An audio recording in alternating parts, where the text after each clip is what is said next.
What's up, everybody? Today, I am installing Windows XP and Windows 7 on this laptop right here. This is a... Wait, where's my notes? My notes are gone. Crap. I think this is a Core i7, I think 720 HQ. Let me just see if I can get into the BIOS real quick here. Then I can see if the screen capture works. There we go, that works. It is an Intel Core i7 Q720, but if I go to Intel's website, they list it as a i7 720QM, I believe. I wanted to go live to prepare this laptop with dual boot with Windows XP and Windows 7 for a while now. But things weren't really going as planned because I got a few laptops for free, basically, from a few clients of mine, and this was one of them. And for some reason, it just crashed a lot, even when just installing an operating system. So ran memtest 86 plus, which is the open source version. Hyplotasties, and Yeah, that didn't. Oh yeah, Memtest didn't really go very well because it errored out after literally hours of installing or testing. Jeez. So I replaced the memory, but I didn't really have any spare, well, any usable spare memory left because I only had another stick of 1 GB of DDR3, which is the one that this machine uses. But I did have a stick of DDR3L, which is this 8 GB module you're looking at right here, and I had two of them. So I installed two of them, but it wouldn't boot at all. Like nothing would show on the screen. Like it just refused. Which I thought checked out because well that kind of memory didn't really started showing up until I think at least third gen i7, that era, pretty much 2013 2014. um, but then I tried with just a single stick of this DDR3. I think it's called DDR3L low voltage, so it runs at, I am guessing, 1.35 volts normally, but in this laptop it probably runs at 1.5 volts. Memtest 86 listed it as 1600 megahertz, and that's also what was on the sticker of the module. And with one stick, it just runs fine. It completed, I think, 10 hours of Memtest 86 Plus, and it just worked. So, from what I could gather with a quick Linux install that I did before in this machine, well, obviously it has this i7 in it, which was quite powerful, I think, at the time for a laptop CPU. Um, and I think it has a Radeon. I think it was called an ATI still, like the acquisition of AMD and ATI for ATI didn't really complete just yet. I think. Sorry, AMD acquired ATI, I think around 2009. Don't quote me on that. But I think it's an ATI Radeon HD mobility Radeon, I should say, 5750. So I want to see what kind of performance we can get from that, because it's kind of interesting. Because back in the day, I had the regular HD 5750, and this is the mobility version. I don't know if it's the same chip per se, but it's still interesting. Anyway, um, I did a little bit of testing before on this machine, and I tried installing totally legit version of Windows XP SP3 on this machine, pre-activated, mind you, and it didn't work. So I want to try this Windows XP Media Center Edition 2005 CD. That's also, of course, totally legit. um, and I want to see what happens. Oh well, can I just? Okay, thank you. Can I please just? There we go. I hope this one works. Loftussi says, as I know literally nothing about computer parts, I will take everything you say as objective truth. Thank you. Thank you for that. Um, maybe can I like adjust the exposure of this? Oh wait, it automatically adjusts, so yeah, okay. I'm not gonna bother anymore though. Hmm. I really I really hope it's actually, you know, gonna do something right now. Because otherwise my plans are kind of falling in the water for this laptop here. I want to do about Windows XP on Windows 7 32-bit. Um, just for maximum compatibility with all games. Mind you, maybe I should go for Windows 7 64-bit, just so I probably should do that. If I have that on a CD somewhere handy, I don't know. This is the other CD I tried before, like this also totally legit copy of Windows XP SP3. I don't know what else I have. I have this bootleg copy of South Park, Bigger, Longer and Uncut. And oh yeah, here's are some interesting presents I got from buying an old game on eBay before. SpongeBob Schwammkopf, das original Hörspiel. Sure. I have two copies of like German SpongeBob in here. Old computers have such quiet fans. Yeah, I know, right? This fan runs at full tilt for no reason whatsoever. I don't know. I still have another CD of XP I could try if this one fails. But it's not done loading just quite yet. There's other discs that have nothing to do with this, so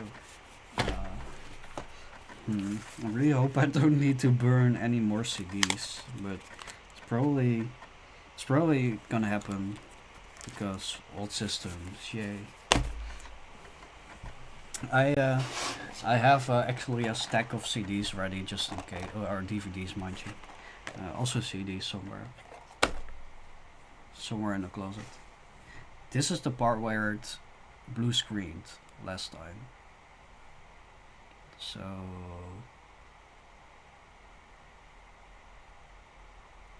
it's staying awfully. Oh, yep. This PC does not like Windows XP.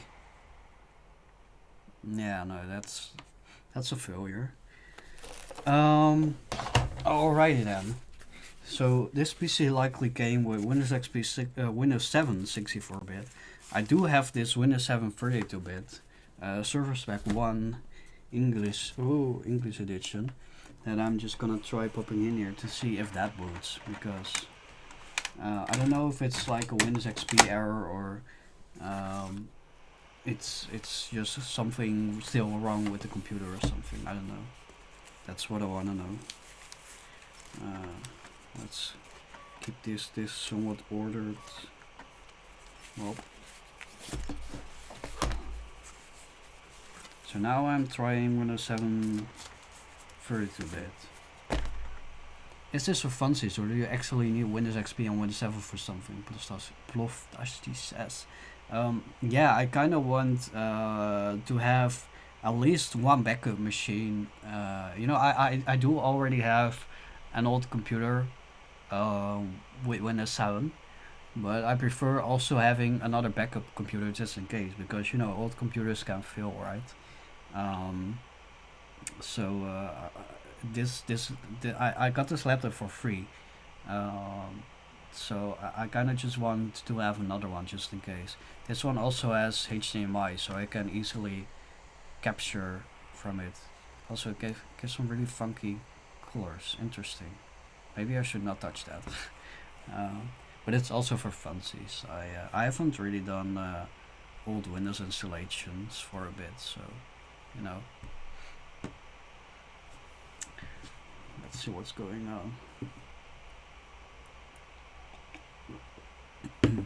If you're dual booting Windows, you usually want to start first with the eldest version of Windows, the oldest version, and then install the latest version you want to have on the machine. So you can easily select between, you know, XP and Windows 7, or Windows 7 and Windows 10. So ideally, I still want to get the Windows XP install working.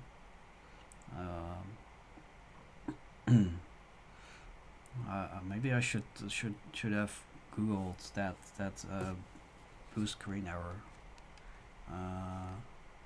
Let's see. Maybe this disk. I think the SSD that's in here.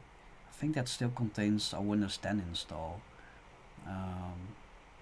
From like another machine. There was another laptop in the bunch that I got. But that one wasn't really repairable, so I just salvaged the memory and the hard disk, well, the SSD that was in there. Installing some old ass version of macOS on this laptop when? I mean, maybe. I haven't really done Hackintosh things for quite some time. Really 10 years ago, I think.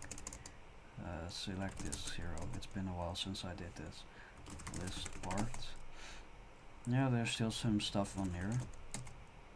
So what? I wonder what happens if I clean the disk and then try maybe Windows XP again. I don't know if that has a high chance of being successful, but I could try. Because I really, I really prefer having Windows XP on there first. It would be a bit of a hassle to to to do a dual boot after the fact. It's possible with BCD boot, or wait, no, BCD edit, I think it's called. That's a piece of software that you can use to I don't know, select the operating system. Let's see here. This is the version I prefer to have on here. This has worked for pretty much every old system for the past 5 years or something.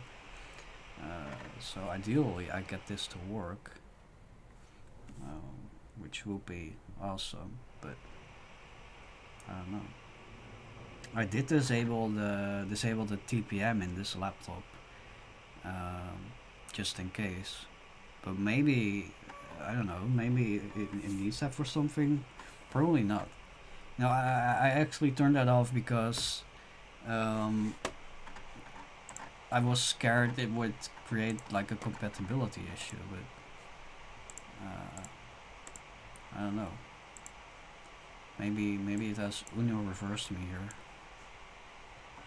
So when I hear real quick how audible my mic is, hold on a sec. Oh yeah, it should be fine.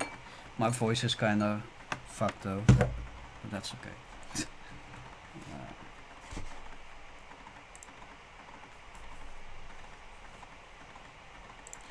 Maybe I can just look up maybe Windows XP starting Windows blue screen. I don't know. Wait, Windows XP installation. And then to install Windows XP. Blue screen error pops up before starting Windows setup. 14 years ago. Gotta love reading old threads. This is on superuser.com. When I insert the CD, everything the loading is fine, then comes the step starting Windows setup, and then suddenly a blue screen pops up. Yeah, totally realistic gaming channel. Well, that's a mouthful. It says blah, blah, blah, blah. I'm trying to look up how to fix installing Windows on this laptop. Windows XP, mind you.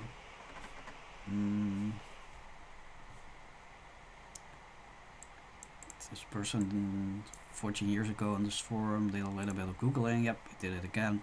And found that I need to change the drive configuration from AHCI to IDE. Well, I found now no such thing in this BIOS.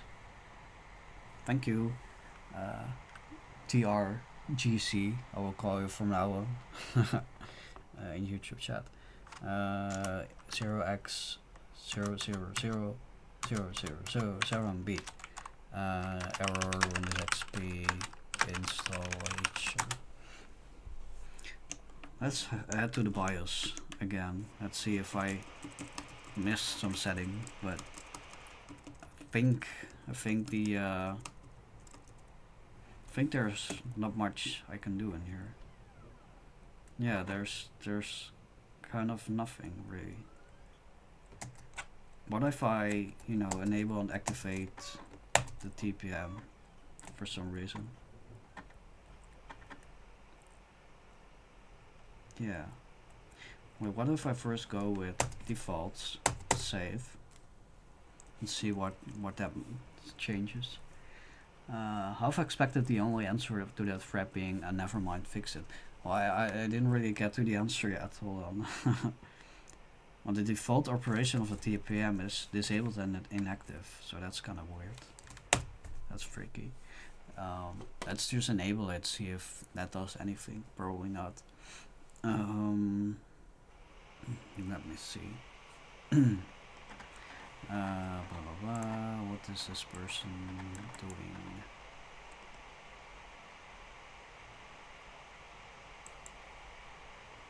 Mm,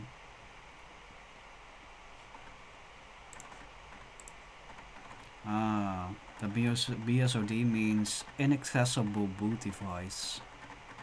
0x, a bunch of zeros, 7B.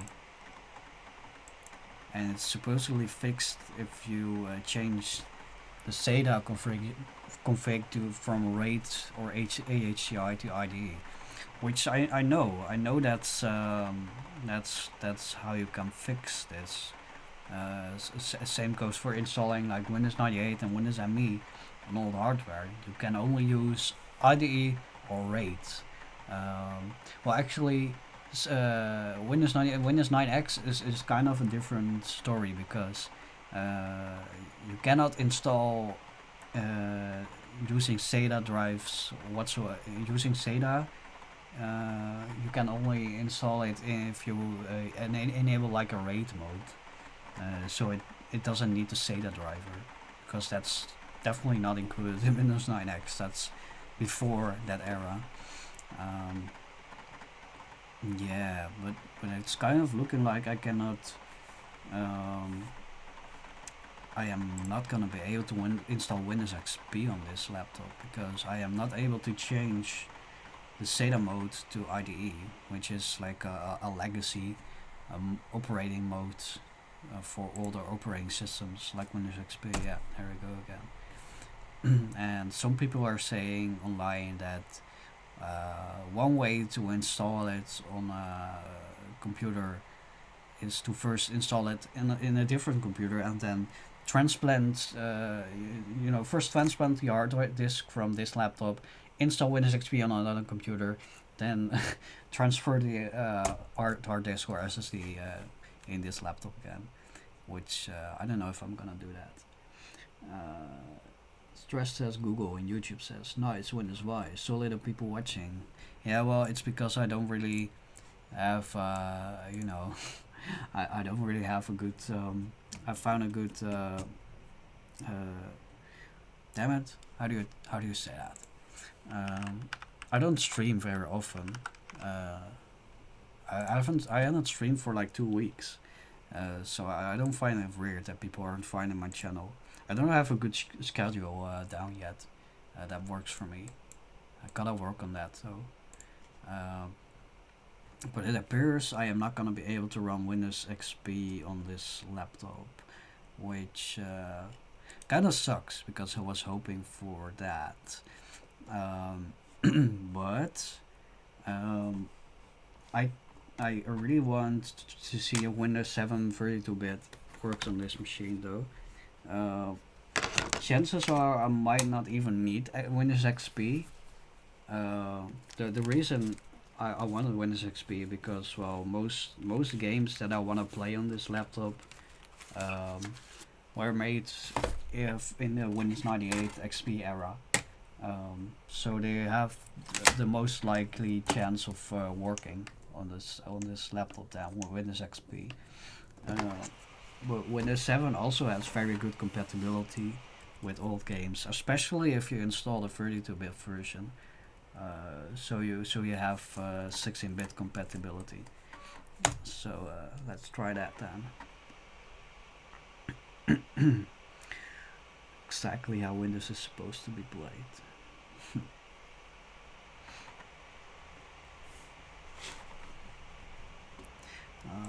Let's see if anyone else has like a solution.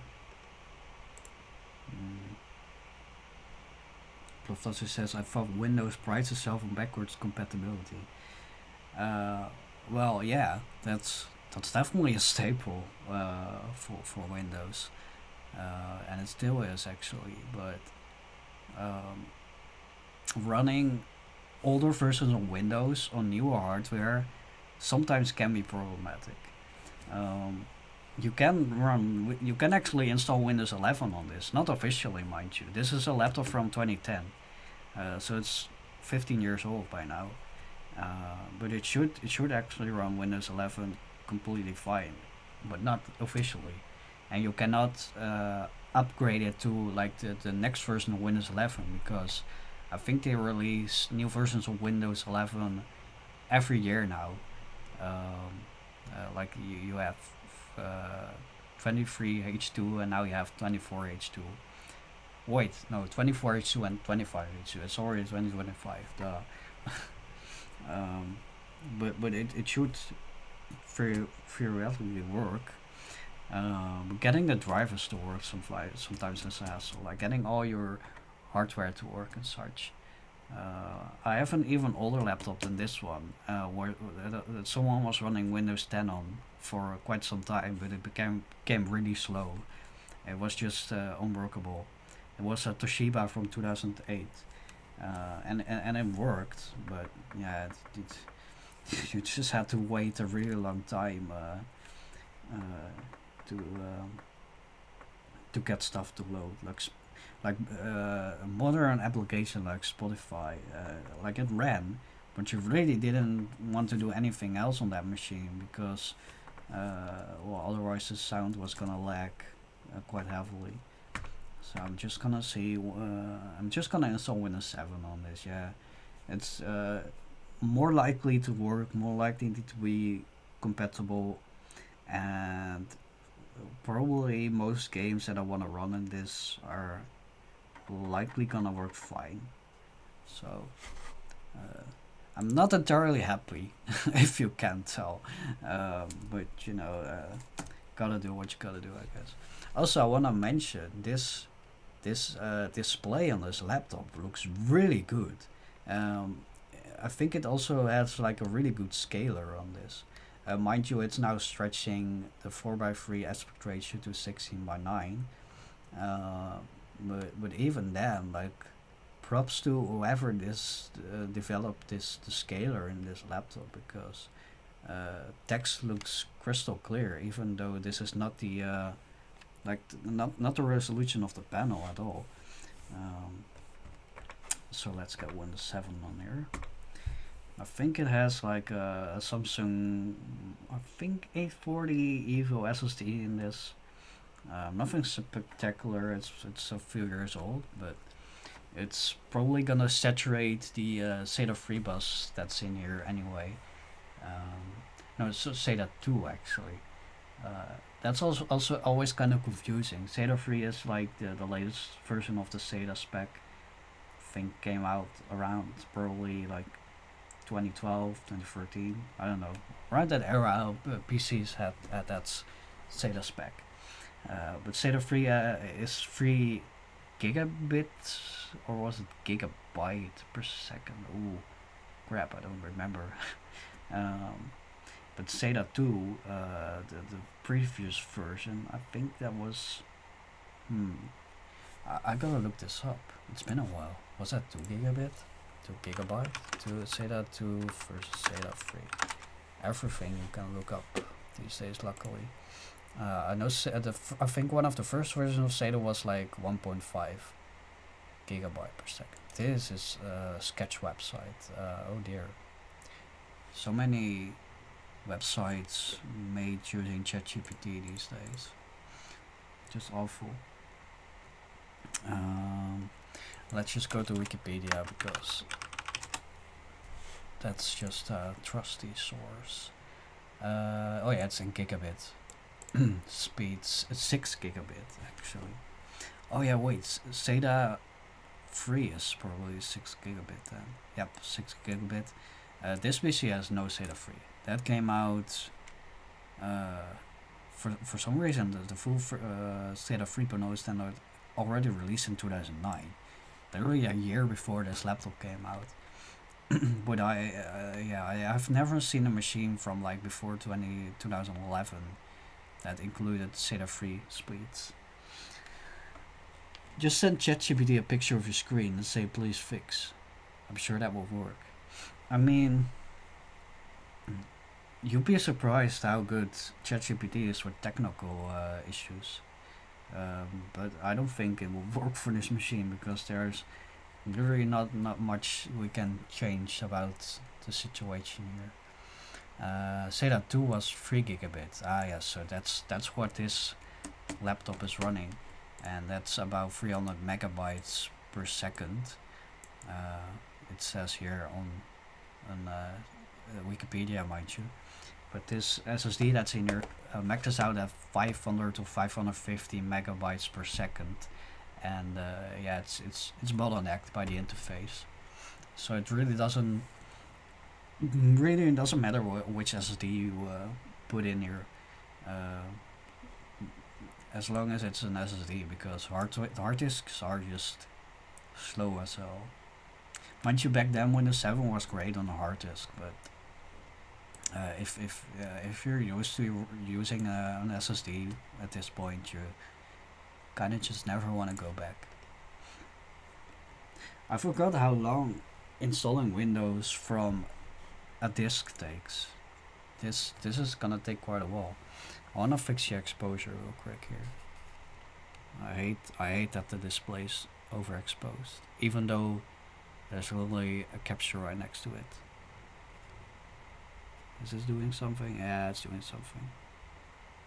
Yeah, something like that. Me, when I just now realized it's not two monitors, but just a screen capture. Yeah. Yeah. Yep, that's what's going on here.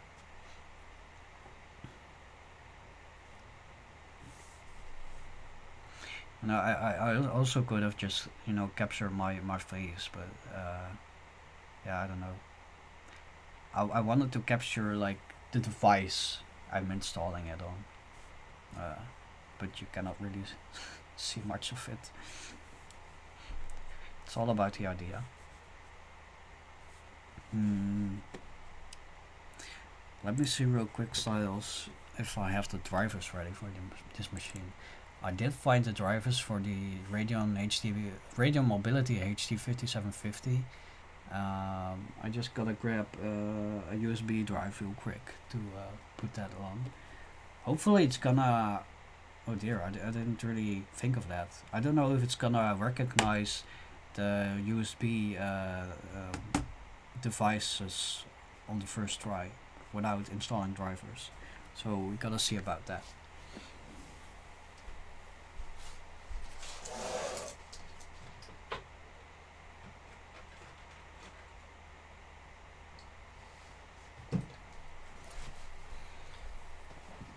Yeah, this is taking a while. I'm just gonna grab a USB drive and get the driver on there. Oh, well, that wasn't supposed to happen. I could make the capture screen larger, so I don't know, something like that. Let's first format the USB drive. Format disk. Format. Highly advanced 20-year-old tech at work. You're making me feel old. It's literally, if you round up, it's almost 20 years old actually. That's crazy. 2010 has been 15 years. Soon to be 16 years. It's hard out there. Prehistoric. Yep. Create. XP. Copy. Oh yeah, I also maybe... Oh wait. I'm copying XP, but we are installing Windows 7. That's dumb. Windows 8.1, Windows 7, Catalyst 15.7.1. That's the latest driver for Windows 7 and 8.1. For some reason that's the same driver for 8.1 and 7. Do I have anything else I downloaded? Doesn't look like it.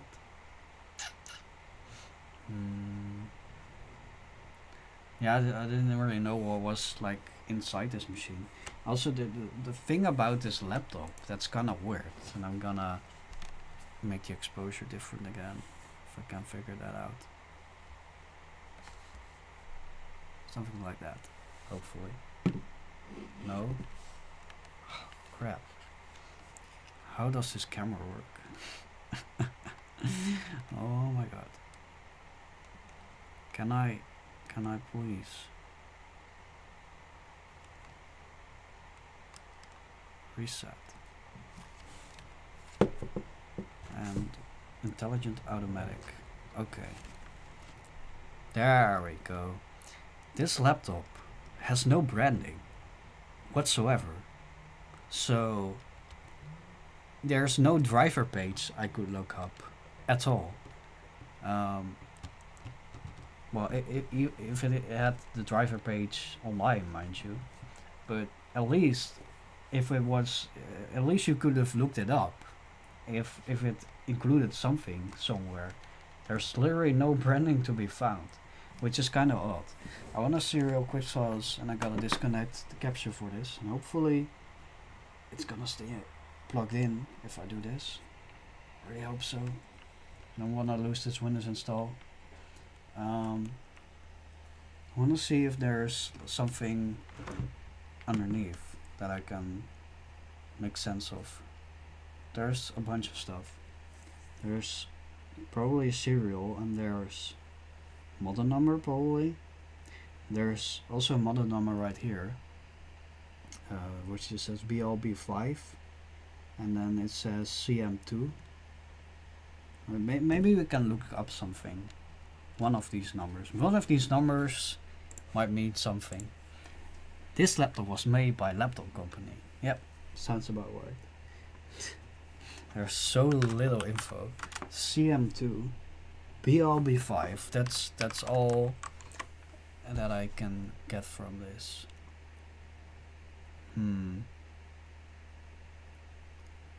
Yeah, no, I don't know. What is BLB5? Is that a socket? Is that a laptop? Is that, what is it? BLB5. It's probably not a socket. Is it a laptop? Laptop. Yeah, no. I only got like newer laptops, like AI optimized laptops. That's not this. This is not an AI optimized laptop. Yeah. So basically, we don't know. We have no idea. CM2 BLB5 laptop. Yeah. No. Nothing at all. Compal Information Technology. Well, Compal I've heard of. Compal I think also makes like Wi-Fi cards. Also, did it just crash or did it finish the install? I think it's did the first part of the install. So let's get this back up and running. USB capture is no longer working. How does it feel to have an AI optimized laptop from 2010? We're in the future. Somehow. There's the HDMI capture. Wait, let's get this in frame again. So I can still look up like with Compal, because Compal, that's a company. Compal NL MBLB5. That's not the same laptop, I think.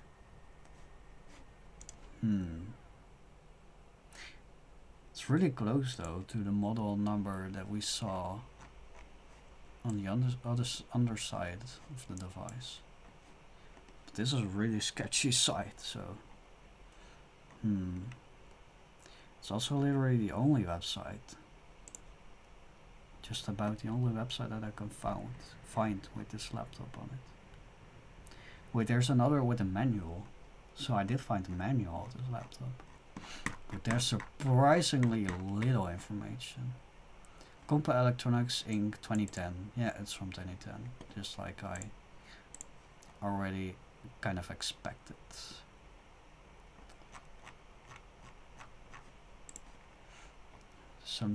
This sketchy website has like a BIOS version on it, a Windows 7 driver for the Wi-Fi stuff and things. I can show my screen real quick, Styles. WLAN, so that's WLAN wireless, another for wireless, and a BIOS. Not much else actually. apart from a manual, that's about the only info about this machine online. Oh yeah, it's doing the DirectX performance. Oh, that was quick. Type a username.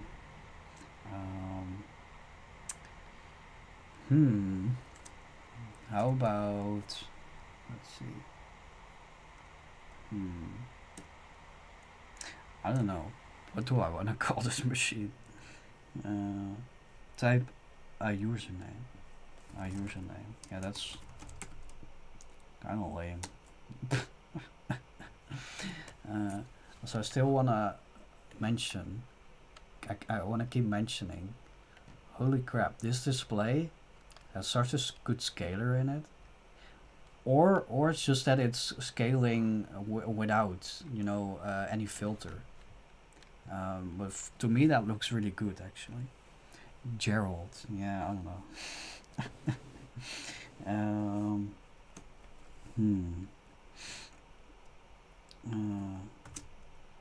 Can I just use APC? Would that work? APC? I wanna try. Sure, that works, I think.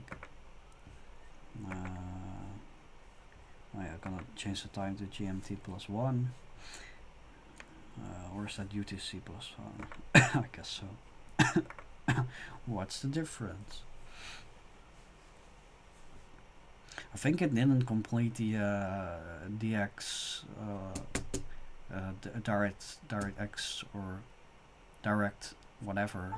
Yeah, DirectX actually performance check, because there's no drivers installed, so that's not gonna work. So let's see, def mgmt.msc. Let's see what drivers are installed and which ones aren't, so I can see what I need to get. Not March actually. I was like, I almost thought it did find the graphics chip adapter. It did include the driver, but no. In Windows 7, not a lot of drivers were included. But I also have no network. That's kind of lame. Probably would have been worse on Windows XP, so I'm kind of glad I didn't get Windows XP installed in here.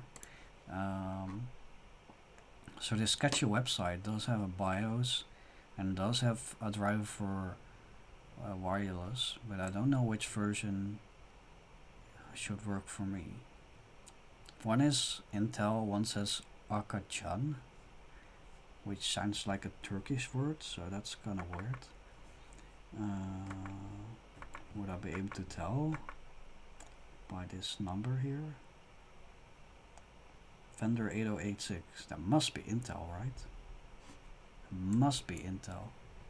There's no doubt in my mind that that will be Intel, but I want to check real quick. PCI Ven, because the first, I think one of the first Intel CPUs, well, not really, well, one of the first, not the first, was called the 8086. PCI Ven 8086. I don't know if I need the entire hardware ID, but I just want to make sure I'm choosing the right driver here. Subsys 101.1101.8086 again, something like that. Yeah, it's for sure an Intel driver. I see some mentions of Intel Centrino Ultimate, blah blah blah. So is that the one I'm downloading here? I don't know. It doesn't say so. Whoops. Download. Sorry, this file is not available at this moment. Are you kidding me right now? I was about to trust this sketchy website, but now I don't want it anymore. So I'll want to install this one, right? Windows 7. Download. Download original file. I am not a robot. Download. Let's adjust the camera. Oh god. Camera is not. There we go. Sorry, the file is not available at this moment.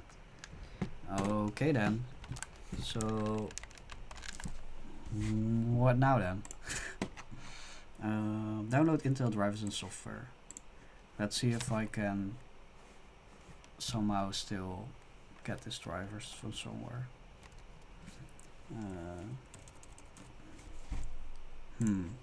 I was expecting this to be a somewhat smoother ride, but no.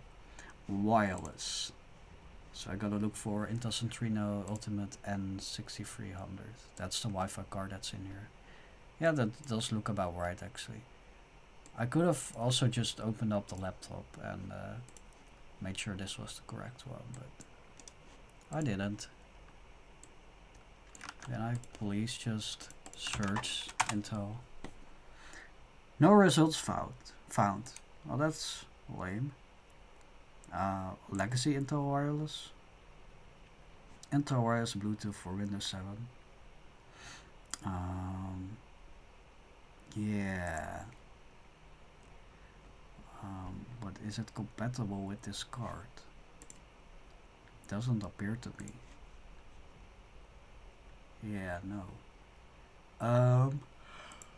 What in the world? Why? Why are they making this so hard to find? So I gotta download the drivers from like this sketchy website here. I don't know if I can trust this. Device drivers. No malware, just drivers. I don't know about that. Like, how can I trust like random websites from that look like they're from 2003? Dell Intel Centrino driver, Lenovo Intel Centrino, Microsoft Intel Centrino driver. Which one should I choose? Let's just use a Microsoft one. I don't know. It's a cabinet file. Can I unpack that? Probably. Okay then. This is confusing already. I also wanna copy a game to the USB drive that I'm copying these drivers to, so I can test if gaming actually works on this device. I think I have 2012 Brave, the game, on here. Yep. Probably gonna take a bit to copy to this USB drive. Not the quickest, but it's probably gonna work on this machine. That's a game from 2012, so I kind of expect that to work on this laptop, but you never know. So there's no Ethernet driver. That's not really something important right now. There's no Wi-Fi driver. Hopefully that's gonna be fixed with the driver I just got. And then there's this PCI thing, which hopefully we can fix with Windows Update, which hopefully is still online. But then there's still Legacy Updater. Legacy Updater is this. Wait, let me look that up. Legacy Updater. A third-party update site to get updates from operating systems that Microsoft no longer supports. So I think you can also use this on Windows 7. Wait, since Windows XP was discontinued in 2014, followed by Windows 7 in 2020, Microsoft has closed services they depend on, blah blah blah. Install Legacy Update. Windows XP users, you may need to follow workarounds. Compatible Windows 2000, XP, Vista 7, 8, 8.1, 10, and 11? Why would you use Legacy Update on Windows 11? Windows 11 is not legacy at all. I don't get it. But yeah, okay. Well, at least it works on Windows 7. But I don't know if Windows 7's original update server is still online. So I wanna check that out first before I try this. Let's see if I can grab the install file for this though. Just in case I'm gonna like need it. Let's get this camera framed again. Hopefully this copying of this game is not gonna take too long. Kind of underestimated how slow USB drives are. It doesn't really help that I'm extracting it directly to the USB drive. It's kind of stupid. But I'm just gonna wait on that first. Yeah.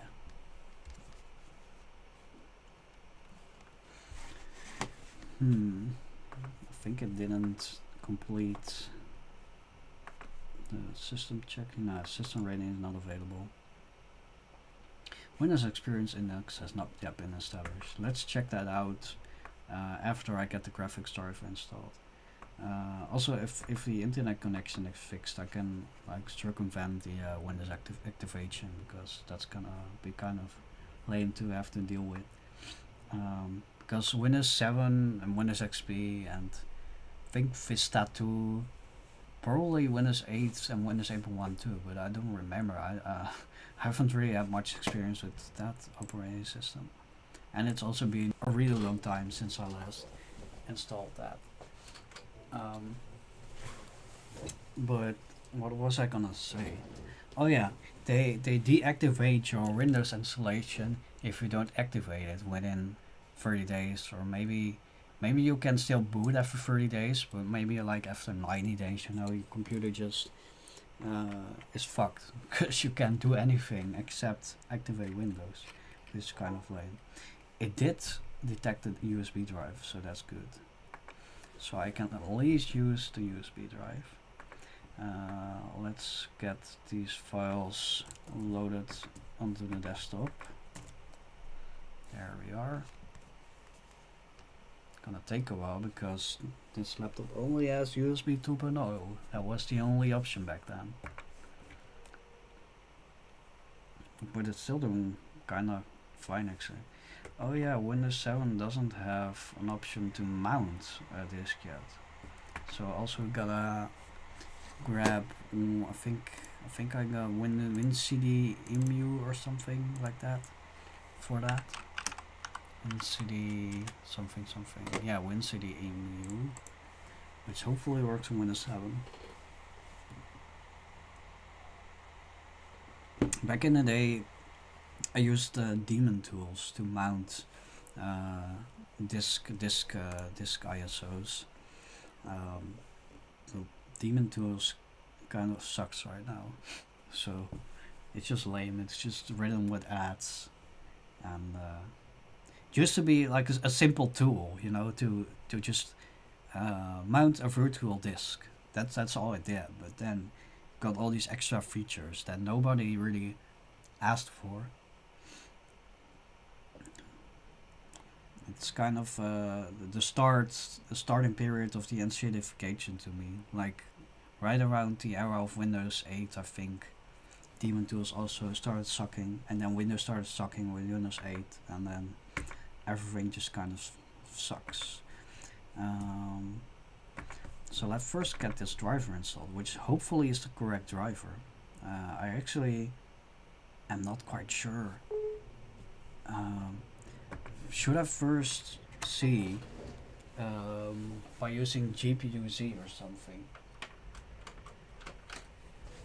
Like, I haven't been using Windows as my daily driver for so long now that I am starting to forget. Like, what did I use back in the day? So I think GPU-Z is a thing to check what kind of graphics chip is in your computer. Do I still have the install of that? I don't think so. But I do have CPU-Z. This is the version from 2021, but that should work just fine. Let's get that on my USB drive. And let's also grab GPU-Z, which hopefully exists still and has a 732-bit version. Hopefully, maybe. Support for Windows 10, both 32 and 64-bit. There we go. Okay, that's kind of nice. Cool. That should work. There we go. Remove. Oh, I really like that USB it's just working right out of the box. That probably wouldn't have been the case if I had used Windows XP. Anyway, let's get GPU-C in there. I really just want to know the exact driver that's in here. Oh wait, I gotta not bomb the USB drive because that would suck if it's just gonna crash if I'm running a program from the USB drive. Installation optional. Let's just not use it in the installation mode. It's saying standard VGA graphics adapter Madison. What's going on here? Oh, it's probably only gonna recognize it correctly if I install the driver, right? Yeah, I think so. Subfender Compal, that's I guess the laptop company. Is there anything from this that I can use to look up what device this is? Look up? Well, that's going online, so that's not gonna work obviously in this laptop. Also, I want to mention, look how quick Windows 7 is, even though we haven't installed any graphics driver yet. This is insane. Windows 11 computers, they are not this snappy. This is 15-year-old hardware that you're looking at, without even having installed any drivers. If you open Windows Microsoft Edge on Windows 11, you're first gonna get bombarded with these weird, dumb news stories that probably are just fake news, and then there's gonna be co-pilots somewhere around here. I think in the right edge, so much dumb stuff, and this is so much better. Like obviously, the default web page start page is still a Microsoft page, and then there's all these things from Microsoft, right? But those are very easily disabled. You can just do this, and then change the homepage. So you can literally just remove this homepage, I guess. And then it's probably just gonna load like about blank. Yeah, there we go. That's all it took to remove the Windows bloatware on this machine. It's crazy how much worse Windows has gotten over the years. It's crazy. Now there's literally no bloat, so you just start internet and you just can look up stuff right here. Crazy. And made Windows so much worse. Anyway, interesting how I can see the sensor and stuff, but I cannot. It's not really sure which GPU this is. Let's just try and install the drivers, see what happens. There's nothing else I can do at this point, I think. It's probably gonna automatically say hey, this is not the driver we expect, or ATI hardware not found. Oh yeah, it's already, the driver is obviously already branded AMD Catalyst, but the chip it's definitely from the ATI era.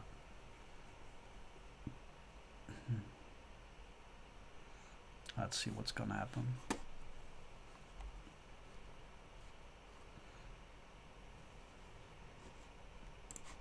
Wanna see what happens if I make my room a bit brighter. Yeah, okay, you can see my laptop a bit clearer, but not much, because his screen is still so bright because the graphics drivers are not installed. Hopefully I can change the brightness after this. What does this say? Your display resolution is lower than the recommended resolution for installing the driver. Sure. It's probably changed it to 1280 by 1024. Next. Sure. Express. Accept. Detecting graphics software. If it's not the correct driver, it's probably gonna say something right here. But it didn't. So the worrying was all for nothing, I guess. Let's change this, because otherwise you cannot really read it anymore.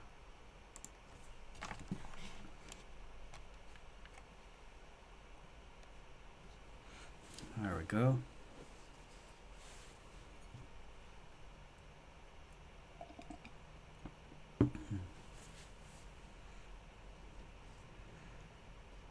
Sometimes I forget how much manual work all devices needed. Kind of crazy. I probably would have made it myself easier if I just used like uh, uh, the original hard disk. Probably had like a recovery partition on it with all the drivers included and like a standard Windows 7 installation, completely activated and stuff. But no,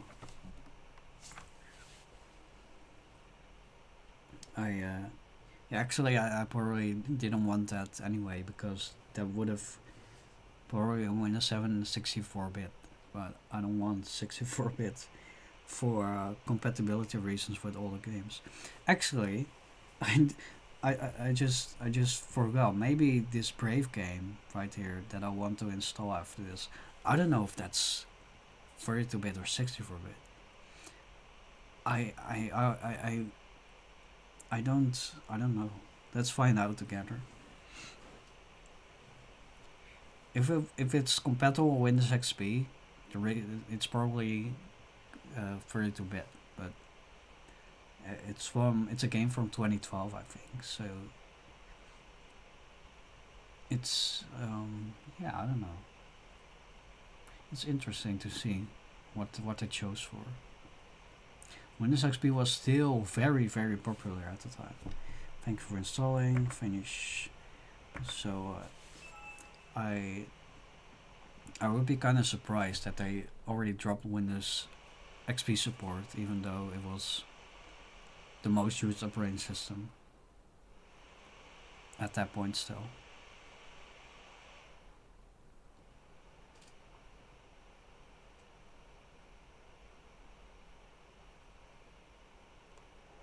Okay, it's definitely slower than the machine I had in 2010, but oh great, the sound is also working. How lovely. This feels right at home, Windows 7. This is what Windows should have been. Also, did I just lose my capture card? Where'd it go? What just happened? What just happened? I double clicked something and then it just like disappeared. Oh wait, there we go. That's what I did. I don't know why it's at such a weird screen resolution. Um, I don't know. Let's just. I want to set it at 1280 by 720. Yeah, I don't know. Let's set it at 1080p. See what happens. It's probably not gonna look great on capture. Capture PC. 1920 by 1080. There we go. We don't really have to see the laptop anymore, so bye. Let's see. I can also shove the camera away for a sec. Oh yeah, I had WinCDMU on this USB stick, so I can mount virtual disks. OS Trust software from Sysbox UG Haftungsbeschränkt. It's always Germans coming up with really cool software. Interestingly. It's almost like half of the world. Oh, wait, well, never mind.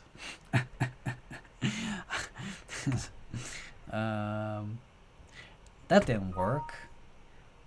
Great success, but it still says installation complete. What now? What the hell? Okay, well, I highly doubt it's gonna work. But you know, it failed successfully. It's just gonna crash if I click it. What if I try mounting an ISO? Select drive letter and mount. Sysbox UG Haftungsbeschränkt publisher. Sure. Well, it works just fine. It's probably just the fact that it expects like a Windows update that's not installed. Yeah, Windows 7, Windows XP, SP3. Oh, actually, the hardware requirements are really low. Like, you can still use this on a Pentium 4 or equivalent AMD processor. 2 gigs of RAM, blah blah blah, 256 megabytes video card. I actually don't know how many gigs this graphics card has. Let's run DXDiag. Also, I can run GPU-Z now because that should work right now. Yes. Also, I kind of want to just disable UAC, user account control, because that's just kind of lame. Yes. Error, problem getting extra sound info. Interesting. Oh yeah, I think only the HDMI audio is installed. Maybe? No, actually no. I don't know then. I don't know. Display. Approx total memory. 2 gigs. No, that's not right. That's also with like the internal RAM from the motherboard. That's inserted on the motherboard. That's DDR3 RAM. Oh yeah. Oh, it's a gig. A gig of graphics memory. That's actually pretty good. Great. Okay then. So this thing should probably handle games just fine. Then that's great to hear, because, well, you know, that's literally what I want to use this machine for. So yay! It's installing something package. Things Visual C register rule. Hello. There we go. Like, I appreciate the music, but damn. Default. Microsoft DirectX needs to be updated. Okay, will it do that for me? I certainly hope so. Ooh, that sounded nasty. Also, can I change the display brightness? It doesn't appear so. The hotkeys on the keyboard are not working for that. And also, I don't think Windows 7 even had like a way to do that by default. Probably not even the AMD graphics driver thing. Yeah, probably not. Gotta find some more drivers to get the full functionality of this PC. My digital flat panels. Enable GPU upscaling. Yeah, it's not using the GPU to upscale on the display, but it actually looks kind of awesome. It uses the panel's default scaler, which is actually great on this laptop, so I'm gonna leave this to that. Unless it creates like problems somewhere down the line. HDTV support, pixel format. Oh, wait, what? Why is it not outputting full RGB to my HDMI? Can it do that? Full RGB? I hope so. I don't know if that looks correct. It's probably gonna be limited RGB then. I don't know if it's just me or it doesn't really quite look correct. I don't know. Something looks off to me. I don't know if that's better. So let's finish this install here, so I don't have to deal with this music again. It's always difficult to know, do I need the full RGB or do I choose limited RGB? Yeah, this looks fine. Let's just use this, and if I spot anything weird, I'm gonna change it back. Yeah, okay. Let's see then if I can handle this game. Also, I should grab fraps from my PC. Hold on a second, because I want to see what frame rate it can run this game as with.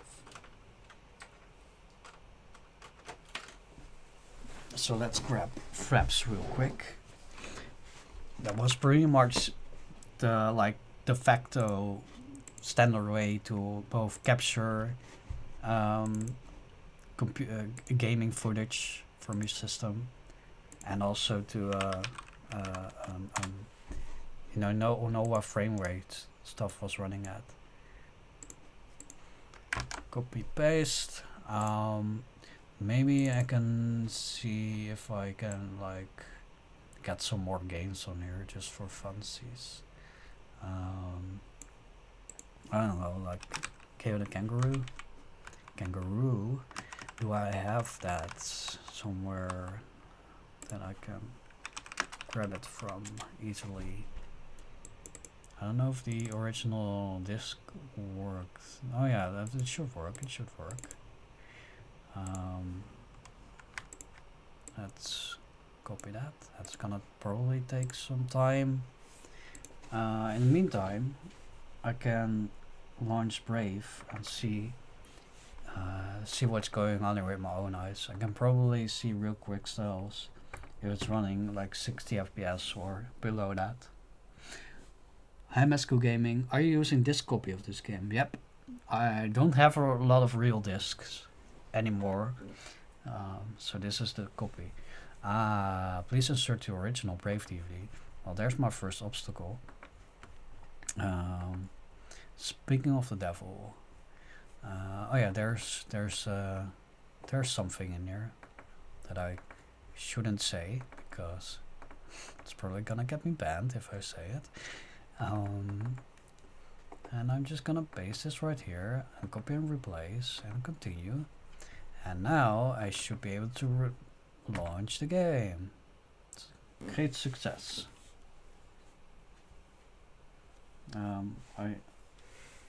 Wait a minute. I just disabled the sound kind of. The other one. Or is it not using the sound drive at all? Well, that's something I gotta look at. Let's see if the graphics performance is alright.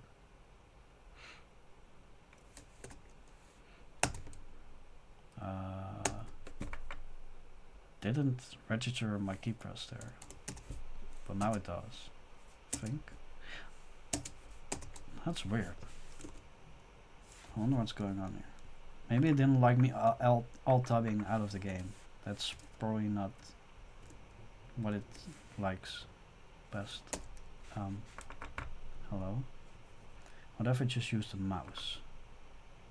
That works for some reason. But it's quiet, which is not what I want with a game.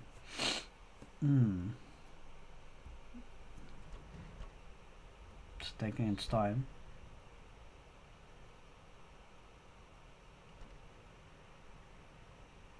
I feel like it isn't working. Or it's just slow. I'm not seeing much hard disk activity. Nothing at all, actually. So I don't know. This ain't working yet. Yep. Okay, gotta do some troubleshooting. Let's see if I can get at least this Wi-Fi driver working. I don't know if I need to extract this first. Oh yeah, extract. That's possible. To desktop, Wi-Fi, extract. Copying. I surely hope this is the correct driver, and I surely hope it doesn't contain a virus, because otherwise I'm just a royally screwed setup, I guess. The installation requires that your computer is running 64-bit Windows. Yeah. Okay then. That's kind of lame. So okay then. Bye. That's not gonna work then. Crap. I wonder if I can just grab a cable real quick to plug in this laptop, but I don't know if that's gonna work because the Ethernet drive is also not installed. So that's a major roadblock right here. Gotta find the correct 32-bit drivers for this Wi-Fi card that's in here. Let's see. I just grabbed the Windows. Yeah, I literally grabbed the 32-bit driver. So they're liars.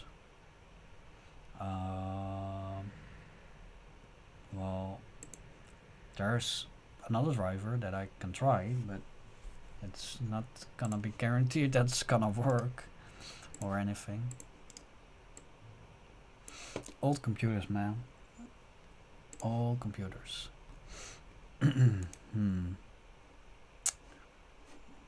Well, let's see if I can grab some more drivers.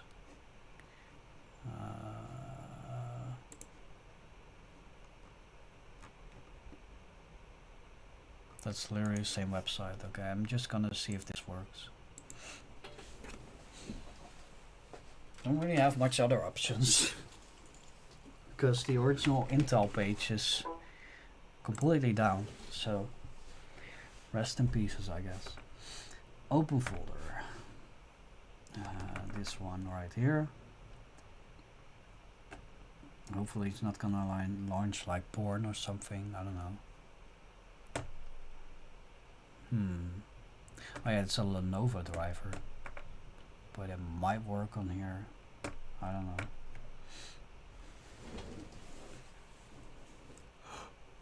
I can try. I don't know if it will work. Install wireless, Intel wireless. No. Okay, that seems better. Seems. Also, let's enable Windows Arrow. Windows 17. That looks quite a bit better actually. I always liked this theme. Not just the sound, but the backgrounds. But one of the backgrounds, wait, what's your name? I think, no, not this one. The one with all these floating gray puppets. Yeah, this one. This one was my default background for years and years on Windows 7. I just liked it for some reason. I don't know.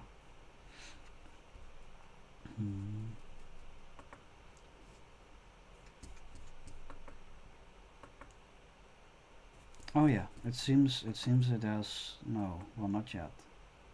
Well, the icon changed at least, so that's something. It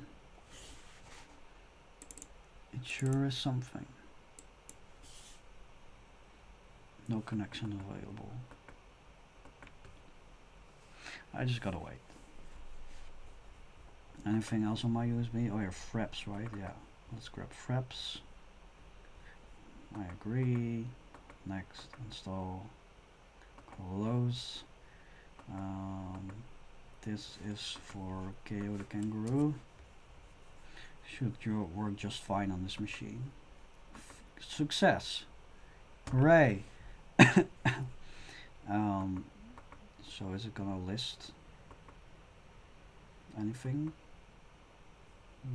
Nothing yet. Manage wireless networks.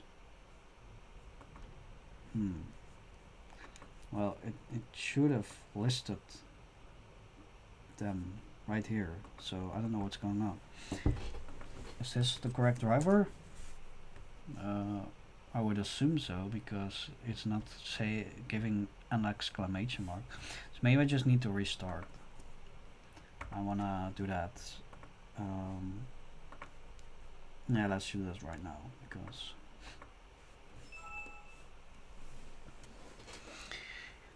right. Almost done actually, getting this machine back up and running. Still kinda hate that I didn't get Windows XP on here, but probably a BIOS issue. There was no way in BIOS to change the SATA operating modes from AHCI to IDE, which is necessary to get Windows XP installed, unless you can find some driver to use. Yeah, it's not listing any wireless access points. So, turn on wireless capability. Is that like a hotkey I can use? My keyword? Is it enabled now? There we go. I think that did something. There we go. Oh look, it even supports 5 GHz Wi-Fi. That's crazy. Pin. No, I don't want to use a pin. Fuck off. Pin. I've never seen a router or an access point with a pin. I only know WPS. Okay, WPS has used a pin in the past, but and then there's just your regular password. Can I hide this? Yeah, I can. Hopefully I can type it without seeing it. Let me see here. Are we online yet? Hello? It's connecting. I don't know if it... this device might be old enough to not connect to this spec of 5 GHz Wi-Fi. But yeah, a mismatch of security key, what? Well, that's not what I expected. Wait, let me check real quick if I have typed, wait, if I have typed the correct thing here. Field I shouldn't say it. I will have to hide it from y'all. Ah, it's working. It's home network. Hooray. No internet access. Well, that's concerning. I'm still live, aren't I? I hope so. Yeah, looks like it. I don't know then. There's practically no one viewing, but you know, I'm still live. Oh wait, it fixed itself. Cool. What did I want to do? Fraps is installed. Wait, where's my KO the Kangaroo? Where's my Kangaroo game? Come on now. Kangaroo. Thought I copied that before. I want the Kangaroo.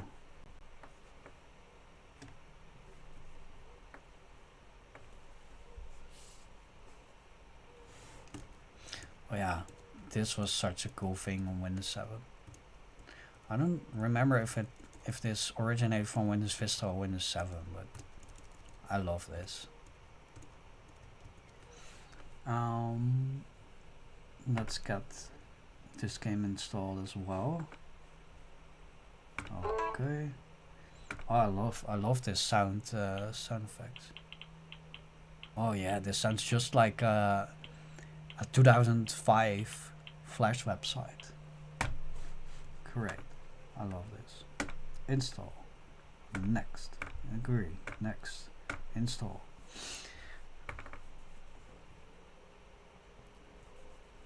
Let's launch Fraps to get frames per second up on the screen. Also, I noticed that internals of these laptops sometimes make a weird sound. That's kind of weird. Let's see what frame rate this is gonna play at. Oh, interesting. I forgot that this game originally did not support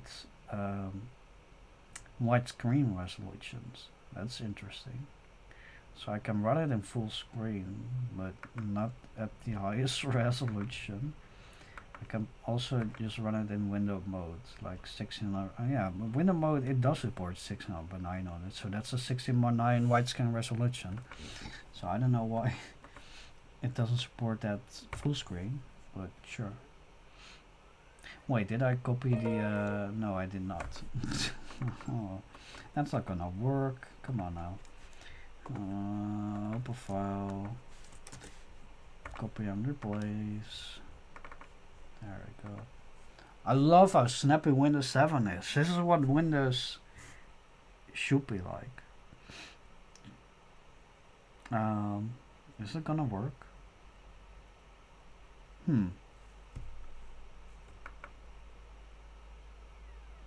Interesting. I kind of expect this game to just work, but it doesn't. Or was that something? Yeah, I remember something with Windows. It's been a while since I've tried running this game like this. Like these days I just run the Steam version, but I can remember something where the game did not launch on newer systems. So I think that's what I'm running into here. Yeah, it launches and then just crashes. So that game doesn't work without modifications. But Brave probably works just fine because that's made for Windows 7. Let's see if I have issues with the keyboard this time around. Well, it's having issues launching anything right now. Maybe it's because of fraps. Wait, no, it literally just launched. I don't know what's going on here. It's behaving a bit weirdly. Okay now. Launch. Oh yeah, the FPS is now in the left corner. That's great. Still no sound though. I don't know what's going on with that. It's so quiet. Let's see if I can skip this. Not entirely.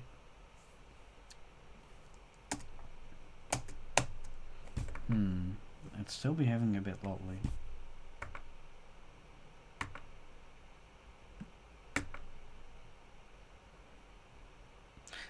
Last time I tried this it didn't fully load, so I kind of expected to do the same right now. It's probably not gonna load because something with the sound driver is not really functioning correctly,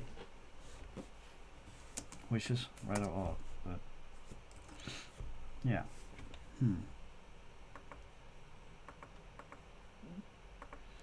Could also be because I'm sharing my screen,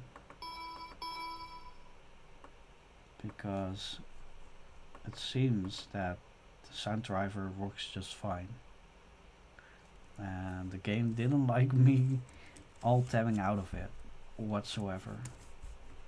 So oh yeah, now my mouse isn't even functioning. Oh dear. Yep, old computer's right.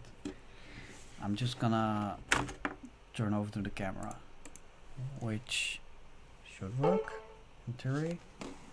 Hello? Where's my camera at? Oh yeah, it's because it's like prioritizing the other one. Okay. Let's do it without screen share. See if it works then. If I can get this camera positioned somewhat correctly. I don't know what happened just now. I don't know if it like crashed or something, but let's see. Let's get this oriented somewhat in a way that you guys can see it.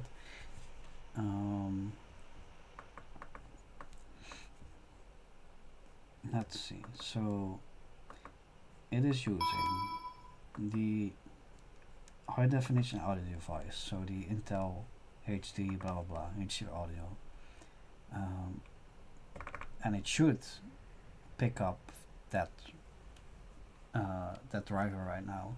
Well, it should start playing the sound on that driver, mind you. That's what I mean.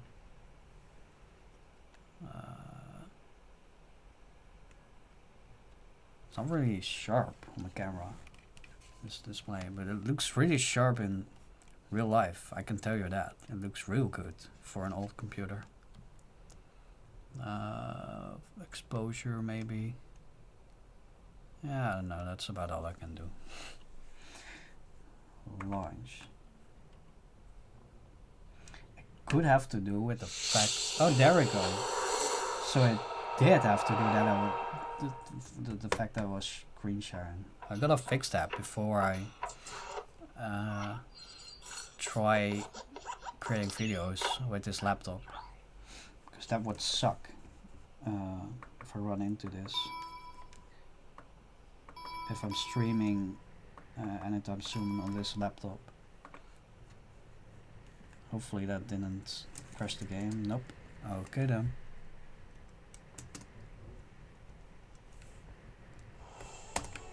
Yeah, the enter key is not working at all. That's weird. The left mouse button works as an enter key, but that's not really how it's supposed to work. Let's just see if it launches right now.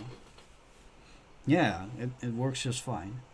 Oh yeah, these cutscenes play in 30 FPS, so it's quite normal that it's laggy, and you know. Also, this camera is capturing at 50 FPS. 50 FPS. So nothing is great. It's not an ideal situation, this. That's what I'm saying. But it works. Ooh, well. It should... Oh wait, this game... I think this game probably uses VSync by default. So it defaults to 30 FPS if it cannot really handle 60 the entire time. And it like snaps in at 60 FPS if it can handle that. But I guess it found out it cannot really handle 60 FPS very well.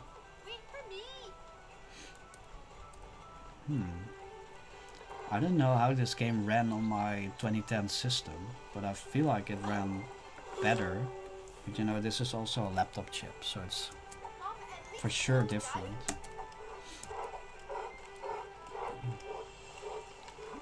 I gotta test in 720p to see if that will make a lot of difference, because this is not the greatest experience. Well, it works technically. It worked for sure, but not ideal. These are not the kind of games I want to play on this device anyway. I want to play much older games. Those are gonna work just fine on here.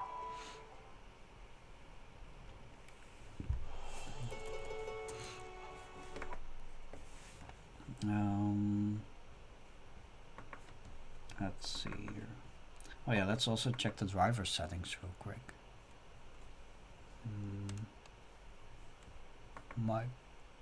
Oh yeah, gaming, 3D application, anti-aliasing mode, anti-aliasing samples, wait for vertical refresh.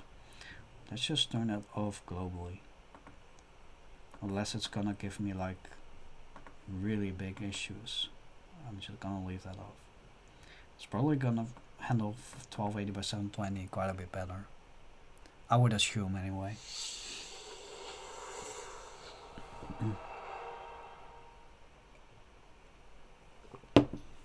I want to check on my router real quick. What connection speed this laptop connected as. Because it's still like a 15-year-old laptop that's connected to 5 GHz Wi-Fi. I don't know what was usual at the time. Let's see. It's connected at, well, on the router at least it says 364.5 megabyte per second, which is kind of nice actually. Like, I don't think we had that quick internet for sure back then. It's probably gonna run at like a consistent 60 FPS now. Well, not on the cutscene, mind you. Can I skip the cutscene? Of course I can't. Man, gaming. Sometimes it sucks.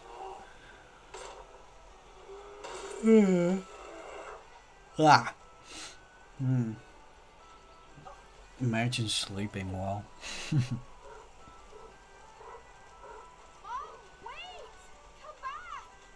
There was some hitching in here and there.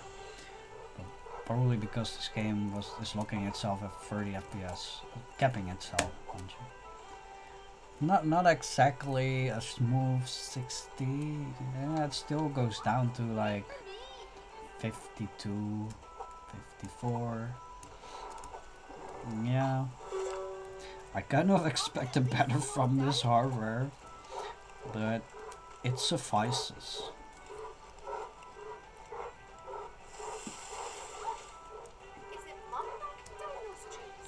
I think I literally, when I captured this game for my YouTube channel, I think that was back in like 2014 maybe. Not sure anyway, maybe 2050, I don't know. But I definitely still had an HD 5750 graphics card in my computer back then, a desktop computer. And this is the mobile equivalent of that same chip, I think. I don't know if it's like the exact same chip. But it should be similar, like it has the same naming scheme. So I would imagine it's the same. I don't know. Here's a fine weapon. But it works. And it works just fine. So let's quit to the desktop. Let's see if I can get other games working on this little device here. Well, this version doesn't work on Windows 7, I guess. I didn't remember that was like an issue with this game, but I guess it is. Let's try running it in compatibility mode and such. See what that does. Probably nothing. The amount of times that has worked, I can count on one finger. So yeah, that didn't work. So let's see what else I can do. Let's also get Windows Update going. See what happens. I haven't run Windows Update on Windows 7 for quite some time. It's been literal years, so I don't know if they turned off the service in the meantime. I know it's extremely slow, even on like pretty quick systems. So yeah. Also, I wonder what happens if I would plug in my capture again and set it to only go to the projector, I guess. Well, that's just the thing that I just plugged in. So yeah, there we go, that works. Let's see if the sound works still if I do that.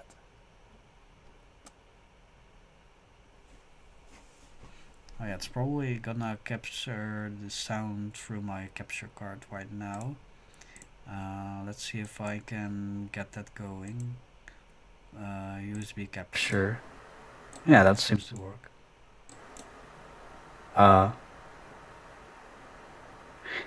Interesting. Wait. What did I do? Device USB capture AIO analog stereo. What? Yeah, that's my camera. That's my camera. So I want the sound from this device. Yeah, it's not outputting any audio whatsoever. Windows could not search for new updates. Oh yeah, right. There was like a patch you first need to install. Getting stuff to work on Windows 7 is crazy sometimes. But this sucks. I just want audio to work, like, but it doesn't, which sucks. that's kind of lame. Yeah. Oh yeah, wait, the audio does work, but just not inside the game if my HDMI cable was plugged in. It's probably going through the HDMI, the sound of the game, but it's not picking it up on my capture device, so I don't know what's going on there. Weird. Anyway, I want to get um, uh, uh, um, the extra stuff that is required to install Windows 7 properly on my USB drive. I think I have saved that somewhere. Windows 7. Oh, this game even has like demos, but they're pre-rendered, so they look awful.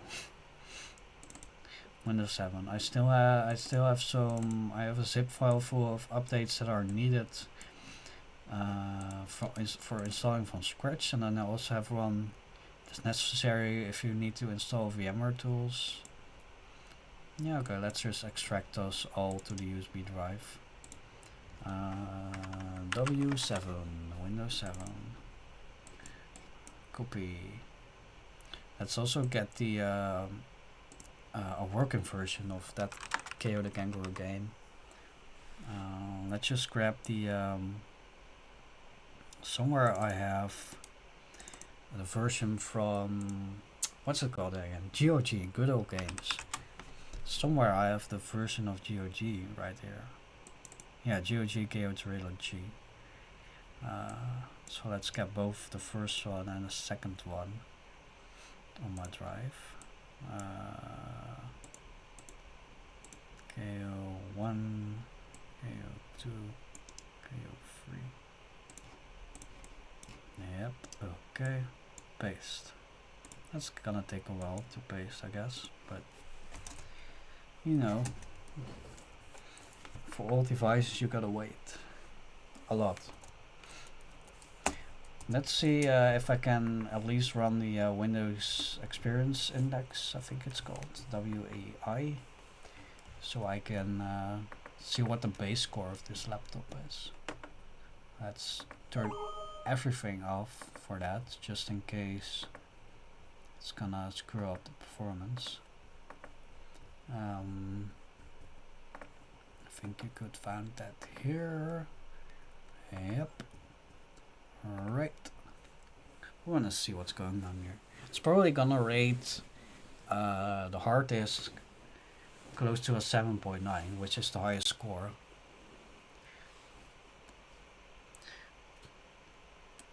I think you could only get like 7.9 with an SSD. And a hard disk RAID array could get close probably, but probably not that much. I think a regular hard disk always scored like 5 or 5.9 or something like that. I kind of remember something like that because it always was the same. Hard disk never scored that high because, well, they're just not fast. Even today, hard disk I don't think saturates SATA2 speeds, which is kind of embarrassing, but you know, hard disks are just limited physically. Let's remove this one because this driver did not work, I don't think. It was the other one that worked.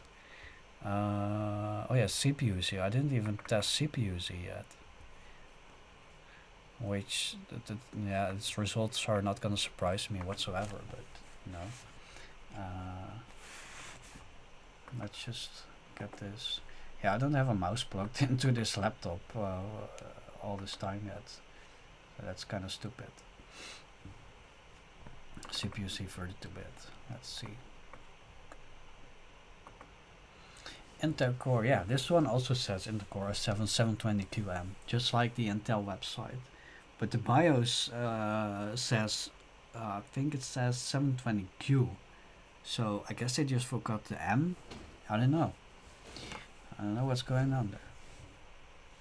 But it's i7 720QM. Clarksfield. Cool. Mainboards, Compal. PCI 2.0, inside BIOS, yeah, it's version F.02. Which version did I see on that sketchy ass website that had some stuff of this laptop? It has BIOS version F.10. That's newer than the one I have right here. But I don't know if I can trust this website. Also, it's down, literally. It says web server is down, so maybe that's better, because otherwise I was probably gonna fuck over this laptop. Oh yeah, that is kind of interesting. I installed an 8 gigabyte stick of DDR3 low voltage in this machine, which is probably not supported at all on this platform. But one stick worked, two sticks didn't. And it's seemingly, wait, is it running at the correct speed? 664. So that would be, that's, wait, that's not right, is it?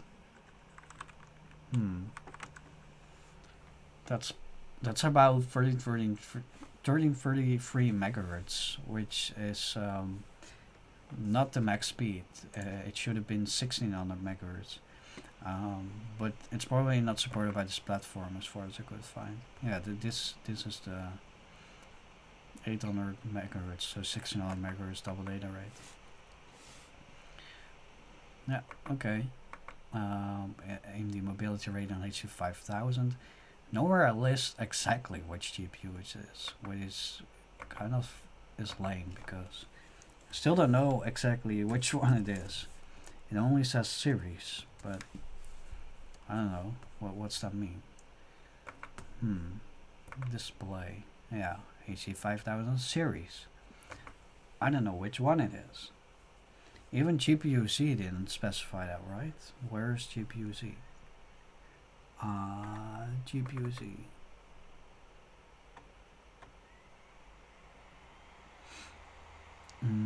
Yeah, no, it didn't specify. Yeah, this is probably not gonna work. Yeah, because, well, also my Wi-Fi is disabled.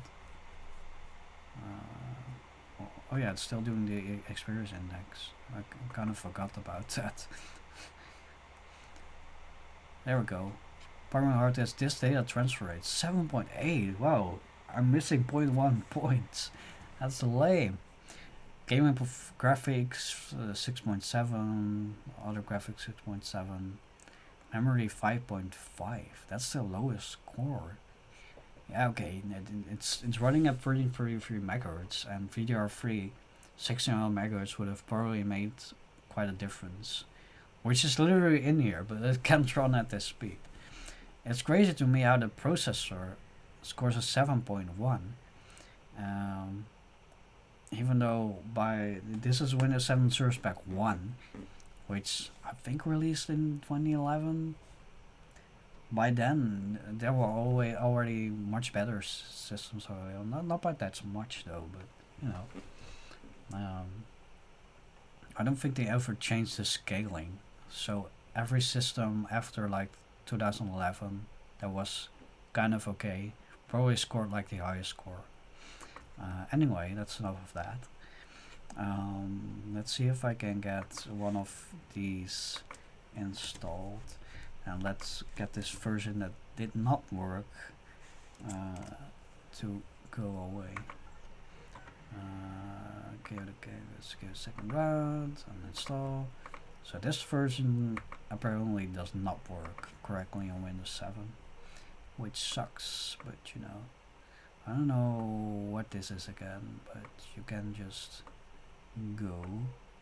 This can also go, and this can also go, and this also.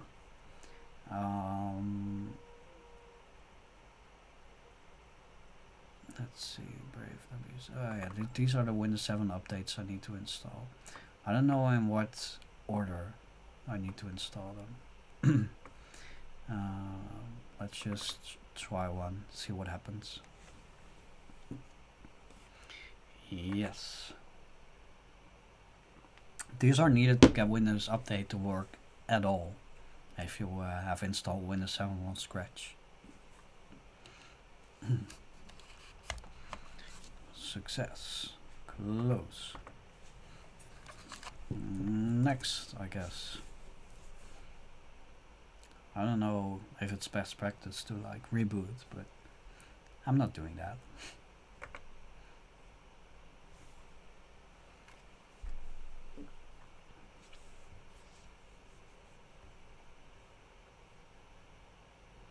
I think I can probably install one of those while it's doing all these updates.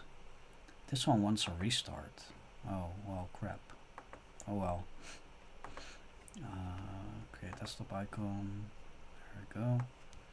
Maybe I can still install another one. Or all of them, perhaps. No, it seems to be working. Okay. Restart your computer to finish installing important updates. It's crazy how much more user friendly this feels than Windows 10 and especially Windows 11. Like everything feels so unobtrusive.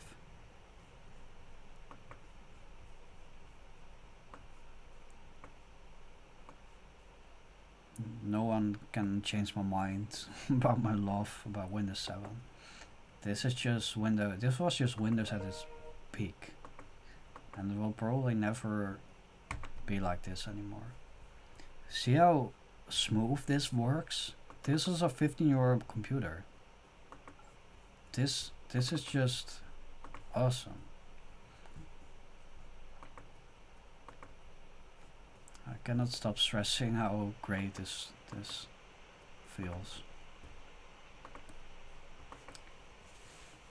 If Windows 7 was still updated today, I would absolutely still run it. No doubt in my mind.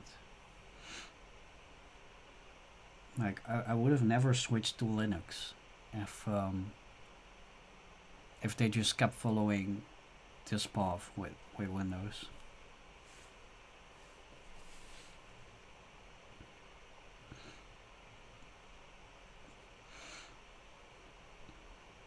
It's crazy the path that Windows took after Satya, I think it was Satya Nadella, which is still, I think, CEO after he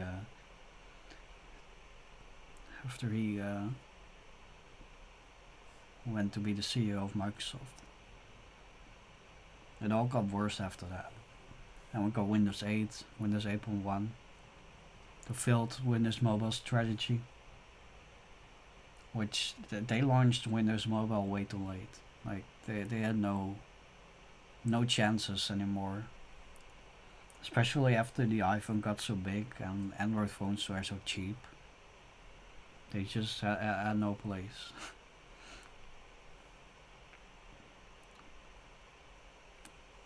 This is taking its time, but I'm also doing two things. Oh no, I'm not doing two things at once anymore.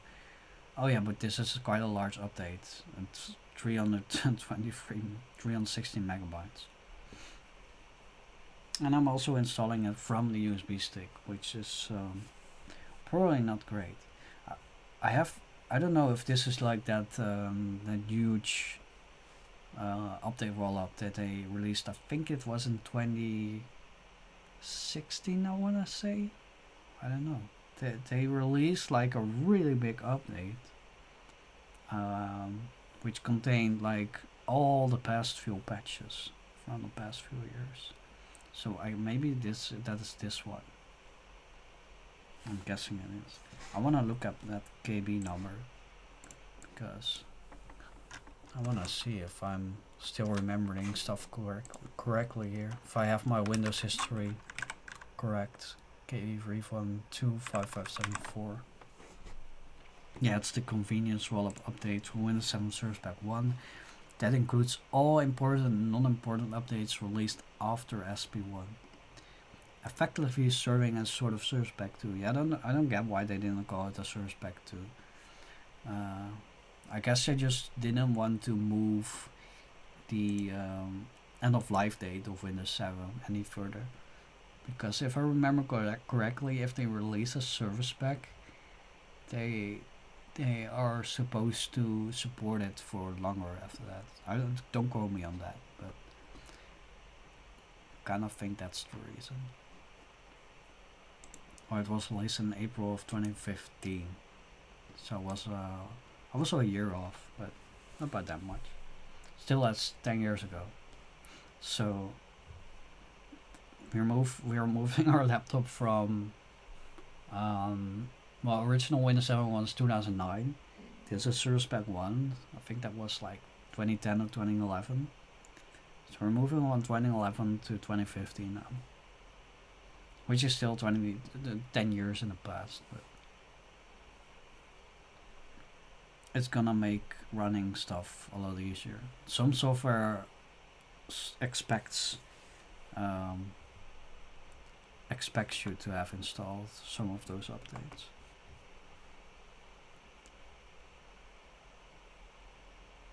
It sounds like the CPU is getting hammered because this fan is like running it at full tilt at pretty much all times, but it's not really doing much on the CPU. I think it's mostly hard disk that it's doing. I want to see if this version of Chaotic Kangaroo does run. Let's also run Fraps on the Windows search that doesn't suck. Windows 7 had such a good Windows search. Mind you, I just realized there's like a delay before you get excuse me, before you get the results, which is just lame. Even Windows 10 doesn't have that, I think. But that's just a minor detail. At least it works. Is this the correct? Yeah, I think so. Cool. Oh yeah, this is like exactly like the Steam version. Let's see if this works. I don't know if the sound works though. So sound capture is still something I gotta figure out. It says 2019, but that was when the re-release was made. The original game released in 2003.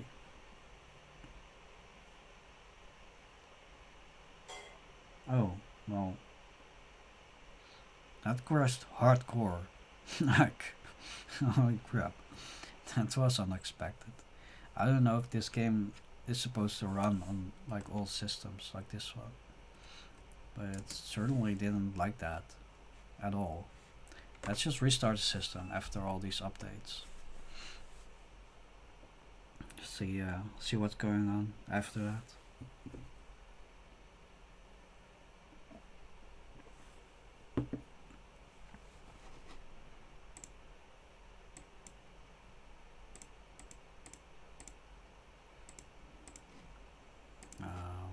Let's see. I want to do something different here. If I can like make it work somehow. There we go. So I can still like see the laptop somewhat. If I can like fix the exposure. Oh yeah, but now you're gonna see my reflection the entire time. Oh well. Let's just set it up like this or something. Hooray. I did a thing. Boop.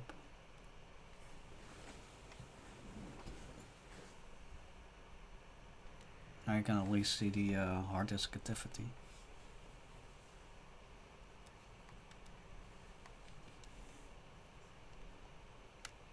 Framing. I like how, well, I don't know. Yeah, I do actually like it. Never mind. Like, the all laptops of that era, well, not all probably, but a lot of them had these like very square keys. They are all, well, most laptops obviously still have these, I think they're called plastic chiclet keys or something. But I can type really quickly on these and they feel great to me. And the laptop I'm using to monitor this stream seemingly has just about the same keyboard.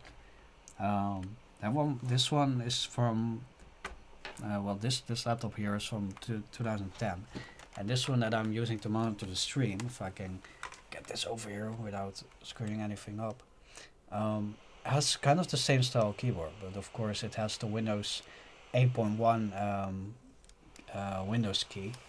Windows 8 Windows key, mind you. Windows 8.1 wasn't a thing yet. This is a 2012 laptop that I just showed. They both have almost the same keyboard, and I really do like the design. I can type really quick on these.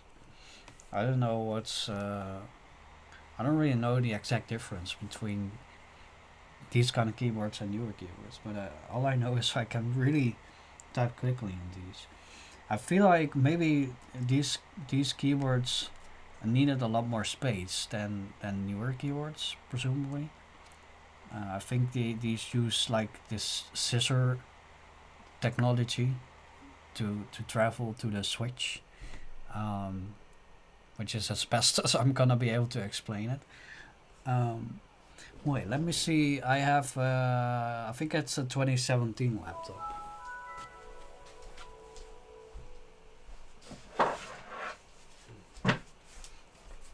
I don't know how much different it is. Yeah, it's a flatter design. It's a way flatter design, and I hate these keys. They're not too bad, but they they feel like toys. They feel like cheap toys. Whereas this feels like I'm actually typing on something. They have more travel. I think that's the most different thing about it. These just feel like click, and these are just like you can at least like feel that you're typing on it. Well, at least way better. That's about as good as I'm gonna be able to explain that. But the gist of it is that it just feels a lot better. Anyway, let's see. Let's get this full screen for me here. Wait, let's crap. Streaming, yay. Let's see about that latest update that I didn't have installed yet. Also, is this running at 1920 by 1200 or 8? Yeah, it's running at 1920 by 1200. That's not what I want. I don't know if it's been running like that the entire time.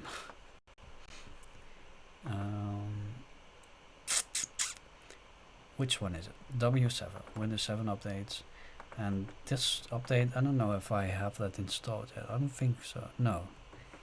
I don't know if it's gonna be necessary, but you know, just gonna, if I have it, I'm gonna install it. x86, because it is a 32-bit Windows 7.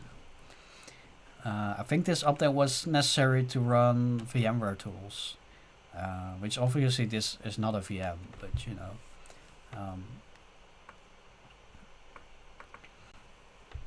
it's still good to have as much updates installed as possible before I'm gonna run Windows Update again. Hopefully this is gonna work. It feels like it's stuck. Probably like doing dependency resolution and stuff. I kind of wonder why this didn't launch. Like, maybe it doesn't like that I'm using capturing, like duplicating the display.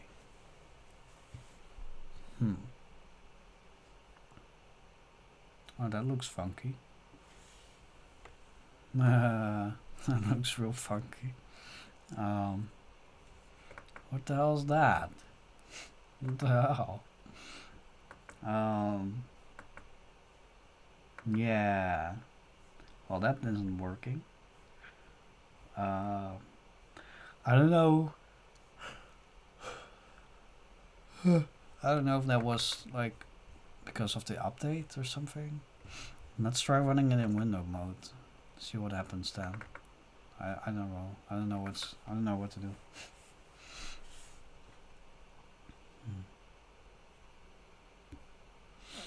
Let's just not press any button because it might just crash. I think this version crashes if you do that in window mode.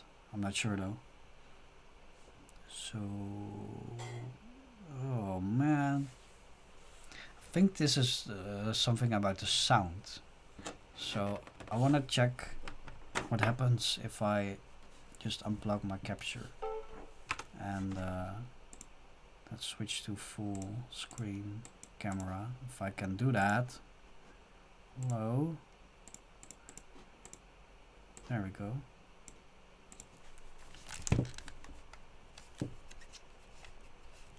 Set the exposure again. Stream.cpp. Our channel play hour. Probably like right channel, right audio channel. I don't know.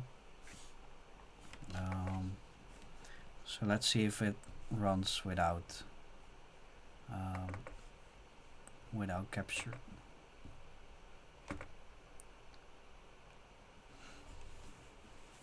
Which is kind of lame because I wanted to install Windows 7 on this laptop so I can use it for capturing. I think it's just because this is like a 2019 re-release. I don't know. I don't think it's probably tested on old hardware. I don't think it's gonna work because of that. Which is lame because this game, of course, it should run on this system. There should not be a reason.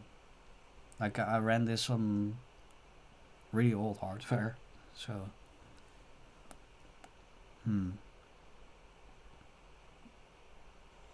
There we go. So I gotta figure out why it's not wanting to run games when plugged into HDMI. Because that's kinda lame. That's kinda why I wanted to set up this laptop at all. Also, the enter key is not working in games, which is weird. Is it working somewhere else? Like if I browse through files? Yeah, that works. For some reason in games it uses the spacebar as enter key. See, enter doesn't work, spacebar does. Weird. Okay then. But this game runs correctly. But not when using HDMI capture. Which sucks. Wonder what happens if I try this. If I set the power plan options, so if the lid closes, it's just gonna do nothing, or well, do nothing. Well, it turns off the display. So let's do that and then plug it in and kept the capture going again. There we go. Oh great, I don't have a mouse connected. Wait, hold on a second. I was using the touchpad the entire time, but that's not gonna work if you have it if you have the lid shut.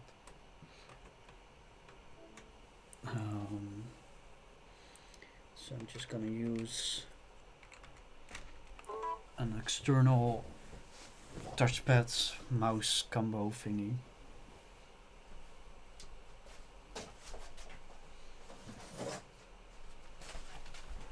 Touchpad keyboard combo, I should say, because that's what it is. Okay, that works flawlessly. And it's only using 857 megabytes of memory. That's crazy. Windows 7 is just goated. Let's go win it again because that worked last time around. So I guess I just gotta have the lid closed on this laptop to be able to capture games. Which, well, it is what it is then, I guess. There's nothing I can do about it. Not ideal though. Yeah, no, it still doesn't work.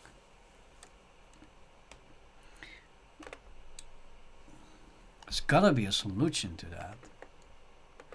There's gotta be. I think it's gotta do with the audio devices. I wonder if that would fix itself if I just install all the updates. The HDMI output is the default device, but it clearly still plays through this laptop speakers. So what if I just disable the laptop speaker device? Let's play like a test tune. See if I can. Yeah, it doesn't appear to play anything. I don't know what's going on here. I really don't. I really hope it's not broken or anything. This device is being used by another application. Or which one? Let's restart the system for that update. I don't know. I don't know what else to do.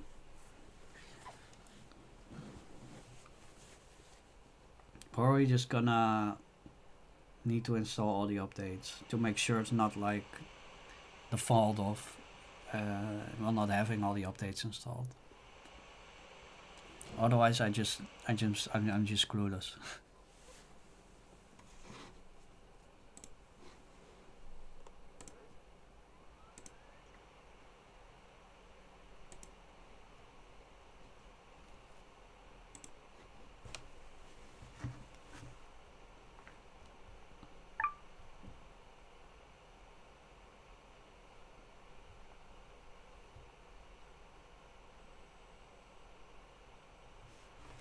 There we go. Let's see if those HDMI settings stick. Yeah, it's not showing any audio activity on the HDMI. That's so weird. Do I have something disabled in my capture device? No, it shouldn't. This is my internal capture device. So can imagine that I have, yeah. Pro Capture AI stereo. Yeah, no, it should capture just fine, but it isn't.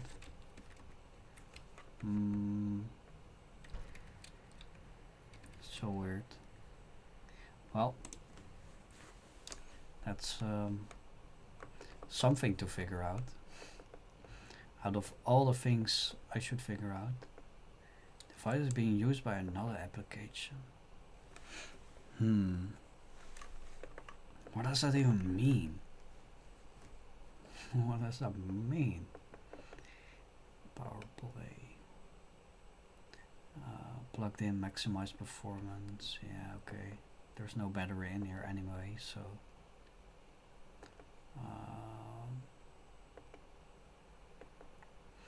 I'm kinda lost about the audio situation. I've never had that before, but it's been a while since I looked at Windows 7 laptops and got them like up to date and stuff. Like it's been a real long time actually since I installed Windows 7 from scratch. Now that I think of it, it's been quite some time actually.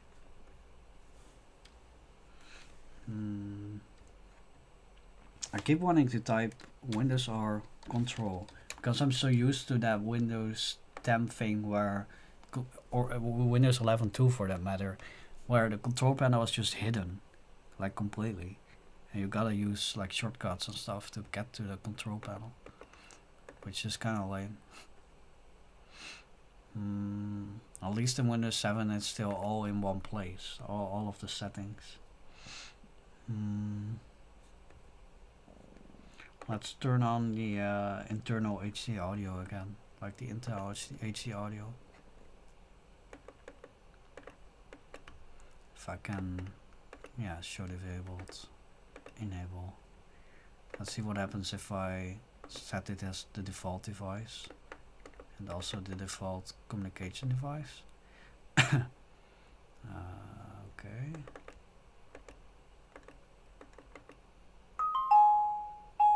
Yeah, then it plays on the internal speakers. Maybe it has to do that with the fact that the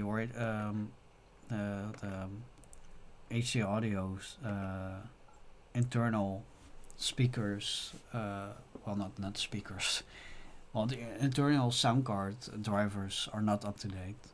Probably has to do with that. And I don't know how long it's gonna take searching for updates. Probably gonna take quite some time. Well, it's not really doing that much, it seems. So lame. So lame. I wonder if the game's gonna work now that I have selected the internal audio sound card um, as the default audio device. I feel like that's might have resolved that, maybe. I don't know. Or it's still gonna get confused. I don't know.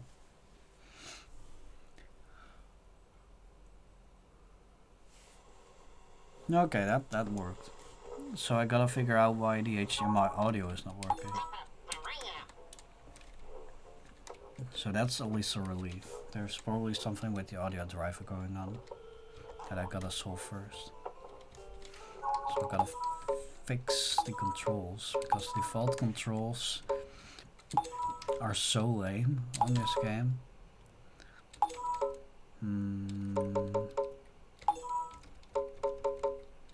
Let's see, WASD. Yeah, that's about right, I guess, or not. Well, kinda. Well, okay, I'm used to using the directional keys for walking in this game. Yeah, I don't have those keys on this keyboard. It's a 10 keyless keyboard, so normally I would use a numpad for the camera in this game. Okay, that seems to work just fine actually.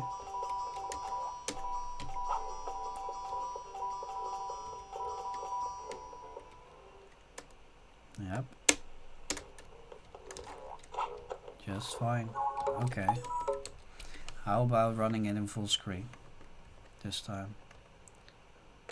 I wanna test every aspect, because it would be lame if I went to use this laptop for capturing and then I just found out midstream at some point that it did not work correctly.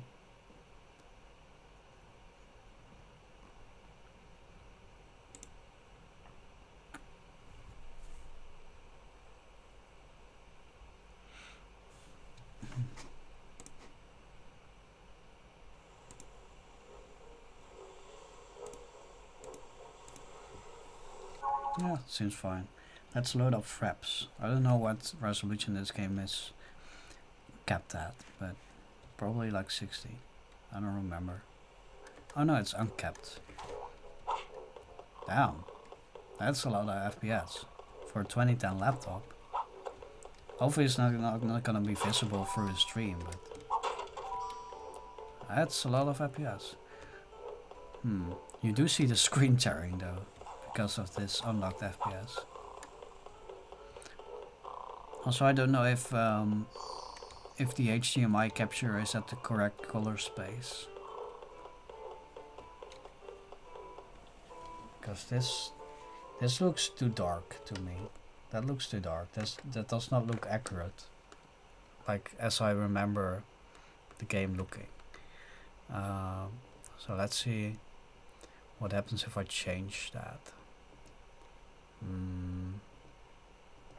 So pixel format, like maybe limited RGB.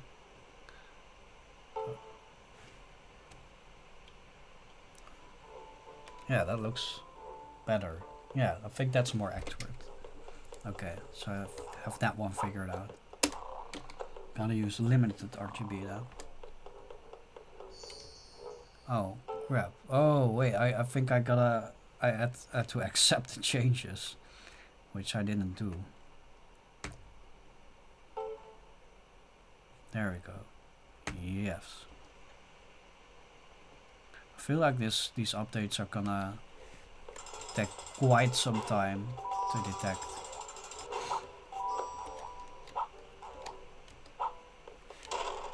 But I'm really pleased how well this laptop handles all games.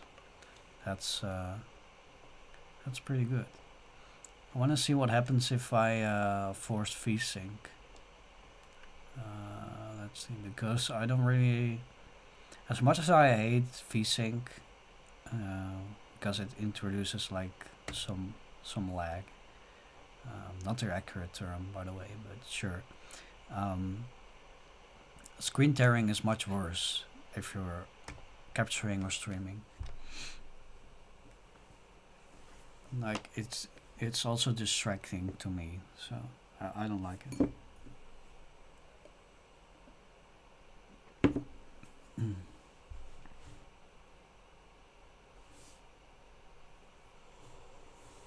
There we go. So that's just 60 FPS look.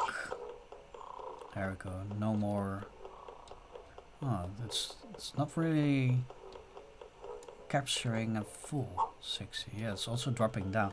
But I think that's because of these updates. Yeah, okay. It has found updates. That's what it was doing. So you cannot multitask on this laptop. That's what I found out for sure. Lots of updates. I'm debating with myself if I wanna do all of the updates. Maybe I should. Maybe I should. Also gonna get yeah, maybe this I need. AMD high definition audio device. I thought, oh look, another chat coming in and a Twitch chat, but it's another scammer. God damn it. This is awesome. I love that Windows 7 update is so up because the touchpad drivers weren't installed yet. And well, this is my USB keyboard, which works just fine, so I don't really need a driver for that, but okay. Maybe this is a driver I need to get HDMI audio working. So let's just install all of those. See how that goes. It's been quite some time since I used Windows Update on Windows 7. So I don't know if it's gonna work or fail or whatever. But it seems to be going. Let's also try the first version of Chaotic Kangaroo. See if that works. It should also work just fine. Oh wait, by the way, no. But this is the GOG version, so it could work. But I remember the original version when I tried that on pretty much the same hardware, but then desktop class. Like it had an HD 5750 graphics card from ATI. It would only render the background of this game. Also, I'm installing round 2, which is literally the version that I just ran. So that's stupid. I wasn't paying attention. So I'm overriding that installation for some reason. But this version, the first game of Chaotic Kangaroo, the original one, the original disc version only displayed the background, so I didn't even render like the objects and the kangaroo. So it didn't work on that system, and this has supposedly almost the same graphics chip in it. So I wonder how this is gonna work, if it's gonna work at all. This is a GOG version, so it could be that they have fixed some stuff so it runs on newer systems, but I'm not sure until I see it working. Also, it's quite possible that it's gonna take a while to launch because it's also doing all these updates. Yeah.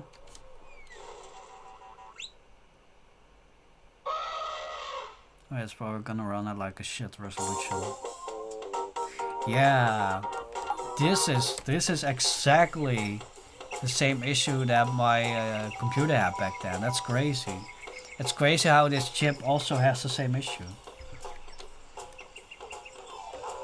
So some games are just not gonna be able to be ran on this chip. I'm still wondering to this day, like, what would even cause this? Like, I haven't seen this on any other device, except for that HD 5750 that I had, and well, this laptop right here, which has the same chip but then the mobile version of it. The R9 270X, the graphics card that I got after that card, in my desktop PC, I think didn't have the same issues. So somewhere along the lines they fixed something at AMD. Um, yeah, well, oh yeah, you cannot tap out of old games, so that game doesn't work. But I kind of expected that. Wait, what game is that? That's also around too. This is confusing. Mr. of Volcano, there we go. This game has about the same system requirements as the second version of the game, so I expect it to also just run quite well. Probably not as well right now because it's running updates and well, that's needing a lot of the CPU and stuff.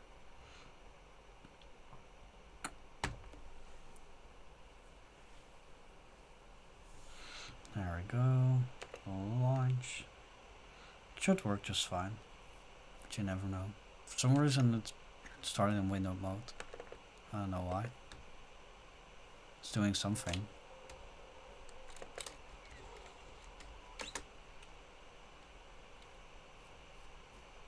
There we go. It's interesting how it's still lists this game as Tajemnica Vulcano, but the rest of the game is in English. But that works just fine. No doubt about it. So gaming works fine on this machine, that's for sure. Gotta wonder though, if Windows XP would have been more compatible if I have been able to get that working on this machine.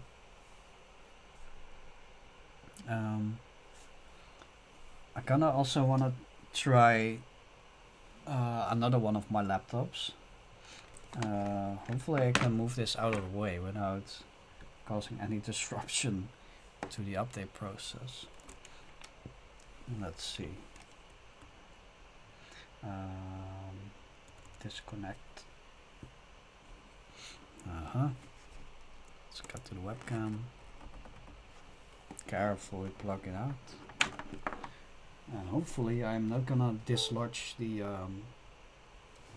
DC adapter by moving this laptop, because I've done that once before and that sucks. So yeah, how am I gonna do this? Where am I gonna put it down? I guess I'm just gonna put it on the ground. It's gonna be so lame if I accidentally plug out the cable. Okay, let's move this very carefully. Okay, that actually went quite well. Let's get the USB drive out of the system. There we go. And let's get the other laptop going.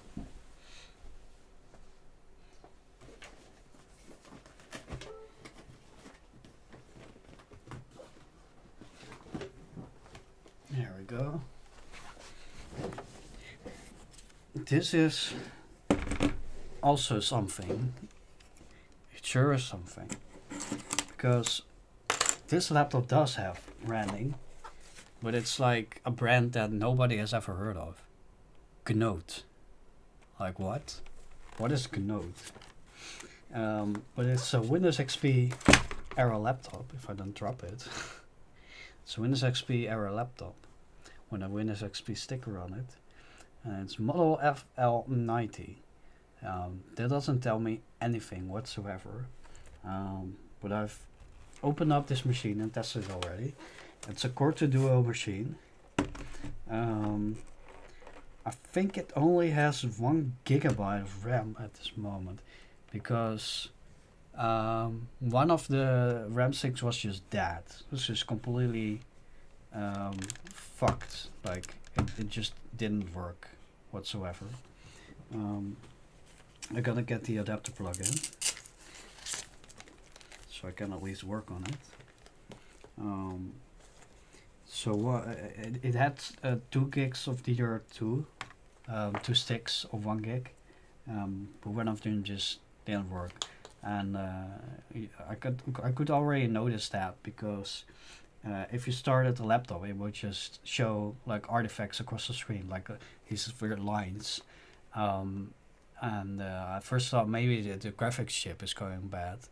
Um, Turns out it was just bad RAM. Um, After hours and hours of running Memtest 86 Plus, it suddenly showed errors, and literally after hours. So it didn't just show up immediately, but it showed a bunch of errors on the same address. So I tried with one of the memory sticks, and the system just wouldn't boot with one of the six, and the other one just worked.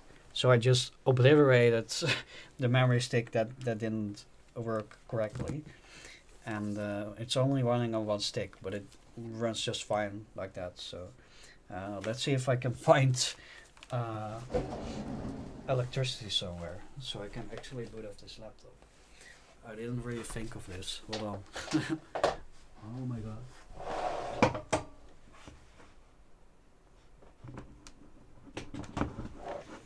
There's so many devices plugged in at this moment. Your laptop is downloading, it's installing update 6 out of 73. Out of the 73 that it could install and find right now. Windows 7 always updates in like batches. So right now it's installing 73 updates, and then probably after reboot it's probably gonna find like 2 more updates. So yeah, got this one plug in right here. And let's also get my USB keyword going so I can reach the laptop a bit better. Let's also get more of a laptop frame if I can get that to work. Yeah, somewhat. Doesn't really matter that much though. I'm not immediately gonna be able to capture from this laptop because it does not have HDMI. It does have VGA, but I'm not hooked up for that right now. So here it goes. Let's see. Oh yeah, a nice little extra. Someone left the driver disk in this laptop, which is great because now I don't gotta hunt down drivers for this laptop. So as you can see, it's probably from around 2006. And that's a Core 2 Duo with a gig of RAM. System CMOS checks on bad. I checked in this device and it has I think it has a rechargeable CMOS battery. Don't quote me on that because because I don't remember. I haven't wrote this down anywhere. But it's rechargeable BIOS battery in a format that I hadn't seen before. But it's supposed to be able to be replaceable, except for the fact that it's soldered in. So you gotta have soldering experience to even be able to replace this battery. So that's pretty lame actually. Yeah, that they did that. They did like that. Not sure why. Like they should have just used a regular old CR. What is it? 2032, I think. Like the regular BIOS battery. I want to try getting Windows XP on here. Windows XP Service Pack 3. Which should probably go a lot better than the other laptop that we just had in front of us. Because, well, this one is very much made in the XP era. So it's very likely just gonna work. Also, there's still a hard disk drive in here, which I kind of forgot about. I'm not sure if I want to replace it by an SSD right now. I don't know. I don't know what I want to do.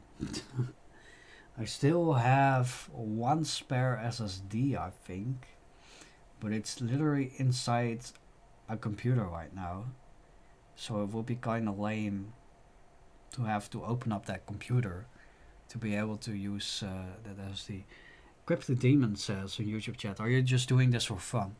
Yes and no. I also want to have at least an extra Windows XP and Windows 7 computer, just in case I either need to run an old game that only runs in like Windows XP or old hardware, um, but also just for fun because I haven't used these old computers for a long time, and I also got these laptops for free. Um, that other laptop that we just looked at is installing Windows 7 updates on the floor right now. If I can get, there we go. Yeah, it's uh, it's probably gonna be busy for quite some time. Meanwhile, this laptop is just hopefully booting into Windows setup right now, and hopefully it's not gonna blue screen just like the other laptop did. That's why I went with Windows 7 on the other laptop. Um, well, theoretically, that other laptop could have ran Windows XP just fine, but it lacked BIOS settings to be able to get it to recognize the hard disk. Corrected email. I also wanted a Windows Vista machine. That would be pretty cool. Oh yeah, yeah, for sure. Windows Vista is actually awesome. Um, but I don't really want to deal with Windows Vista though. um, they're for old games. It's not really that interesting. It's better to just look at Windows XP or Windows 7. Uh, because pretty much all games that have been released for Windows Vista very likely just work on Windows 7, no doubt about it actually. Um, and Windows XP games, well, most of them are gonna run on Windows 7 too. But I do have some nostalgia for Windows 7 or Windows Vista, I mean, but not that much. I've never used it as a daily driver. But it just looks really awesome, like the Windows Aero team, um, the Aero glass. Windows 7 both refined the theming, but also made it a bit more boring, I think.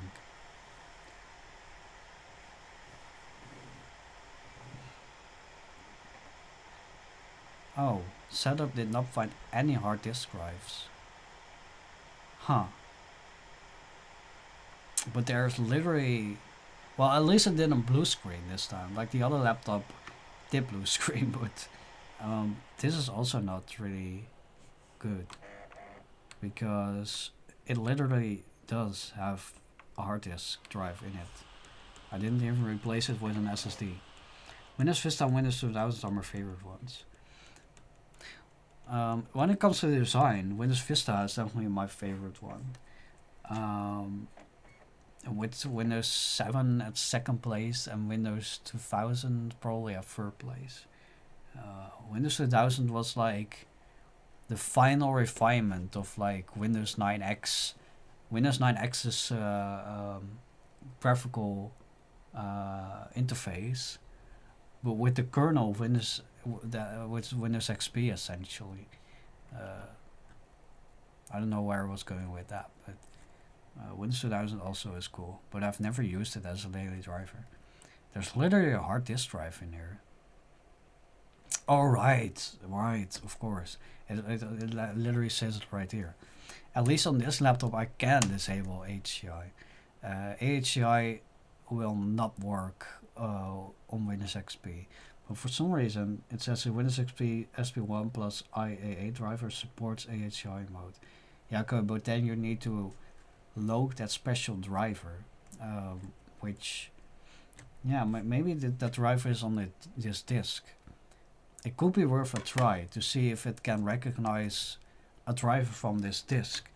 Yeah, it was just 9x with the NT kernel. Yeah, that's right. It could be worth trying to see if I can load drivers from this disk to get AHCI support working.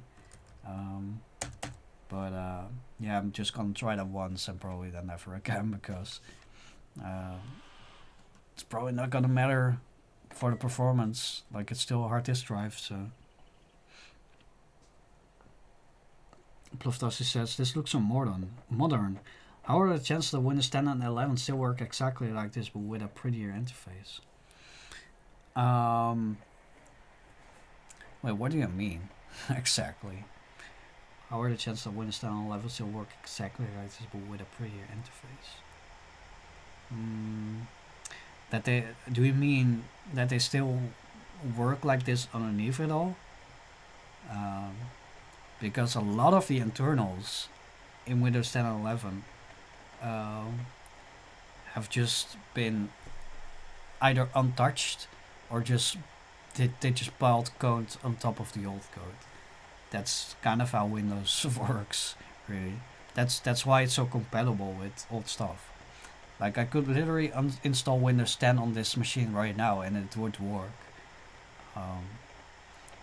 which is both fascinating and also yeah, kind of weird in a sense. But I think they really did overhaul Windows setup because since Windows Vista, I don't think they are loading all the drivers in the get-go. Wait, I wonder if if it's already said like if you need to load drivers press F6 because I'm probably screwed if I missed that line. I always just default to waiting, like I've never needed to load a driver during Windows XP setup. So I hope I didn't miss it. It's probably, yeah, okay, I missed it. Yep, gotta start all over again. This is probably a mistake. Like, installing in AHI mode is gonna make no difference whatsoever. But I still wanna try. Just to make it work. Cryptic Demon says, I never liked Windows 10. I'm one of the few that think Windows 11 is better. Now that's a hot take right there. Press F6, F6, F6. Did I do it? I don't know. Oh crap. I accidentally pressed the power button. I'm so sorry. That sucks. But did I do it? Like it didn't prompt me to install a driver. So that's lame. Windows 11 will deploy it. Yeah, I was about to say Windows 11 comes with so much bloat that's the entire reason I hate Windows 11. But the bloated Windows 11 is pretty cool. I do like the visual overhaul. Actually, I sure hope I got that, but I don't know. But Windows 10. At the start I liked Windows 10, but then they started showing Candy Crush ads when you clean installed, and they shipped so much trash to Windows 10 that I just hated it. The same reason I hate Windows 11, by the way. Both of them, if you debloat them, if you just disable all the extra stuff, they're fine, but personally I switched entirely to Linux because I just couldn't stand Windows anymore. But even Linux is sometimes kind of painful. Like you run into weird issues, compatibility issues, stuff not working. It's not always fun. So I get why people still run Windows. There we go. Setup could not determine the type of one or more mass storage devices. To specify additional SCSI adapters, CD-ROM drives and special disk controllers for use with Windows. Press S. Setup could not find a floppy drive on your machine to load OEM drivers. Cannot load a DVD like this one right here or a CD. Do we really need a floppy disk? Are you being serious right now? So if I were to sneakily put in this disk, will that work? I don't think so. Dude, So you really need a floppy disk drive to get this driver installed. Oh my god. This laptop does not have a floppy disk drive. Cryptic Demon YouTube chat says, I hate that you need a Microsoft account when you install Windows 11. You gotta find a workaround to get around. Yeah, it's lame, and they also patch these workarounds from time to time. That's for me another reason I hate Windows these days. Like if you get around all that crap, uh, it's great. The system is great. Like Windows 11 is not that bad. You know, it's not the end of the world. But you first gotta find workarounds for all this stuff and disable a lot of checkboxes, and that's kind of lame. Ploftashi says, I feel lucky to not care enough to be bothered by Windows. Well, that's just great, but I hate it, so there you go. Yeah, okay, there's no way I'm gonna load a floppy, so I'm not gonna install Windows XP in AHCI mode, I guess. But nobody cares, so... please just go into the BIOS. I wanna uncheck AHCI and get Windows XP on there. Come on. You can do it, you can do it, you can do it. I hope. I don't know. Yep, there we go. It's 8th of March 2007. Sounds about right. Where's that? Oh yeah, HEI disabled. There we go. At least we can actually get Windows XP installed right now. I was like, it's worth a try, and then I spent like probably 50 minutes trying to get it to work. So it kind of wasn't worth it at all. Hooray. So yeah, that kind of demonstrates what era Windows XP was released in. Like, you cannot even load drivers from a driver disk. You need a floppy disk drive, which this laptop clearly does not have. It's old, but not that old. Also, quick update. The laptop with Windows 7, the 2010 laptop, is still installing a lot of updates. It's probably not going to be done anytime soon. So that's why I switched over to this one. Cryptic Demon says, that's a weird issue you're having. Never seen that before.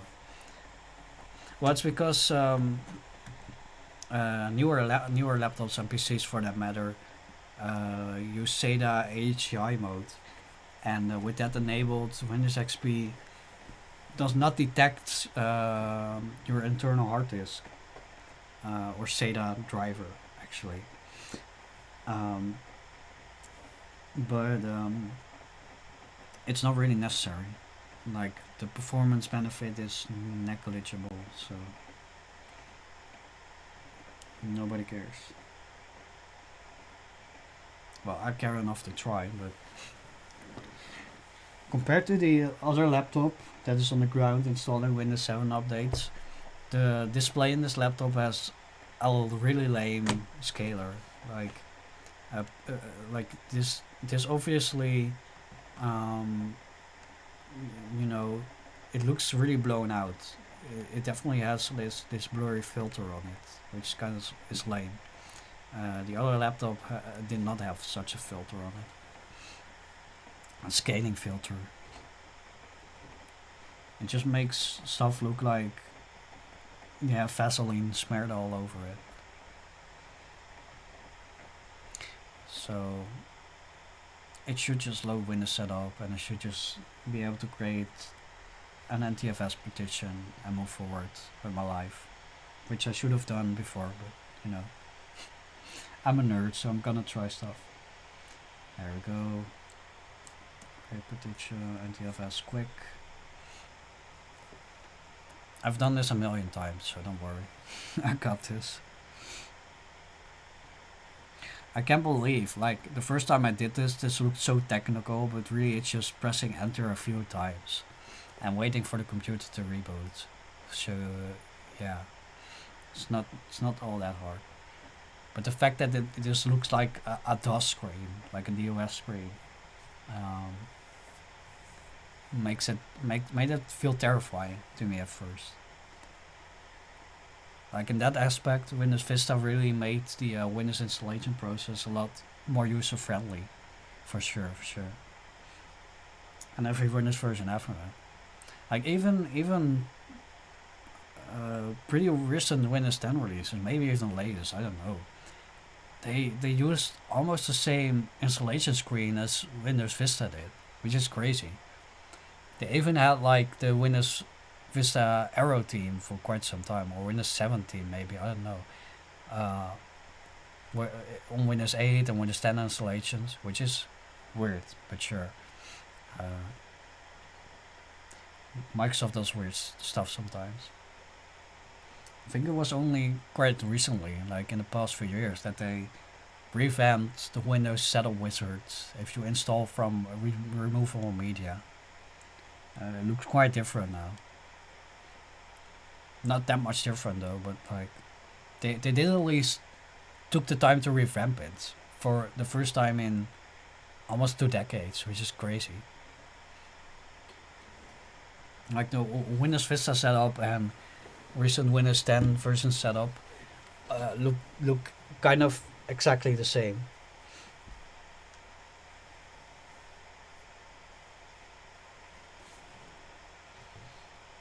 Probably should get an SSD at some point for this system. Like SSD is already cheap. I wanna see what the hard disk performance is first. I don't even know if this hard disk is in good condition.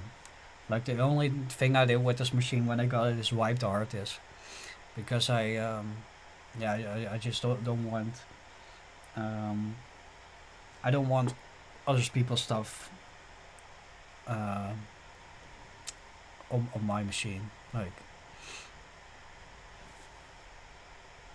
also I remember trying to boot up this laptop when I got it the first time, and the Windows XP installation was just borked, like completely borked. Probably because of the bad RAM in this machine. Like it had one bad RAM stick that just um, if it was installed, if it was the only memory stick that was installed in this machine, it would just straight up not boot. Like the entire laptop would just not boot at all.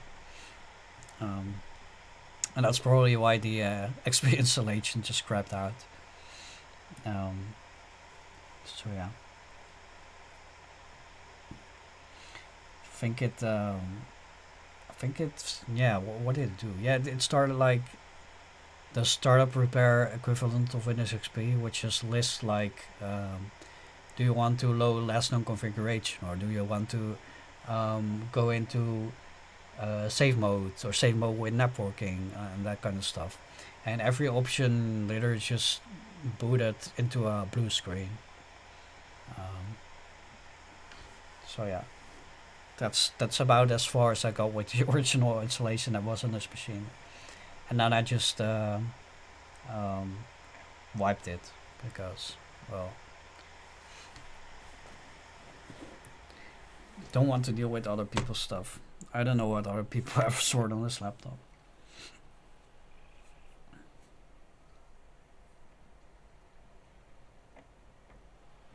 There we go. Good old Windows XP. Oh yeah. Oh wait. I was like, fuck. I gotta hunt down drivers for this laptop because it's Windows XP. But then I forgot that I literally have a driver disk right here that the owner left in the machine. So that's wonderful. So hooray. I want to say success and hooray at the same time. An exciting new look. Yeah, for sure.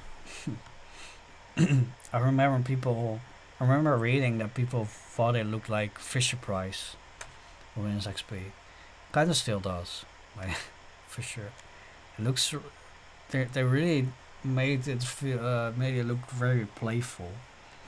Cryptic Demon says, I installed Linux Mint on my dead Windows 10 machine under the Windows 10 drive. Okay, cool. I wonder how that's working out for you. The laptop I'm using to monitor the stream is running Linux Mint. But on my main system that I'm streaming this from, I'm running Fedora Linux.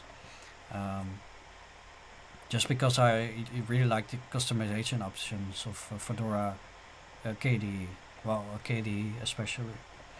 Um, he said he likes it better because it runs much smoother. Yeah, yeah, for sure. Wait, let me see if I can move my camera over. It's not. It's a bit difficult, but this is a 2012 laptop that I repaired, and I've kind of customized this Linux Mint install, but it's working just fine with Linux Mint. I'm monitoring my stream with this laptop, um, and I also have KDE Connect running on it, so I can transfer files from my phone really quickly to the device, and also get like notifications from my phone on this device, and it works quite fine, especially for a laptop I got for free. Like I get so much stuff for free, being an IT repairman, um, for mostly elderly folks. People just want to get rid of their old stuff, and I just revamped the machines a bit, and I made it to where I maintain updates automatically, so the system stays secure. Yeah, yeah, that's also what I do. And yeah, I hope it keeps working well for him. I've also transferred some of my clients. I work with a lot of older people um, that need help with their computers or iPads or Wi-Fi or whatever. And on some of those of PCs, I've installed Linux Mint as well, and also enabled automatic updates. Some people were able to adapt to the system quite well because, well, it looks pretty much like Windows in a lot of ways. Some people did not take it that well. It can differ. The experience can differ. I found that people that were already using Firefox and Thunderbird, which is also the default on Linux Mint, um, they had no issue going over to Mint. Um, so, and with other people that I transferred, they were using Microsoft Excel quite excessively, or they've always used a version of Microsoft Outlook. And if they suddenly need to use Thunderbird because Outlook is not available on Linux, well, some people are just screwed because they're so old that they aren't able to understand the new system. Well, not easily anyway. So it's a bit of a mixed bag if people are able to successfully transfer from Windows to Linux. But some people are quite happy about it, especially since they are able to use their laptop or PC much longer than they originally could on Windows. My dad still uses Uno email services. Good lord, that's a name I haven't heard in a long time. Uno, interesting. Yeah, let's just use my actual name for this computer. XP. I don't know. Lap. Let's just make it a concise name. GMT +1. It's interesting how Windows XP they use GMT, but on the Windows 7 install I just did. Good lord, look at how slow that goes. They use UTC, so they changed that up for some reason. I don't know why. I don't know the exact difference between those two.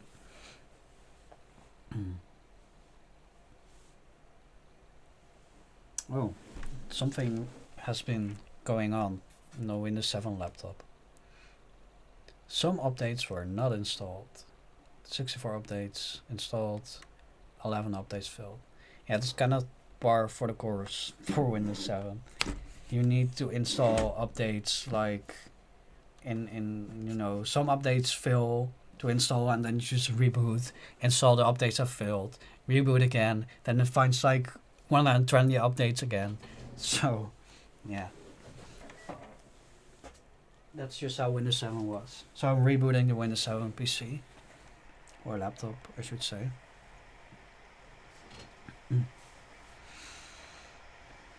Yeah, and the other issue about Linux was that some people have been using the same Windows software for 20 years that just work fine on Windows 10.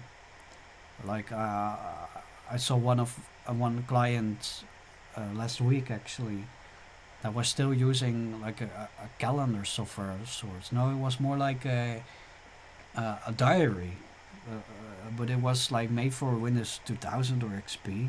Because really old software, but she been using that for years and years, and yeah, I want to see. I would like to see if that runs on Linux Mint using Wine. Um, a lot of old software runs quite well with Wine, especially um, like easy software, like local software that it just runs locally. Mm, I wonder about that. I'm allowed to transfer one of her PCs to Linux Mint because she wants to see. She's curious to see what it looks like. Um, because I told her that she's probably gonna have a better time using that, but yeah, it's always a mixed bag. So I don't know. We'll see how it goes. I feel like for her it's probably gonna be easier because she had all these dumb software packages that are supposed to clean up your machine or help you clean the registry or driver booster and stuff. Um, she thought she needed all that stuff, but it's um, yeah. I told her she shouldn't be bothered about all that stuff anymore. Um, and she installed so much random garbage on that PC. It only had 120 gigabytes storage. That there are literally 0 bytes left anymore. After uninstalling all the software, all that crap, all that Norton antivirus and whatever safe browser and some VPN servers or something, I uninstalled all the crap and um, suddenly the system had like 20 gigabytes more space. So that was a solution to the problem. But also, if she had Linux, she cannot even install any of that software. So it would be safe for her, and in that sense, um, there's less for her to fuck up. Um, well, if she's not gonna like do stupid stuff anyway. On both systems you can do stupid stuff. But she's also using Firefox and Thunderbird, and yeah, she's been using that for years and years. So I feel like she's probably gonna have a good time switching over. Um, which it's never quite clear. Oh yeah, the Windows 7 laptop just restarted. I'm gonna check for updates again. I hope I can get this sort of in frame because like it's literally on the ground. So yeah, it kind of works. Not the best, not the worst. Okay. Um, it's in such a weird angle for me. Ah, it looks like the touchpad drivers are installed now because I could scroll with 2 fingers. That's great. Hmm. I hate not having stuff in frame perfectly. Even though I only want to show this for like 5 seconds. That's better ish. It detected just on one update. I probably gotta do this update and it's gonna probably find like 200 extra updates. Microsoft had Liquid Glass before Apple and they did it better than them. Yeah, I think so too actually. My dad recently switched to a MacBook or no, not a MacBook. What am I saying? To an iMac. Um, and well, it on the surface it looks good, like the new macOS version with Liquid Glass. Um, I feel like they didn't really test it before. It doesn't look so elegant on some parts of the system, so that's kind of lame.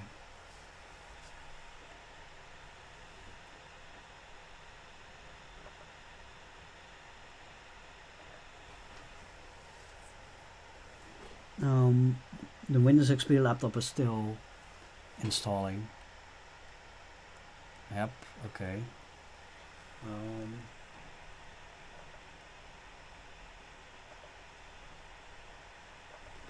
It's kind of lame that you need to do these updates in a piecemeal fashion, and can't just press one button and install all of them. No, that would be too easy, right? Also, if you're hearing a fan blowing, that's the Windows XP machine. Like it's loud, even though I replaced the thermal paste on both devices.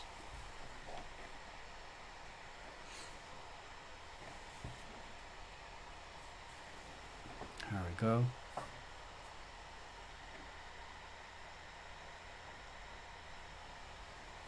Windows XP setup will complete in 3 minutes. Okay, well. Hooray. I'm so glad I have the driver disk for this system. It would have sucked so much, especially since this is like a no-name brand. Like, it would not be a great time to get all these drivers. Also, it's rebooting. I'm probably going to out of the box setup. I wonder if it's gonna be able to have audio on the first try, but I don't think so. It's probably not gonna happen. That's probably asking too much. But you never know.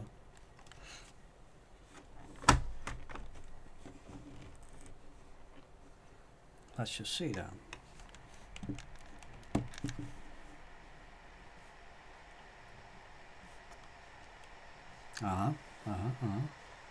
Please wait. It's gonna change the resolution. Okay. So far so good.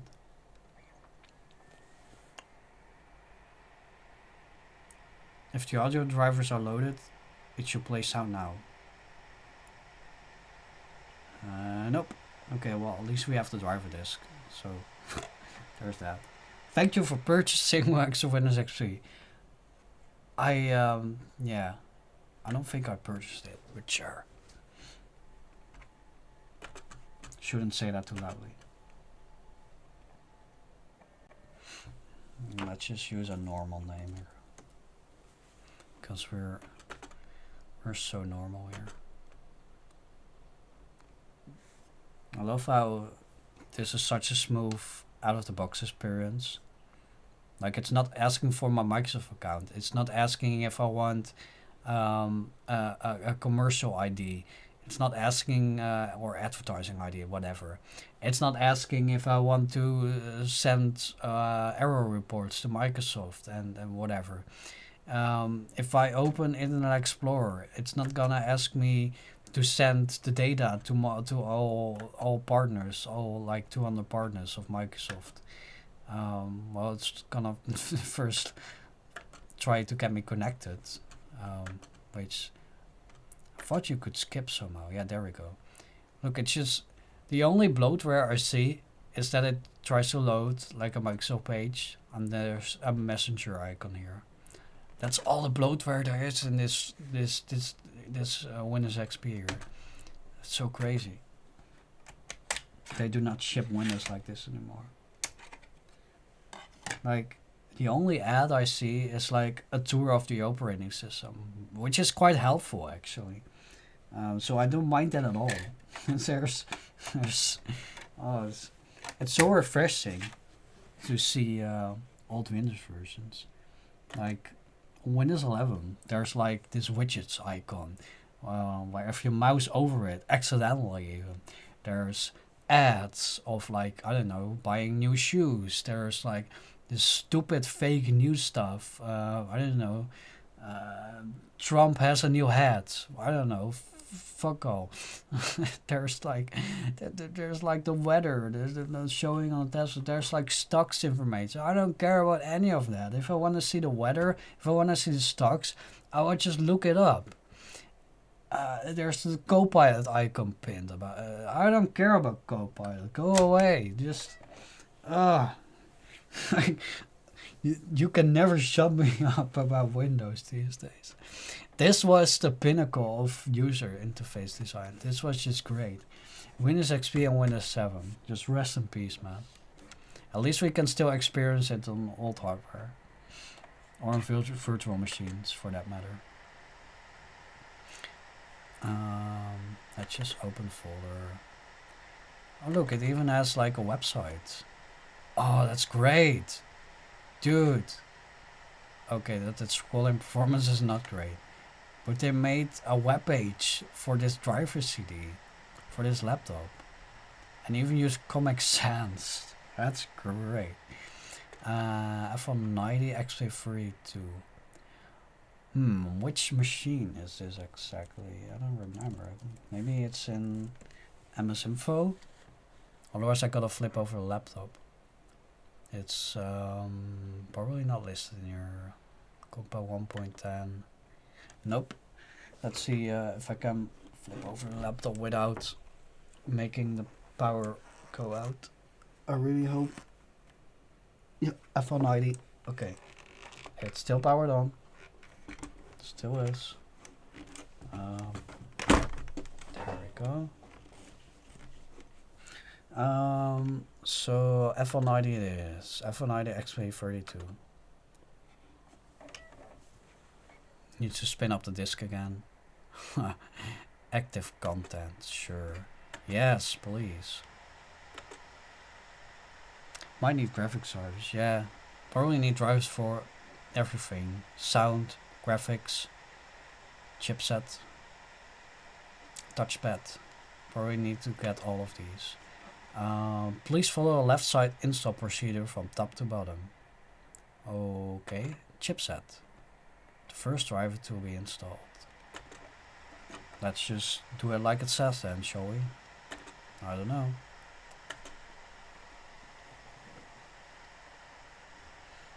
This is great. I love having the driver disk for this because I would have been screwed. Like the likeliness of there being a driver page for this machine is like 0. Yeah, I remember when I was little I had to install all the drivers manually. Yep, that's that was a thing back then.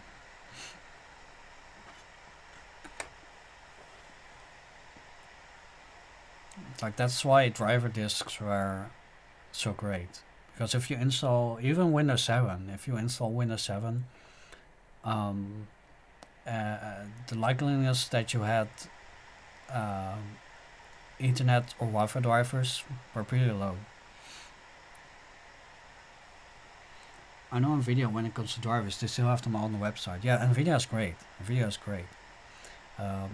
Intel, not always. Like on that other laptop that I have on the floor right now, installing Windows 7 updates, actually it needs to restart. Hold on. It needs to restart after doing free updates. What was I saying? I don't remember. Jeez. Let's not restart. Hopefully I don't even need to restart after all these. Video. Yeah, AMD has all the drivers on their page still, all the old drivers. Sometimes it's kind of hard to find though. Older versions, mind you. Like sometimes a graphics chip was released when Windows XP was still out, and they did have a Windows XP driver at some point, but it's hard to find on their website without knowing the direct link. Oh yeah, I was about to say the Intel Wi-Fi driver for that laptop I have laying on the floor right now installing Windows 7 updates. That driver was not on Intel's website anymore. So that's kind of lame. I had to install it from a really weird third-party website.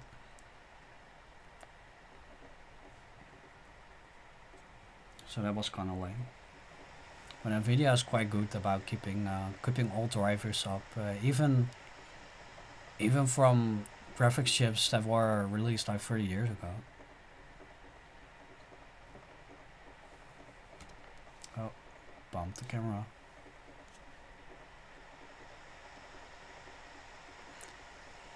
This laptop screen is not that great. But I'm not set up for VGA capture right now. It does not have an HDMI port. This was before HDMI really was a thing really. Oh, interesting. This laptop screen is quite high resolution actually. Oh yeah, Windows 7 just booted up on the other laptop. This is a really high resolution screen for that time. Probably like 1600 by 1200 or something. No, even 1680 by 1050. That's almost 1080p. That's crazy. That's pretty high quality. Also, now I know what driver, what chip it is. That's a GeForce 8600M GT, which sounds performant, but I literally have no clue. Also, it's not really focusing.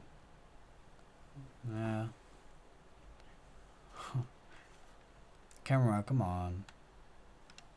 It's only focusing when I zoom in a bit more, which sucks, but not much I can do about it. Audio. Let's get the audio drivers going.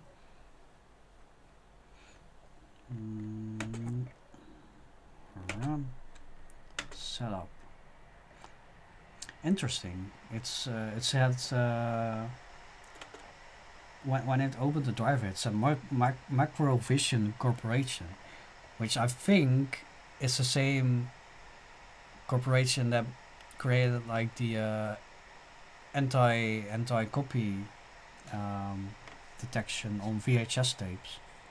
Ooh, there's one dead pixel on this laptop that I just noticed, and it's probably hard to see on camera. No, it's maybe right there. That's that. That one's gone. If I can get it to focus again. Yeah, that's probably a dead pixel.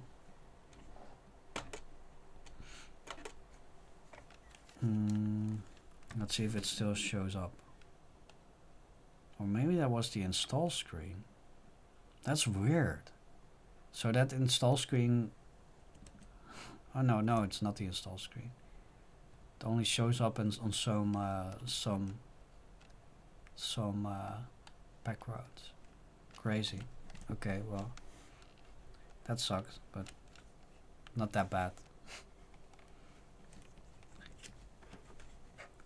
Because otherwise this laptop still runs extremely well for such an old device, actually.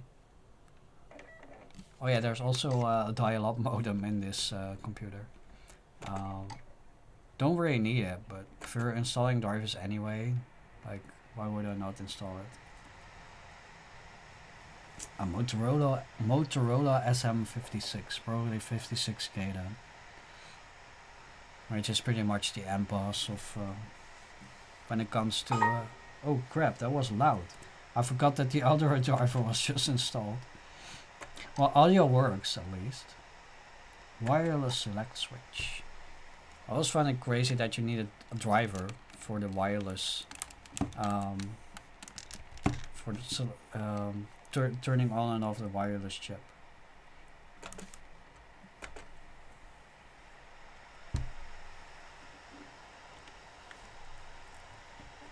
Oh yeah, wait. I wanna set the Windows 7 laptop to install some more updates if I can get this in frame. I don't have enough space, so this is as best as it's gonna get.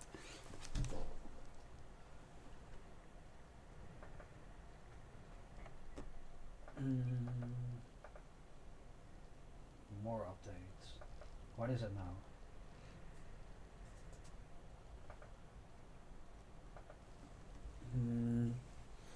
Oh, that's still, I think that's probably one of the last updates, 2020 01. So first month of 2021. 2020, I should say. I think 2020 was the last year when the 7 was officially supported. So there we go. So it's probably the last batch of updates. I don't know. We'll see. Those are gonna install. Let's get back to the Windows XP machine. camera's a bit sideways. Not sure what's up with that. It's better now, I think, maybe. It's hard to get stuff in frame. Next.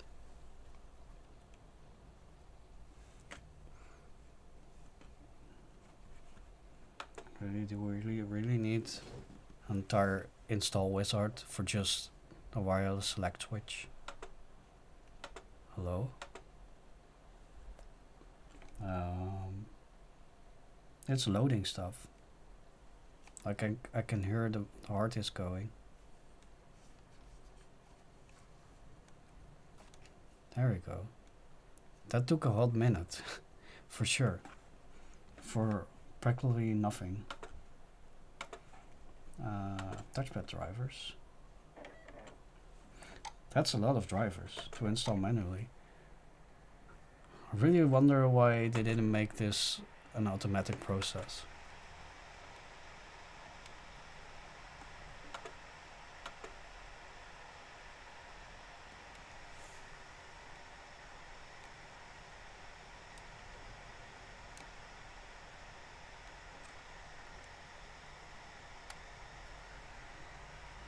Keeps defaulting to restart my computer, but that's not what I want. Touchpad, Bluetooth. Even has Bluetooth. I don't know. I don't know. I don't know when I first saw Bluetooth on a laptop. Actually, but Bluetooth audio still was kind of lame, I think, back then. Probably was more used for PDAs and stuff to sync calendar stuff and such.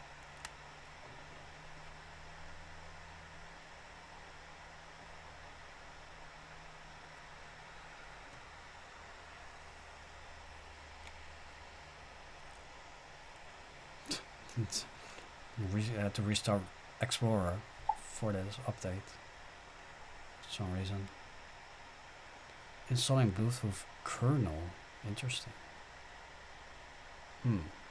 So it's like a kernel driver? I don't know. Boot up. I love Windows XP.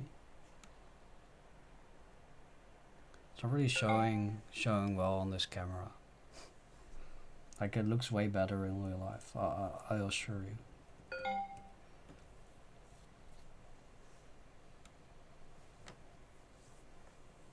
It's taking a minute here. That's a lot of devices for just a Bluetooth device. Huh.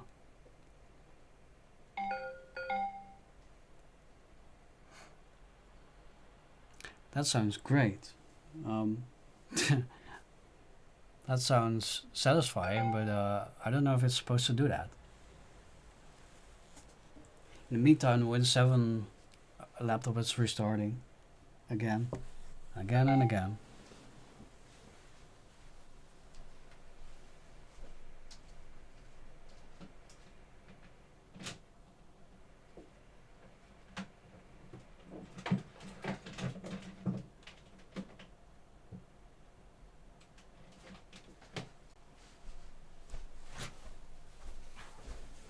There we go. Finish. Sure, whatever. Sure.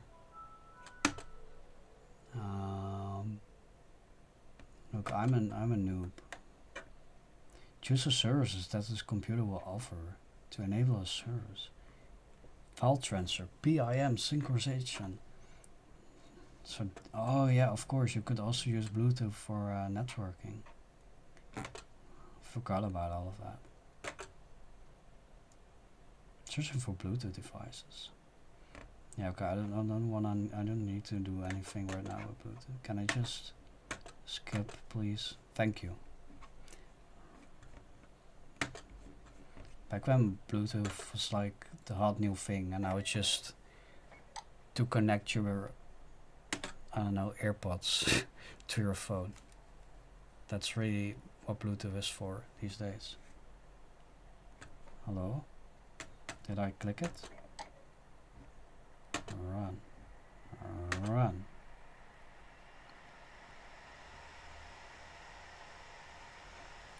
Next.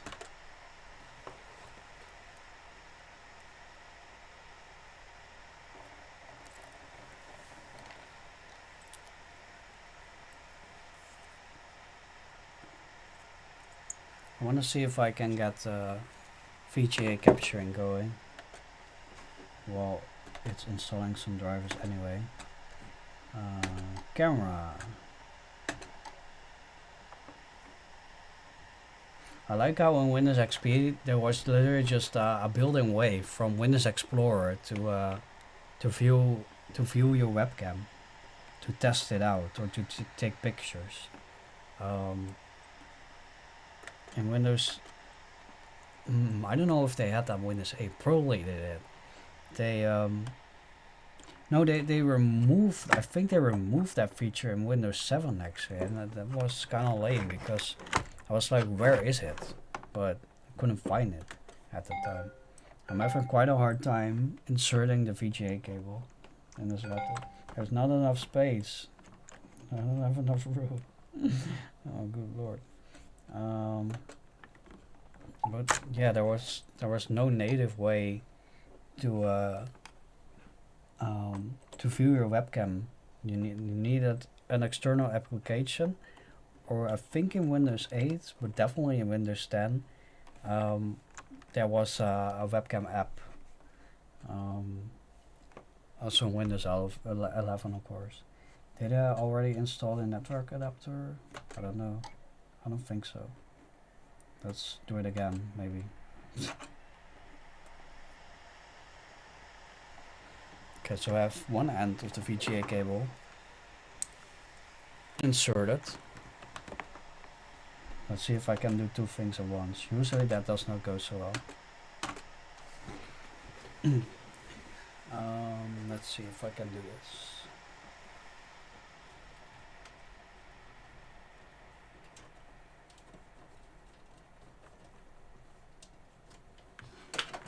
There we go.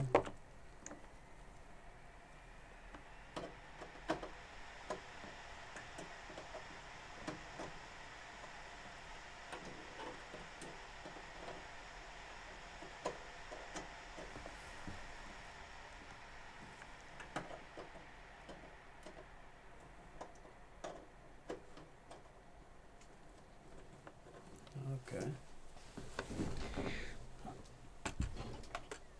I should be able to capture the PC right now. Maybe I need to restart first to get the drivers properly installed. Network adapter, wow video. I don't know if I need this, but gonna do it anyway. Probably just random extra software for like audio enhancements and stuff. Just like smart battery. Yeah, there's literally no battery in this machine anymore, so I'm not gonna bother with those two at least. This one I can check out, but it's probably just fluff. Let's just restart after all that.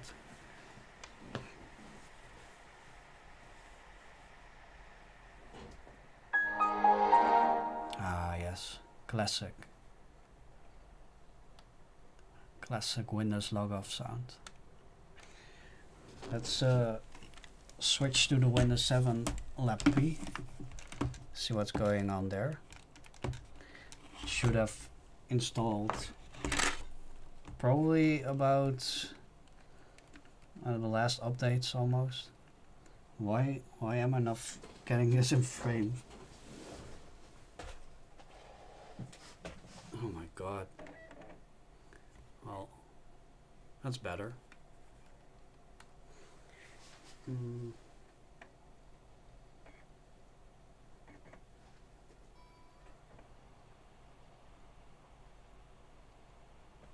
I'm just looking to see if there's any more updates left to do.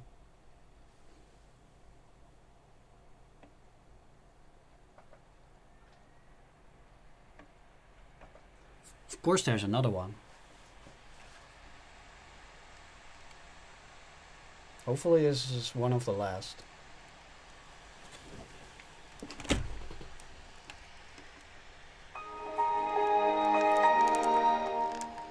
And there's Windows XP.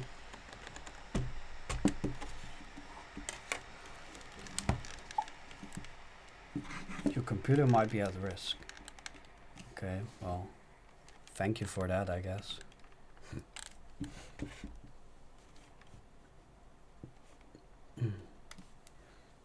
Okay, so what about capturing? I noticed that the Windows key P key does not work on XP. I did not know that anymore. Multiple monitors. What if I just combine them? Can we do that? Extend my Windows desktop to that monitor.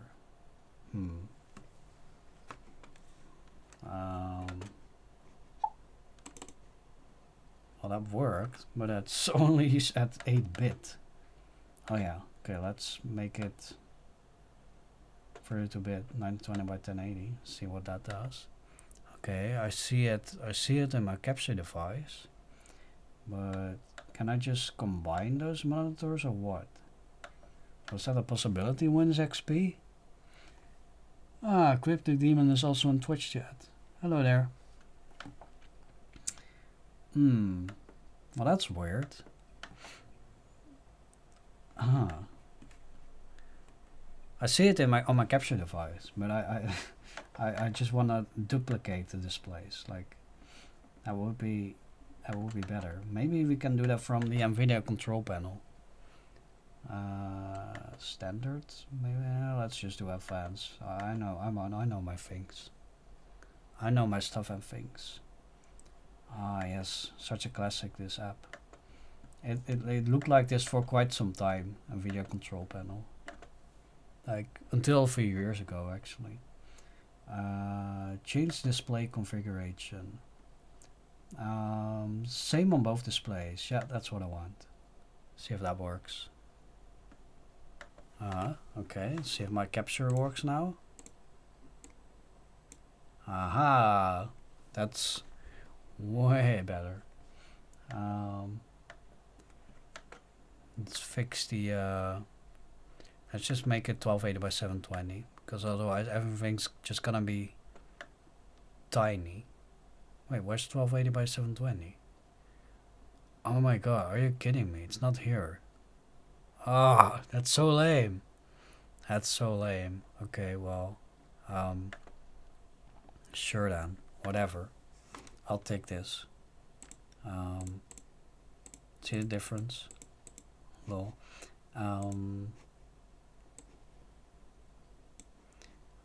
Wait, what was I wanna do? I think I wanted to do this, right? And then this, there we go. So I can still show like the laptop. If it wants to set the exposure. Stupid camera.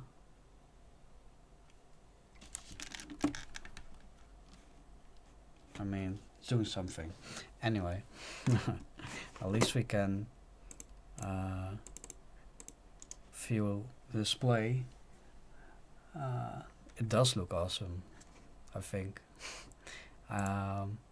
Let's make this crap, where's that setting at? No, not that one. I'm sometimes such a noob. There we go. Okay, now it looks like a ghost, but I'm trying, okay, I'm trying. Yeah, it's not the best. So doesn't really deserve a prize or anything, but I wanted NVIDIA control panel. Yeah, well, I wish it still existed, because, well, it looked old. It just has all of the settings in one like page. How can I make this not suck? Well, I don't know. Let's just keep it at this. Let's just make it like a tiny window. There we go. Oh yeah, also set the resolution correctly. 1024 by 768. There we go. That's better. There we go. That's what I wanted. Boop. Haha. We're getting somewhere. So I hope all drivers are installed now. GeForce Experience is a bad experience. Yeah, I know. Especially when they didn't allow you to access it without logging in. That was a dumb time. Oh, there's still fingerprint sensor and network controller, presumably the Ethernet. That doesn't have the drivers. And a PCI memory controller, which I don't know what that is. I think there's a FireWire port, and there's I think there's a card reader. Maybe that needs a driver, but I don't know why it's not included on the CD. Bless you, thank you. Yeah, that's kind of odd. Like, why would they not include that on the CD when it's definitely a thing in the system? So, what the hell? It does have the option to roll back driver. So there was a previous driver. I mean, it's looking at the CD for the driver, but I don't know if it's there. Oh yeah, meanwhile Windows 7 has installed 1 update. Let's see if there's gonna be more updates. Hopefully not.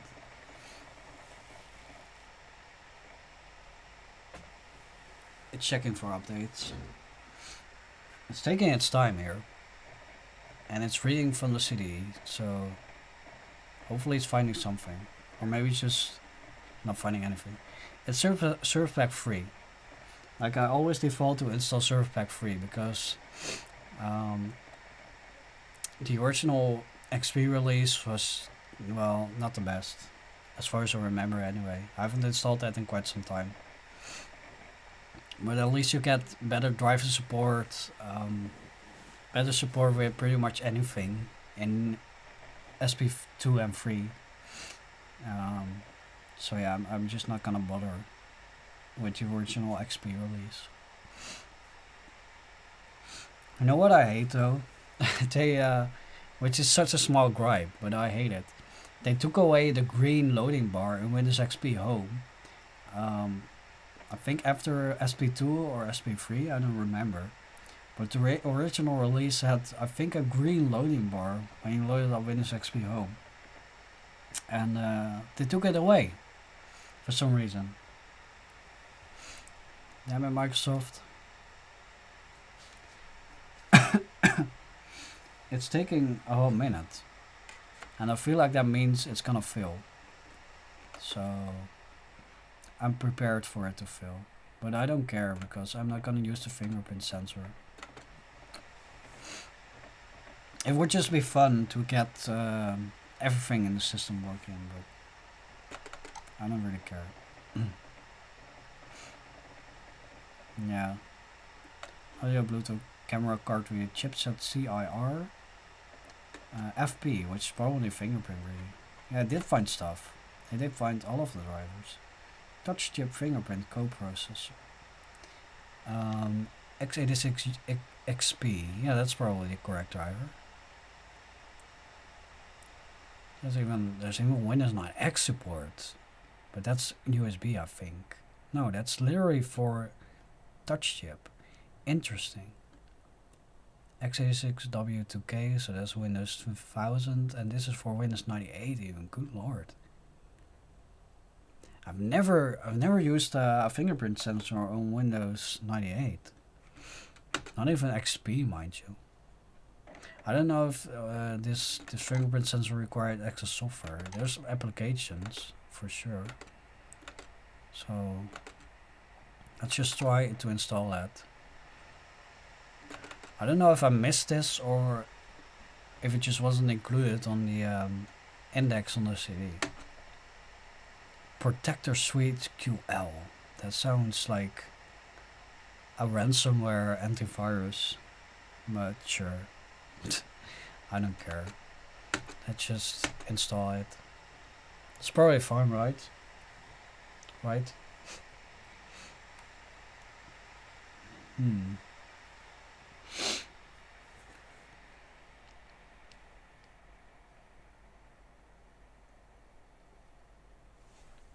I like how everything took a whole minute back then.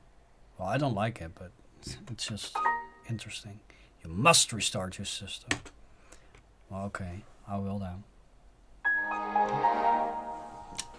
Aha, Windows 7 has found like a bajillion more updates to do. Well, not a bajillion. From a distance it looked like a lot, but just 10. Camera framing sucks, but you know, it is what it is. There's only like so much things I can do here. I wonder what that looks like on XP. Fingerprint sensor, yeah, no idea actually. If that's what you mean.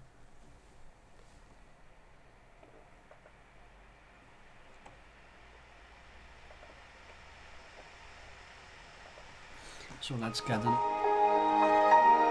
extra 324 megabytes of updates.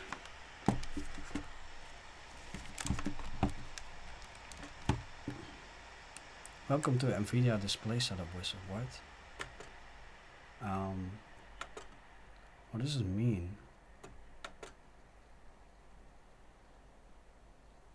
So it's trying to get me to change the display settings, but that's really not what I want. So fuck off.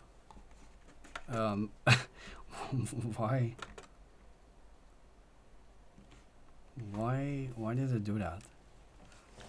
Like, it's not like I changed the settings for nothing.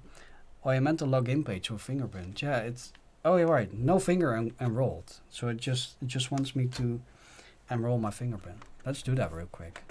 I've never done that on Windows XP. So I'm quite curious as well.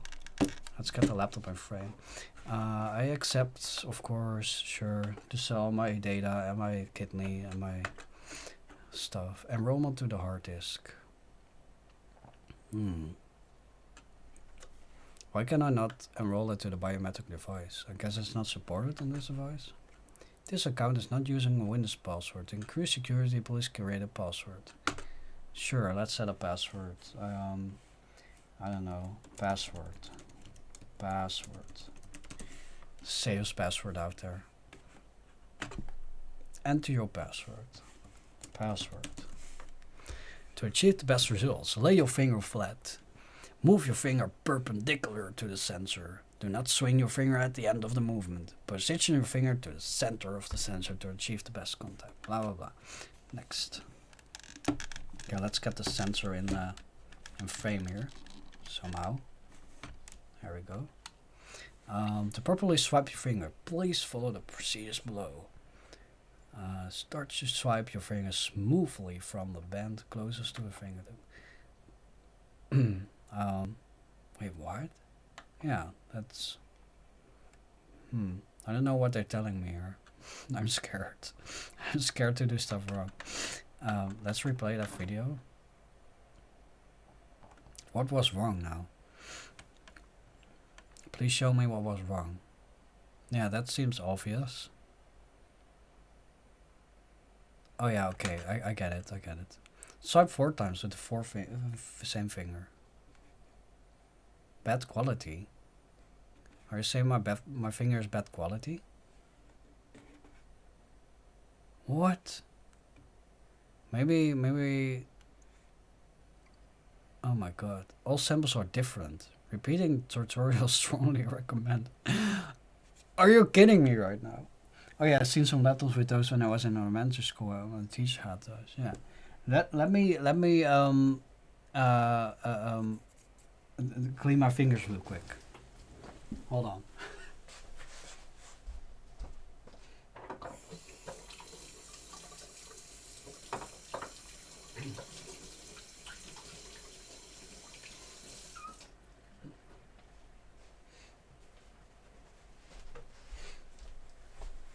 I probably think it didn't work because I used hand lotion. Because my fingers are quite dry, and actually, my fingers, one of my fingers even bled today because they're so dry. Anyway, let's try this again. Probably gonna work a lot better right now. Hopefully. Bad quality again. Is the sensor just dirty? Or broken maybe? Because I definitely cleaned this laptop. Like, quite well actually. It does not look dirty. Like, at all. Bad quality again. Huh. This sucks. This sucks. Let's try a different finger. Try again. Please let me try again.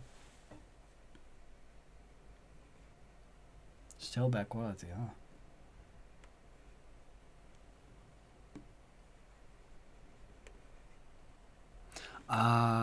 Okay. Gotta do more than just the fingertip, like from here or something. That worked once, but it didn't work this time. Forgot to mention, I don't think my teacher used it. Yeah, I don't think I saw anyone use it back in that time. Ah, okay. Now I'm getting somewhere. Hopefully. That one was bad quality, okay. No. Some samples do not match. Repeat the tutorial. Are you kidding me right now? This sucks. This is lame. This is lame. This is lame. This is lame. Oh my god. Okay.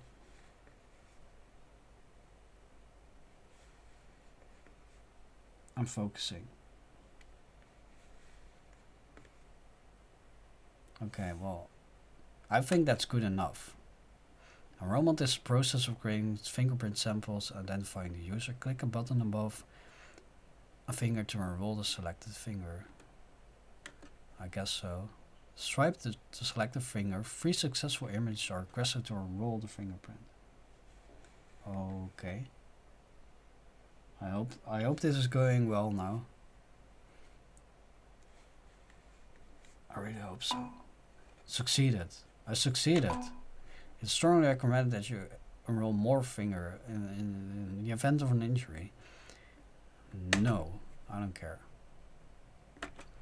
Let's see how that works now, shall we? Maybe from the... yeah. Okay, that looks quite rudimentary, but let's see if that works. Awesome. It works. That totally worked. Okay, let's see what happens if we reboot. Let's see how that works. Sweet. I've never used this on Windows XP. Oh, it's it's even showing on the log off screen. That's a bug. It looks like it's just software overlaying on top of logon UI.exe.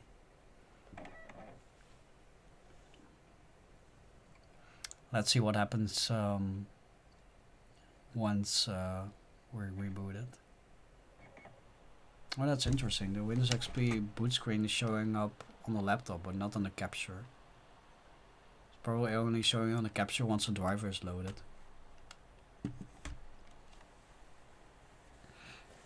I can't go without fingerprint sensor nowadays on my desktop. On your desktop, interesting. On the desktop, I don't see it very often. Please swipe your finger. Okay, let's see. Okay, That works quite well actually. It's for sure a bit slow, but from you know back in those days, it's not that bad. I only use a fingerprint sensor on my phone. I've never used it on any laptop. My current daily driver laptop has a fingerprint sensor, but I just haven't bothered setting it up. I don't care. I just type in my password. Um, the Windows 7 machine needs a restart after 10 updates. So, let's see. Let's plug in that USB that I also used on the Windows 7 laptop to see how well games run on this laptop. They should work fine, but you know, I wanna see what the performance is like. I did not own, or like my family did not own a laptop in this era. Cryptic Demon, Kensington, Fingerprint Security, Verimark, that's a fingerprint. Oh, that's probably like a USB fingerprint reader then. This laptop is taking quite some time to load it. That's a fingerprint key. Yeah, okay. Okay, I've seen those in companies. Yeah, for sure, for sure. Huh. Okay. Cool.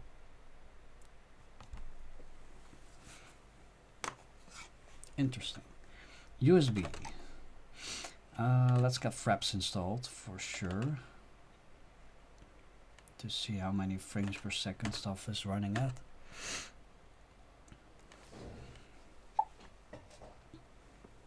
Close. I don't know if this works on Windows XP. Let's find out. I have no clue. I know it works on Windows 7. Installation complete. Well, okay. Something worked. that's for sure. I wonder if this original version of this game, Chaotic Angry, does work on Windows XP. It should. That's what my family used to run it on as a kid. But on Windows 7 it surely didn't work because I just tested that. So yeah, let's see what's going on. CPU-Z. I wonder exactly what I can say about the system. Corsair Duo T7500, 2.2 gigahertz. Codename Marum. Never heard of that codename before. Yeah, gig of memory. There's only one memory module in this one because one of the modules was bad, so I just removed it. 8600 MGT. I wonder how much video memory it has. Probably like 256 or 512. It sounds like it's a highly performant card for that era, but I don't know. Yeah, 512 megabytes. That's pretty good actually. Like damn. Huh. Like I think I don't think it was the highest performance card, but it was one of the most popular for running games back then. The 8800 GT, and this is the 8600 MGT. Probably from the same generation then. Let's see if this software works for mounting CDs, and it seems to work. That's great. Let's see how well it runs games then. It probably should run quite well then.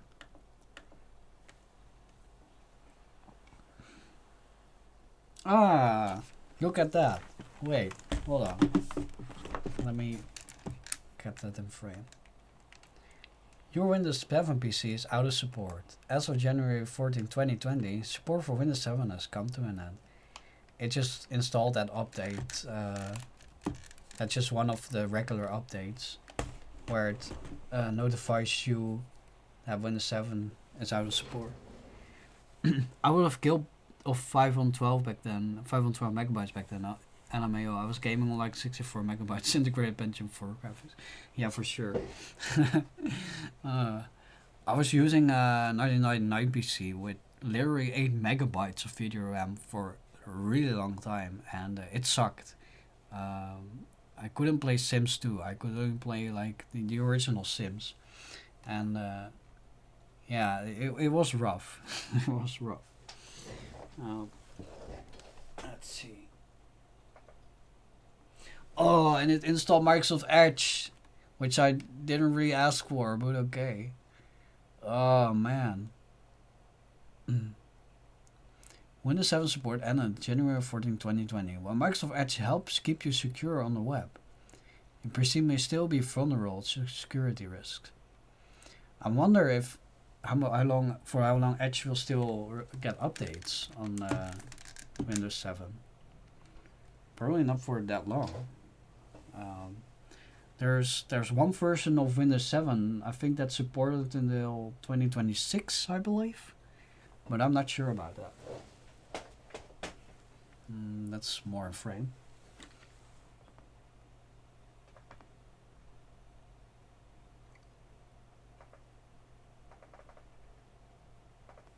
I wanted to see what happens if you accept all the default settings on Windows 7. I guess it's gonna look all bloatware-y. It sure looks a bit different on Windows 7. That's for sure. And this page is not loading, so that does not bode well. That's like the welcome page. Typical Microsoft fashion.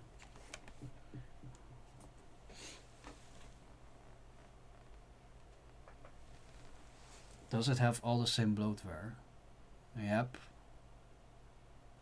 Yep. Stupid, stupid.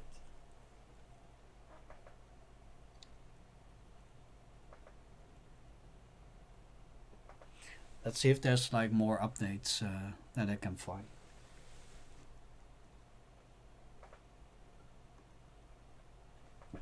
But I feel like we're probably through all of the updates right now. Oh yeah, let's see if this game runs and how well it runs. It should run quite well on this hardware, but you never know. Let's just say 1024 by 768, 3260. Oh yeah, also I gotta do this thing again, otherwise the game won't run at all. Open.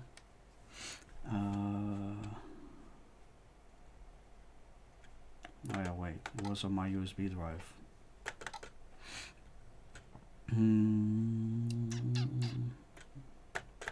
There we go. Boop.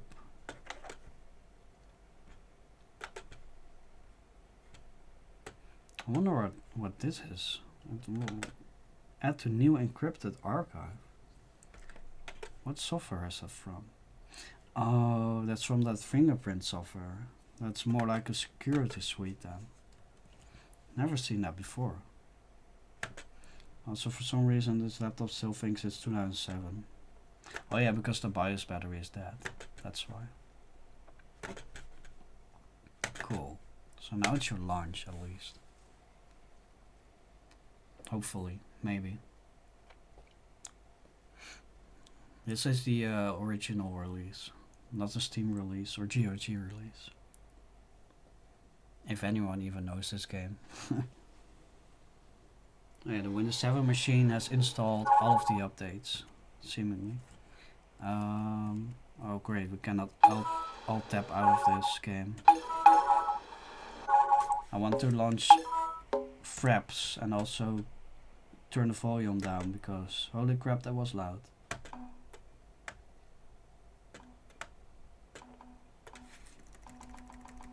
That's better. Let's launch Fraps so we can see what's going on. There we go. Sick. Hope it doesn't update to Windows 10 automatically. Yeah, that was a thing back then, wasn't it? That sucked. Like, I remember teachers that just and suddenly were running Windows 10 when they didn't want to. Can I skip this? Ah, good. Okay. Yeah, one of the original Windows 7 updates installed GWX.exe, which auto started. It was literally Windows 10 get Windows 10.exe, and it felt like bloatware. It felt stupid. But eventually I did upgrade to Windows 10 and ran it for a really long time. Fraps, I remember Frap. Frap, is that a piece of software? Or am I missing something? I don't know what Frap is. I only know Fraps. Frap. Yeah, I'm probably missing something here. You're using Fraps. Yeah, I know. I know what I'm using. Throw. Subjective view. I don't know, 0. Forward.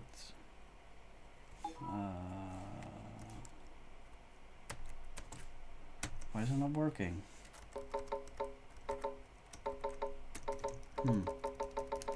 Attack. Control. I was pressing FN instead of control because the FN key is in the lower right position where usually the control key is. Okay, it's VSync is turned on. I keep pressing FN. This sucks. That's a lame. I don't know if it's locked at 60 or it's just running exactly at 60. It definitely dropped down for a bit though. 59, 60. Yeah, I don't know. I don't know what it's doing. I don't go this game, but it looks cool. Yeah, it is, and it's also Steam and GOG. It's a pretty cool game actually. It was also released on PS2, GameCube, PSP, lots of platforms. Hello, Kyle. It's a bit weird, but Hi, Beaver. Shh. We have to be careful. Someone might be watching us. We live in peace and harmony in our forest. One day, the Terrible hunter arrived. He bribed the greedy shot very well. yeah, Do you want let's to just go skip into this. the forest? Da. I've played this over and over and over and over, so I know the drill by now. Keep pressing FN instead of control though. If I were to use this for gaming, I'm probably gonna connect an external keyboard. There's a new one. Yeah, there's a new one from 2020. But I personally highly prefer this one though. I don't know, maybe it's just my nostalgia that I have for the original versions.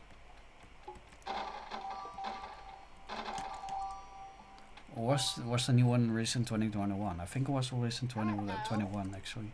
It's also on Switch, but it sucks on Switch. It looks so bad, especially if you play it on a 4K TV. 2022 actually. Okay, well, there goes my knowledge and stuff. I don't know if this is capped on 60 FPS. I want to make sure now. So I don't know. 3D settings. The original game was released in 2000, I think. And the second one, which I was playing just now, I think 2003. And then there was another one 2005. Which, the one from 2005 also is fun, but it's kind of lame. It felt like a rushed release. It's 99 cents on Steam. What? Are you kidding me? Are they that desperate to make people play it? Or is there like a Steam sale going on? That's crazy. 99 cents. Let me check that. I want to check that. KO. Kangaroo. Oh, the original two releases. Yeah. 99 cents. Damn. That's crazy. Yeah, I know the one I'm playing. Yeah, it's definitely worth 99 cents if you never played it. for sure. It's worth playing. It's a cool platformer. Don't expect too much of it. I personally just have a lot of nostalgia for it. So that's why I like it so much. Why can I not find it? Ah, vertical sync. Let's make sure it's off. Let's see if that makes any difference whatsoever with the FPS. Or maybe I'm just the chip is just not that good and it can only run at approximately 60. The other laptop that I just checked out, the 2010 laptop, that's the camera pointed at right here, ran this game at over 100 FPS. Oh yeah, look at that. Okay, that's way better. So it can definitely run the game, and I just forgot to save, so that sucks. Skip. Oh yeah, for sure. It runs at way more than 60 FPS. So even this laptop from, I think it's 2007, mind you, this is at 1024 by 768 resolution, can run this game quite well, no doubt. So your system's probably gonna be fine. Even a potato can play this. I was like 60 FPS, Leo, this laptop sucks, but no, this is way better. 300 plus FPS, baby. Oh yeah. Huh. Okay. Well, that's good. That's good to know. So I can definitely use this game for this laptop. I mean, for retro games.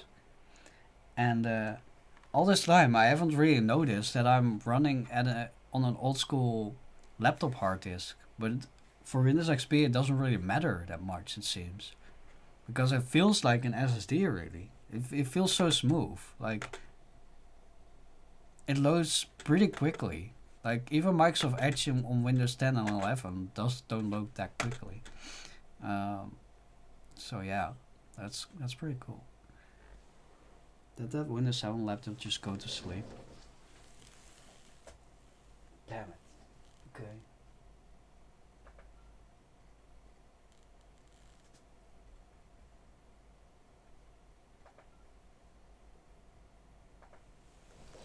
There's one kind of weird preview update, security roll-up for Windows 7 that was in the optional update, so I'm just installing it. I don't know if it will work, but probably should. Okay, so this is the original game, so the 2000 version, and on that laptop, the Windows 7 laptop, that's on this camera, that graphics chip, it behaves really weirdly, even this GOG version, because this is the GOG version that I bought. GOG is essentially Steam, but then DRM free, so you can install it on every system that doesn't even have Steam or anything, or any launcher or something. It's just a separate setup file. But that version did not run on that laptop. The HD 5000 series has like a compatibility problem with this game, but maybe this laptop can handle it. Probably it should. Like, I've only seen that problem specifically on AMD HD series. Yeah, it looks fine on this laptop. No problem. This is the original release, like the first one, which seems to be capped at 64 FPS. But older games, on older games, it's quite usual to have a locked FPS. Okay. Oh my god. Oh, this is such a classic. I pressed shift 5 times in a row and it turned on sticky keys, which is something I used to always turn off, because it used to fuck me in the butt so many times. And it did this time, because the entire game just crashed. So yeah, that's lame. Let's try that one more time. Let's finish at least one level. It wants to restart the Windows 7 laptop.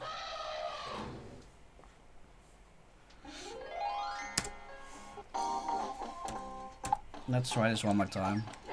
Oh. I gotta figure out these keys. Let's play it on this external keyboard that I have right here. That would probably work a bit better. There we go.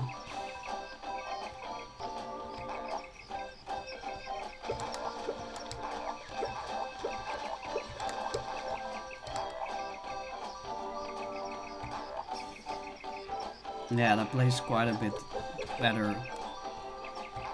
Ah, okay. Well, I nearly killed myself there.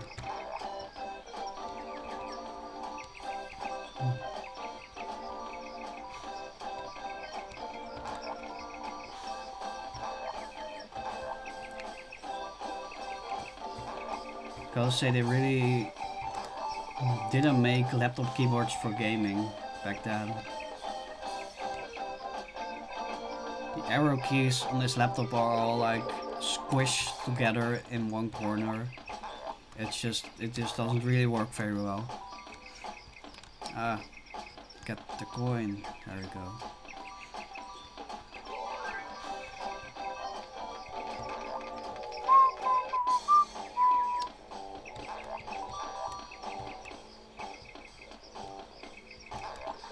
I've played this first level probably at least 1,000 times, I imagine. And I still cannot handle this. Mostly because of the tank controls. it just fucks me up every time.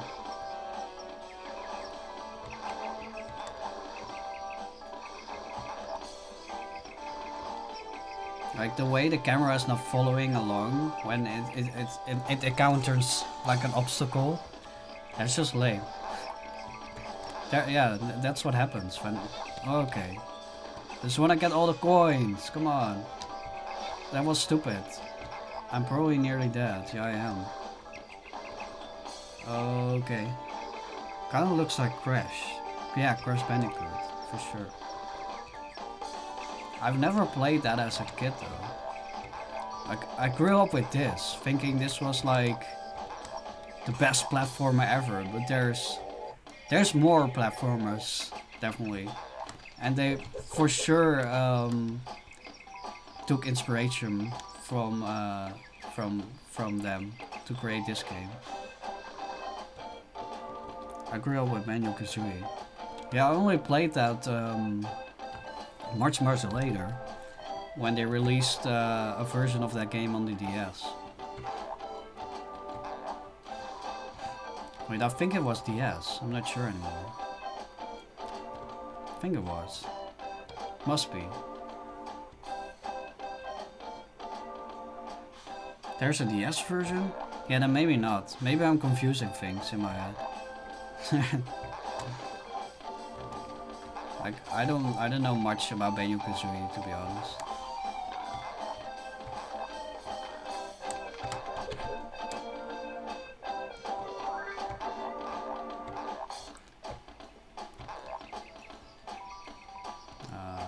Okay. I'm such a sucker for coins. I just want to collect them all. And that was stupid, because now I need to start all over again. So... That's why you have checkpoints, but I didn't use them. So that's enough of that. I wasn't gonna play the entire game anyway today. Getting high FPS is not gonna be gonna make me a better gamer. Banjo-Kazooie. I don't know if I only know that from YouTube videos or if I like played that though. Banjo-Kazooie. It's definitely on N64. N64, Game Boy, Xbox One. No. Then I guess I have never played Banjo-Kazooie. No, I've never played Banjo-Kazooie. I don't know why I thought that. There's probably another platform I'm thinking of. I don't know.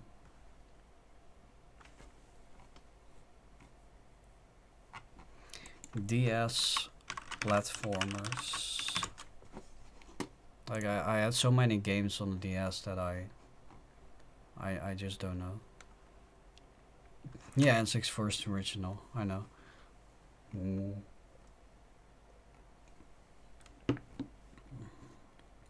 Yeah, I can find it. I don't know.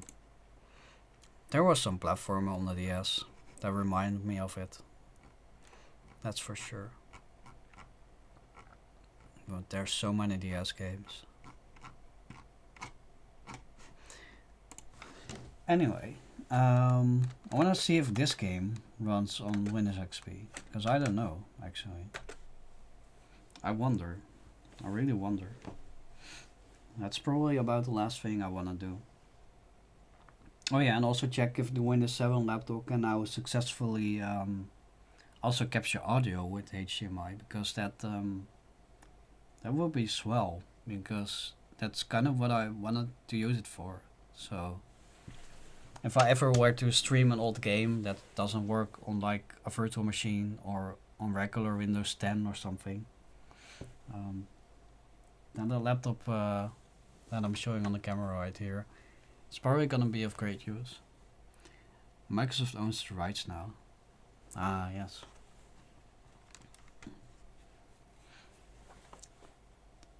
I kind of dislike it when big corporations buy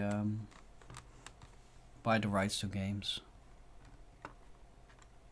I don't know if that worked out for Banjo-Kazooie. Like, did they make more versions? Well, I guess only for the Xbox then.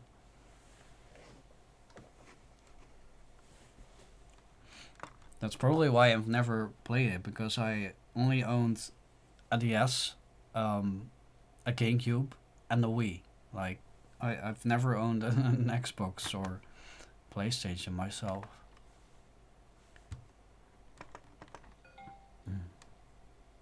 WinCD EMU drive. Well, the setup works. Wait, I gotta wonder. What do they list as like the minimum requirements? Windows 7 XP Service Pack 3, 3 GHz Intel Pentium 4 class, 2 gigs of RAM. Oh, scheisse. The system only has 1 gig of RAM, and that's because I had to pull out one stick because that stick was not working quite well.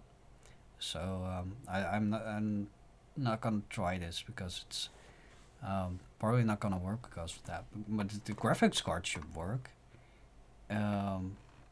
What graphics card was this again?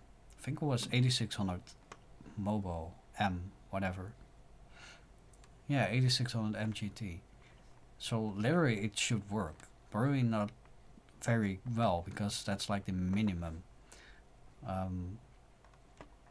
But yeah, the 2 gigs of RAM is not gonna work quite well.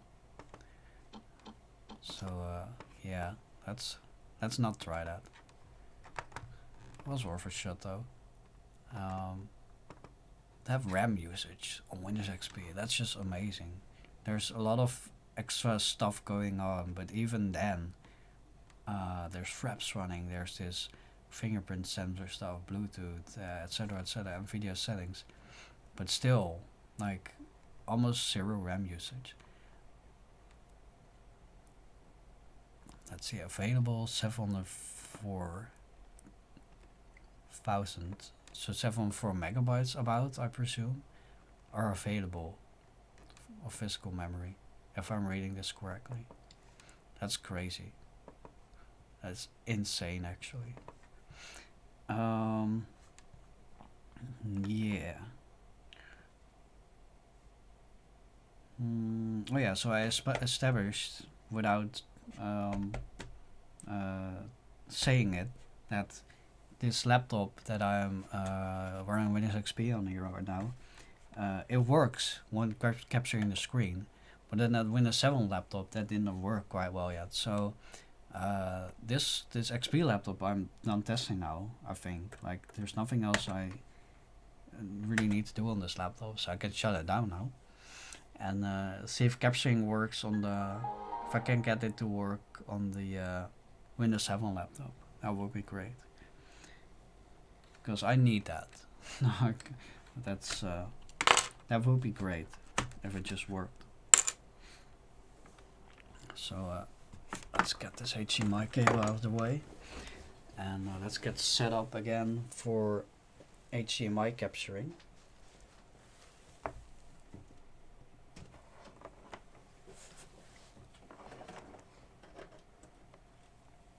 There we go. I just put in the cables loosely. Hopefully it won't fall out. It took a hot minute to shut down there, but it did eventually. There we go. That's the XP laptop.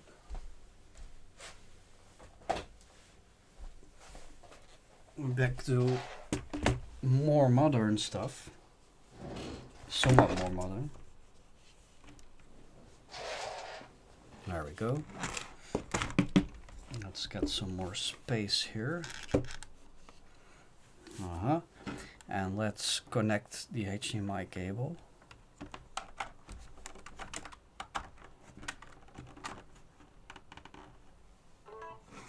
There we go. And let's set this up properly again. Multiple monitors. I wonder if it works now if I just duplicate the display. So let's get the correct resolution dialed in here. And just reset. There we go. Okay. Now let's see if games will just launch right now. Also, oh, that works. Awesome. Okay, so it literally just was a matter of getting the correct drivers installed, because now it's playing through the HDMI. Let's make it not that loud so you guys can still hear me. And yeah, let's see if the audio also works from inside the game, because that would be great.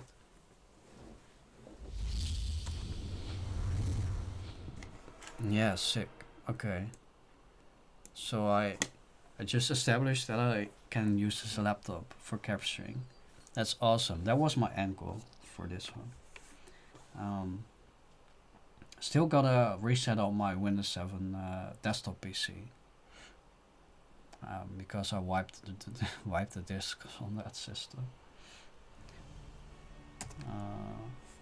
Still no enter for some reason in this game, but sure, can use the mouse key. Or like left mouse click, I mean. Oh, so sick that HDMI capture's working out. But the HDMI, black levels are not at the correct spot again. So hopefully I don't need to keep changing that every damn time. Also, the colors look a bit weird. I don't know if that's because the cable is not fully inserted. Hold on.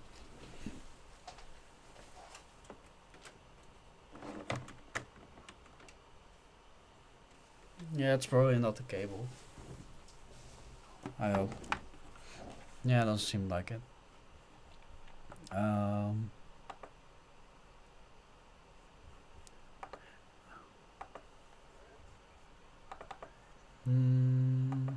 Let's see here.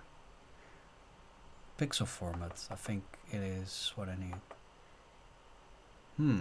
I thought I just established I need to have it set at limited RGB, not full RGB. Yeah, that looks even worse, actually. Crap. I had to apply it. OMG, I remember Catalyst, yeah. This was awesome, actually. The current AMD graphics drivers also look great, but in a different way. They look more modern for sure, but there's something about all these old designs that just feels better. They make me feel more in control. Yeah, Adrenaline is amazing too, but these old control panels, they make me feel more in control, and everything is just easily accessible from one page. It feels better in some ways. but I can't quite explain it. But this probably is not the setting that I need, because yeah, it still looks quite dark. I don't know what's going on. Limited RGB, then the desktop at least looks normal. Let's switch to the regular Windows 17. It's more usable, yes, yeah. So I can have a baseline. This looks somewhat correct. Maybe not entirely. Like, it still looks a bit too black on the capture. Like, if you compare the Windows 7 start orb. So I gotta figure that out. But nothing too crazy. The capture does look a bit too dark compared to what I'm seeing on the screen. But I don't know if it's like too bad. Ah, I think I needed to change the setting. That looks more like it. Let's see if the desktop still looks okay. I don't know. Yeah. I don't know if this is like the color correct setting, like, but it for sure looks better. I don't hear the game audio right now because I don't wear my headphones, but I see that the audio is being captured, so that's great. Okay, so that works. Awesome. Sick.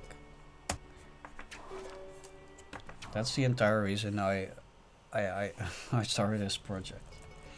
So I can play old games on this old laptop, be able to capture them, so I can record videos for my YouTube channel and also stream games from this laptop. And what's great about this laptop, I also have a Windows 7 desktop, but I can just put this away and all the accessories with it. So that's why I wanted to use this laptop for that. Yeah, I wonder if Edge, like, is that like the latest version on Windows 7 still? Like, it for sure has all the bloat from Microsoft. Version 83. That doesn't sound like the latest version, but it's 32-bit. I wonder if they still make like 32-bit releases. Edge version 83. Microsoft Edge Tables channel. Release notes. Oh yeah, we're at 141 right now. It's this is not the latest version. That's for sure. Let's see. I see a winarrow.com news thingy. Microsoft updates the stable branch of the browser of Microsoft Edge 83. Last updated on May 2020. May 2020. What? May 22nd, 2020. I'm sorry. It's getting late here. And it's doesn't seem like it's updating. But I feel like it's probably because it's 32-bit. Microsoft Edge 32-bit. Like, is that still supported? I don't know. Edge download. Huh. Microsoft Edge Windows 7. Oh, it is updating. It is updating. It just took a minute. I wonder if it's... No, an error occurred. System level. Yeah, okay. That didn't go so smoothly. But the latest version of Chrome presumably works on Windows 7, right? I wonder. Chrome Windows 7 support. Download Chrome browser for Windows 7. Bear in mind that Google has ended support for Windows 7. When did they do that? Google stops support 7th of February 2023. Huh. But you can probably still browse most websites just fine using that. But it's probably gonna get worse and worse over time. But yeah, this is not working correctly. I fully didn't expect it to. I don't know what update it has queued up here for me. I thought it already installed all updates. There's still 5 more updates, and they're all pretty old. Why didn't I get those before? I literally clicked check updates like 4 times in a row just to make sure I got all of them. But that's Windows 7 installing updates in like a piecemeal fashion for you. I don't know why it worked that way. I think some updates are dependent on other updates, so you first need an update so you can install the other update or something. Yeah. Let's see. Do I have all the drivers installed right now on this system? Hopefully I do. Yeah. Okay. This laptop is a bit more basic. It does not have a fingerprint sensor, but it does have a pretty good GPU in it actually for the time. HD Radeon 5000 series. Still don't know what exact one actually, if it can focus on Catalyst here. Yeah, everywhere it just says 5000 series. Doesn't say which exact one, but it does has a gig of video RAM, which is astonishingly great for a laptop at the time. I think actually, like, that was pretty good. 1 gig of VRAM. Yeah, I still don't know if this HDMI output is in the right setting, because this black level does not look black, like fully black. So I don't know what's going on there. But this looks correct at least. Like, it looks accurate if I compare it to this display.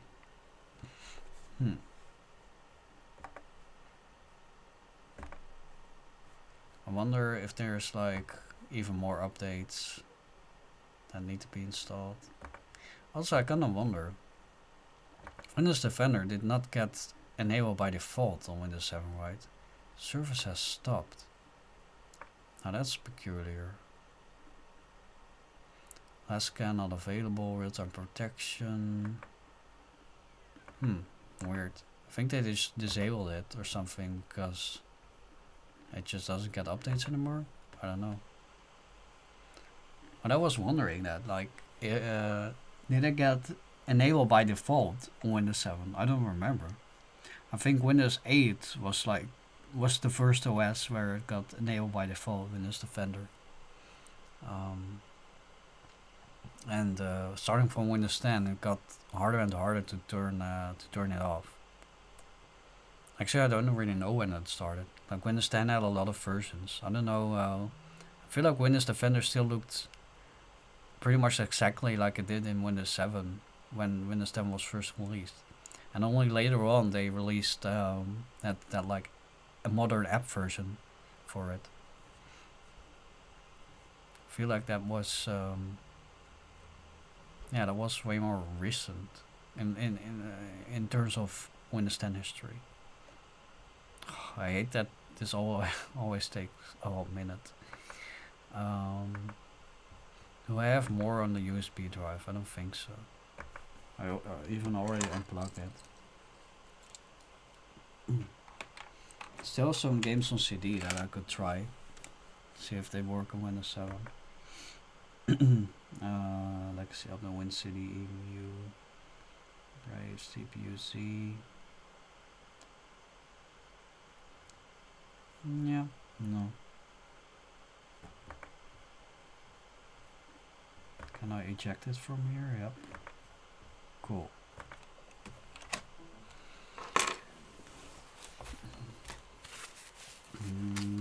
Let's see if I have any games at my disposal here. Probably not that many. Only if I look for them. in my house.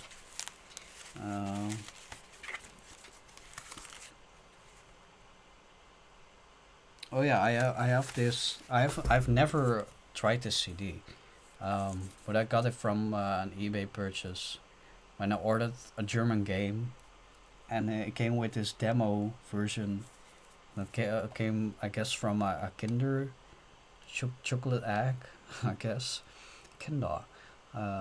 It's a demo from what's it called in English? Slachtum Bikini Bottom.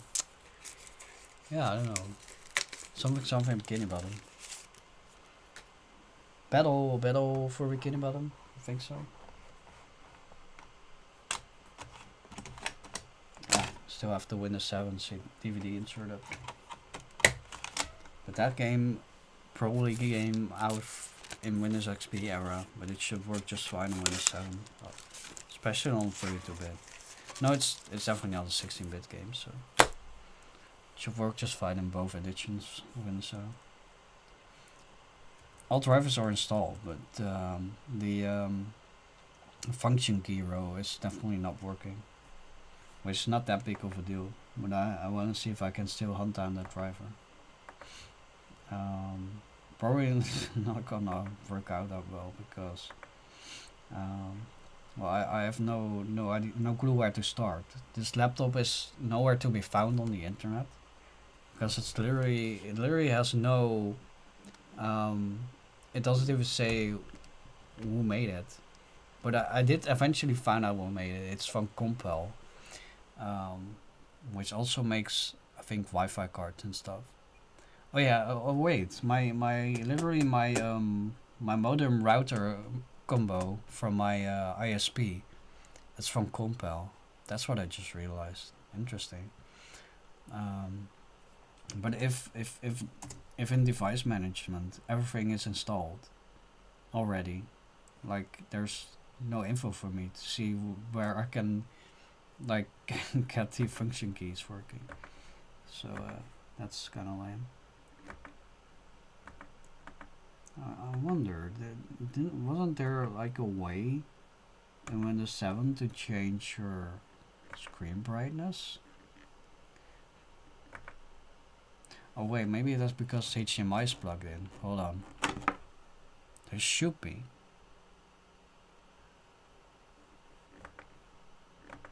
No, still nothing. That's weird. Probably still something driver something. Yeah, I don't know. Probably need like the exact driver from the laptop manufacturer, but they are nowhere to be found, so good luck with that. Oh yeah, that CD I just inserted. It did not update Autorun yet. It did now, cool. Kinder Pingu, something. Flash start. Hooray. There's a listening episode, a TV episode of SpongeBob SquarePants. Interesting. A movie trailer and a demo. Cool. Install now. Yes. Error opening. Oh. Okay, well, this did not pass the Windows 7 compatibility test. That's interesting. That's not something you see often. Wait, why are these shortcuts? This is weird.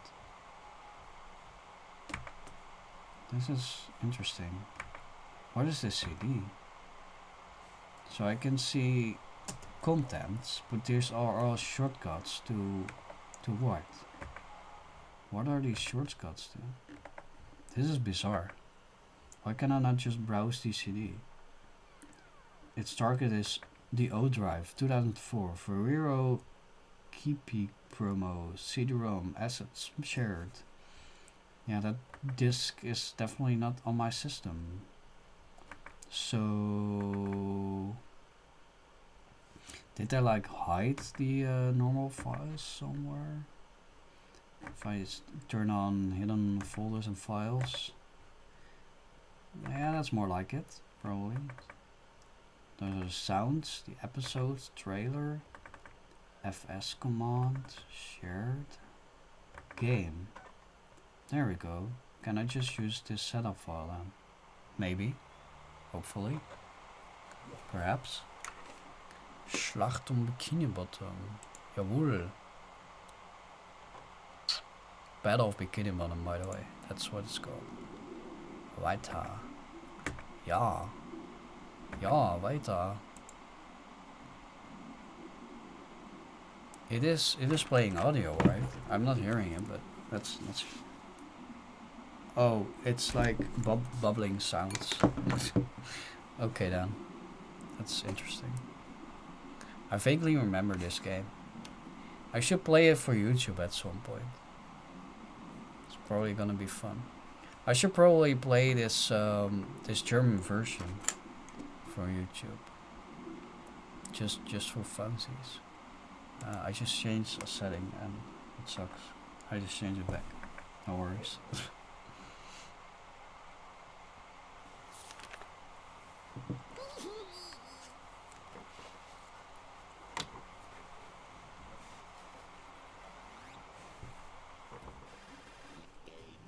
Nick Games.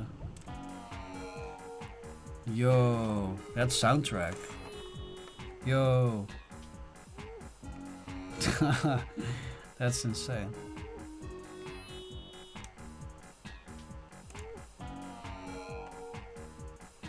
Okay, it's probably looping the entire time. Friedhof Bikini Bottom Innenstadt. Zitternschwald? What the hell? My German is not that great. Shooting stuff. Barrels. Shooting barrels, I think. Oh, I remember this music. Oh my god. This is such throwback. I haven't... why haven't I played this before?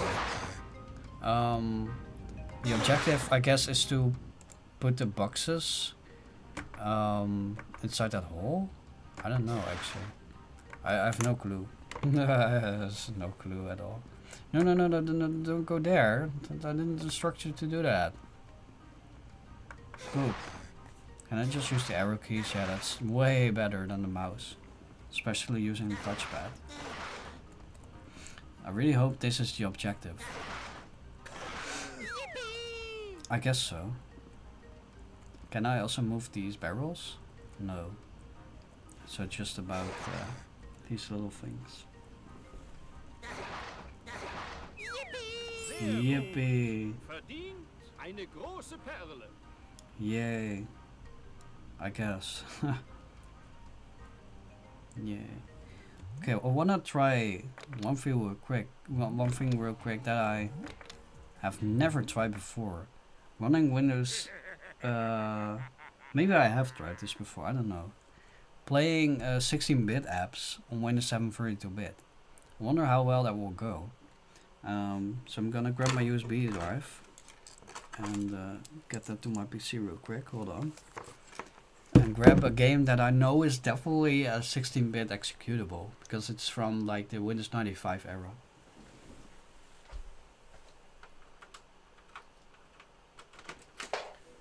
I just wonder how well that will work. Because that's the entire reason I chose Windows 7 32-bit. If I was ever gonna need to run a game that's 16-bit and that I cannot get to run on any other system, I could try it on this laptop. What's it called again? Oh yeah, my Maple Leaf Island, my Maple Leaf something. It's literally from 1996. And it's probably just gonna work on Windows 7.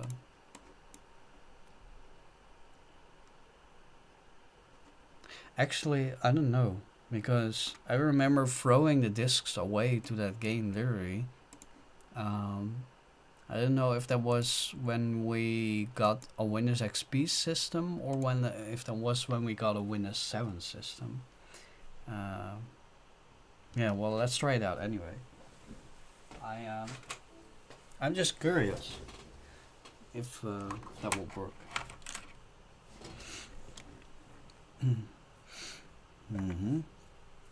So let's get this one mounted.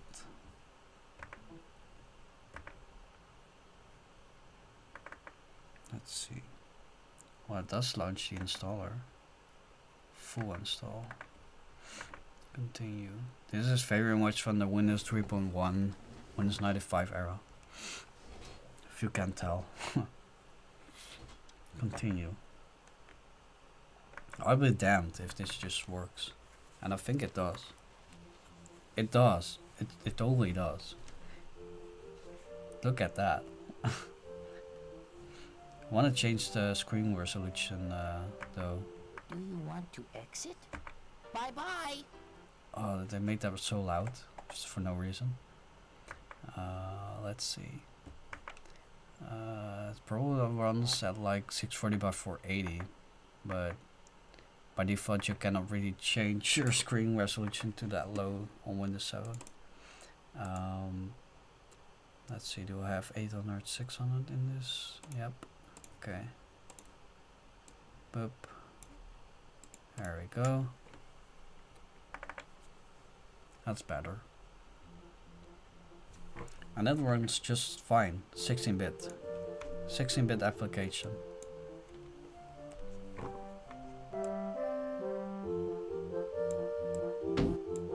Now it's more audible. Oh, that's really loud. Oh my god. But no, that works just fine. Even the MIDI audio.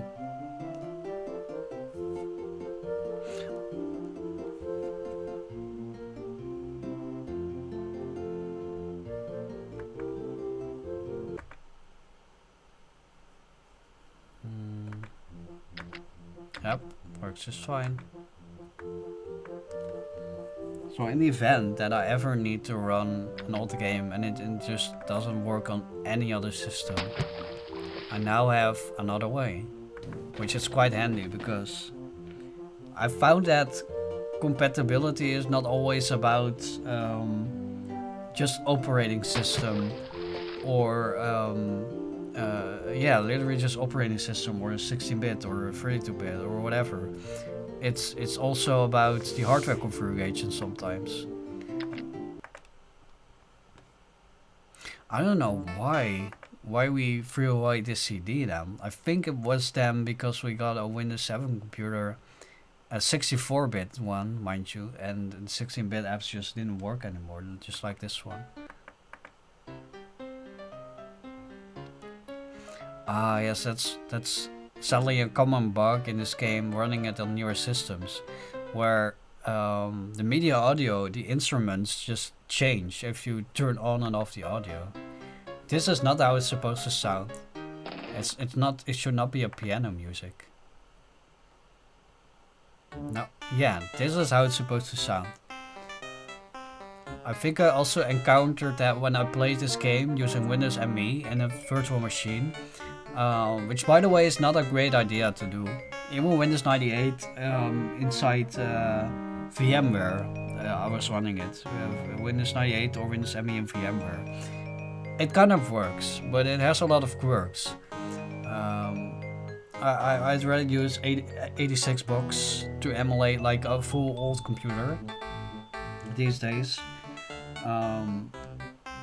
Or even just this, like running it on Windows 7 32-bit or real old hardware.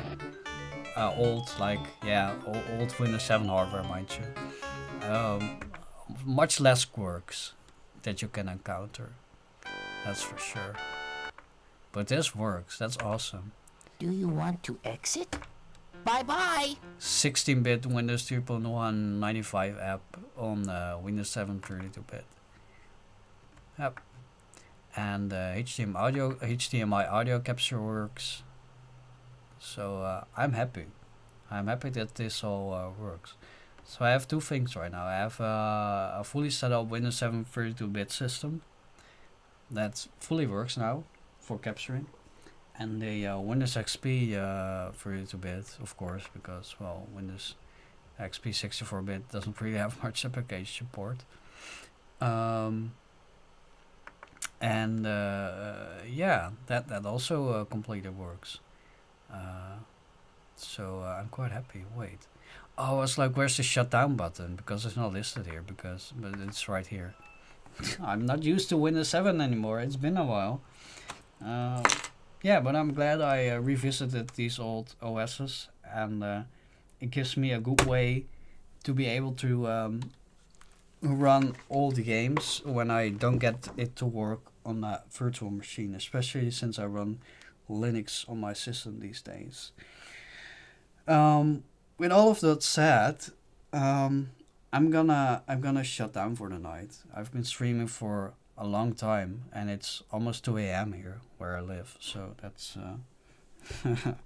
oh man, I should have slept earlier, but I just really wanted these systems to work.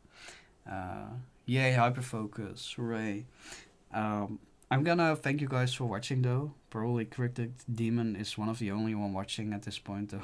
But I'm gonna thank you for watching, and hopefully see you in the next stream or video. Bye now.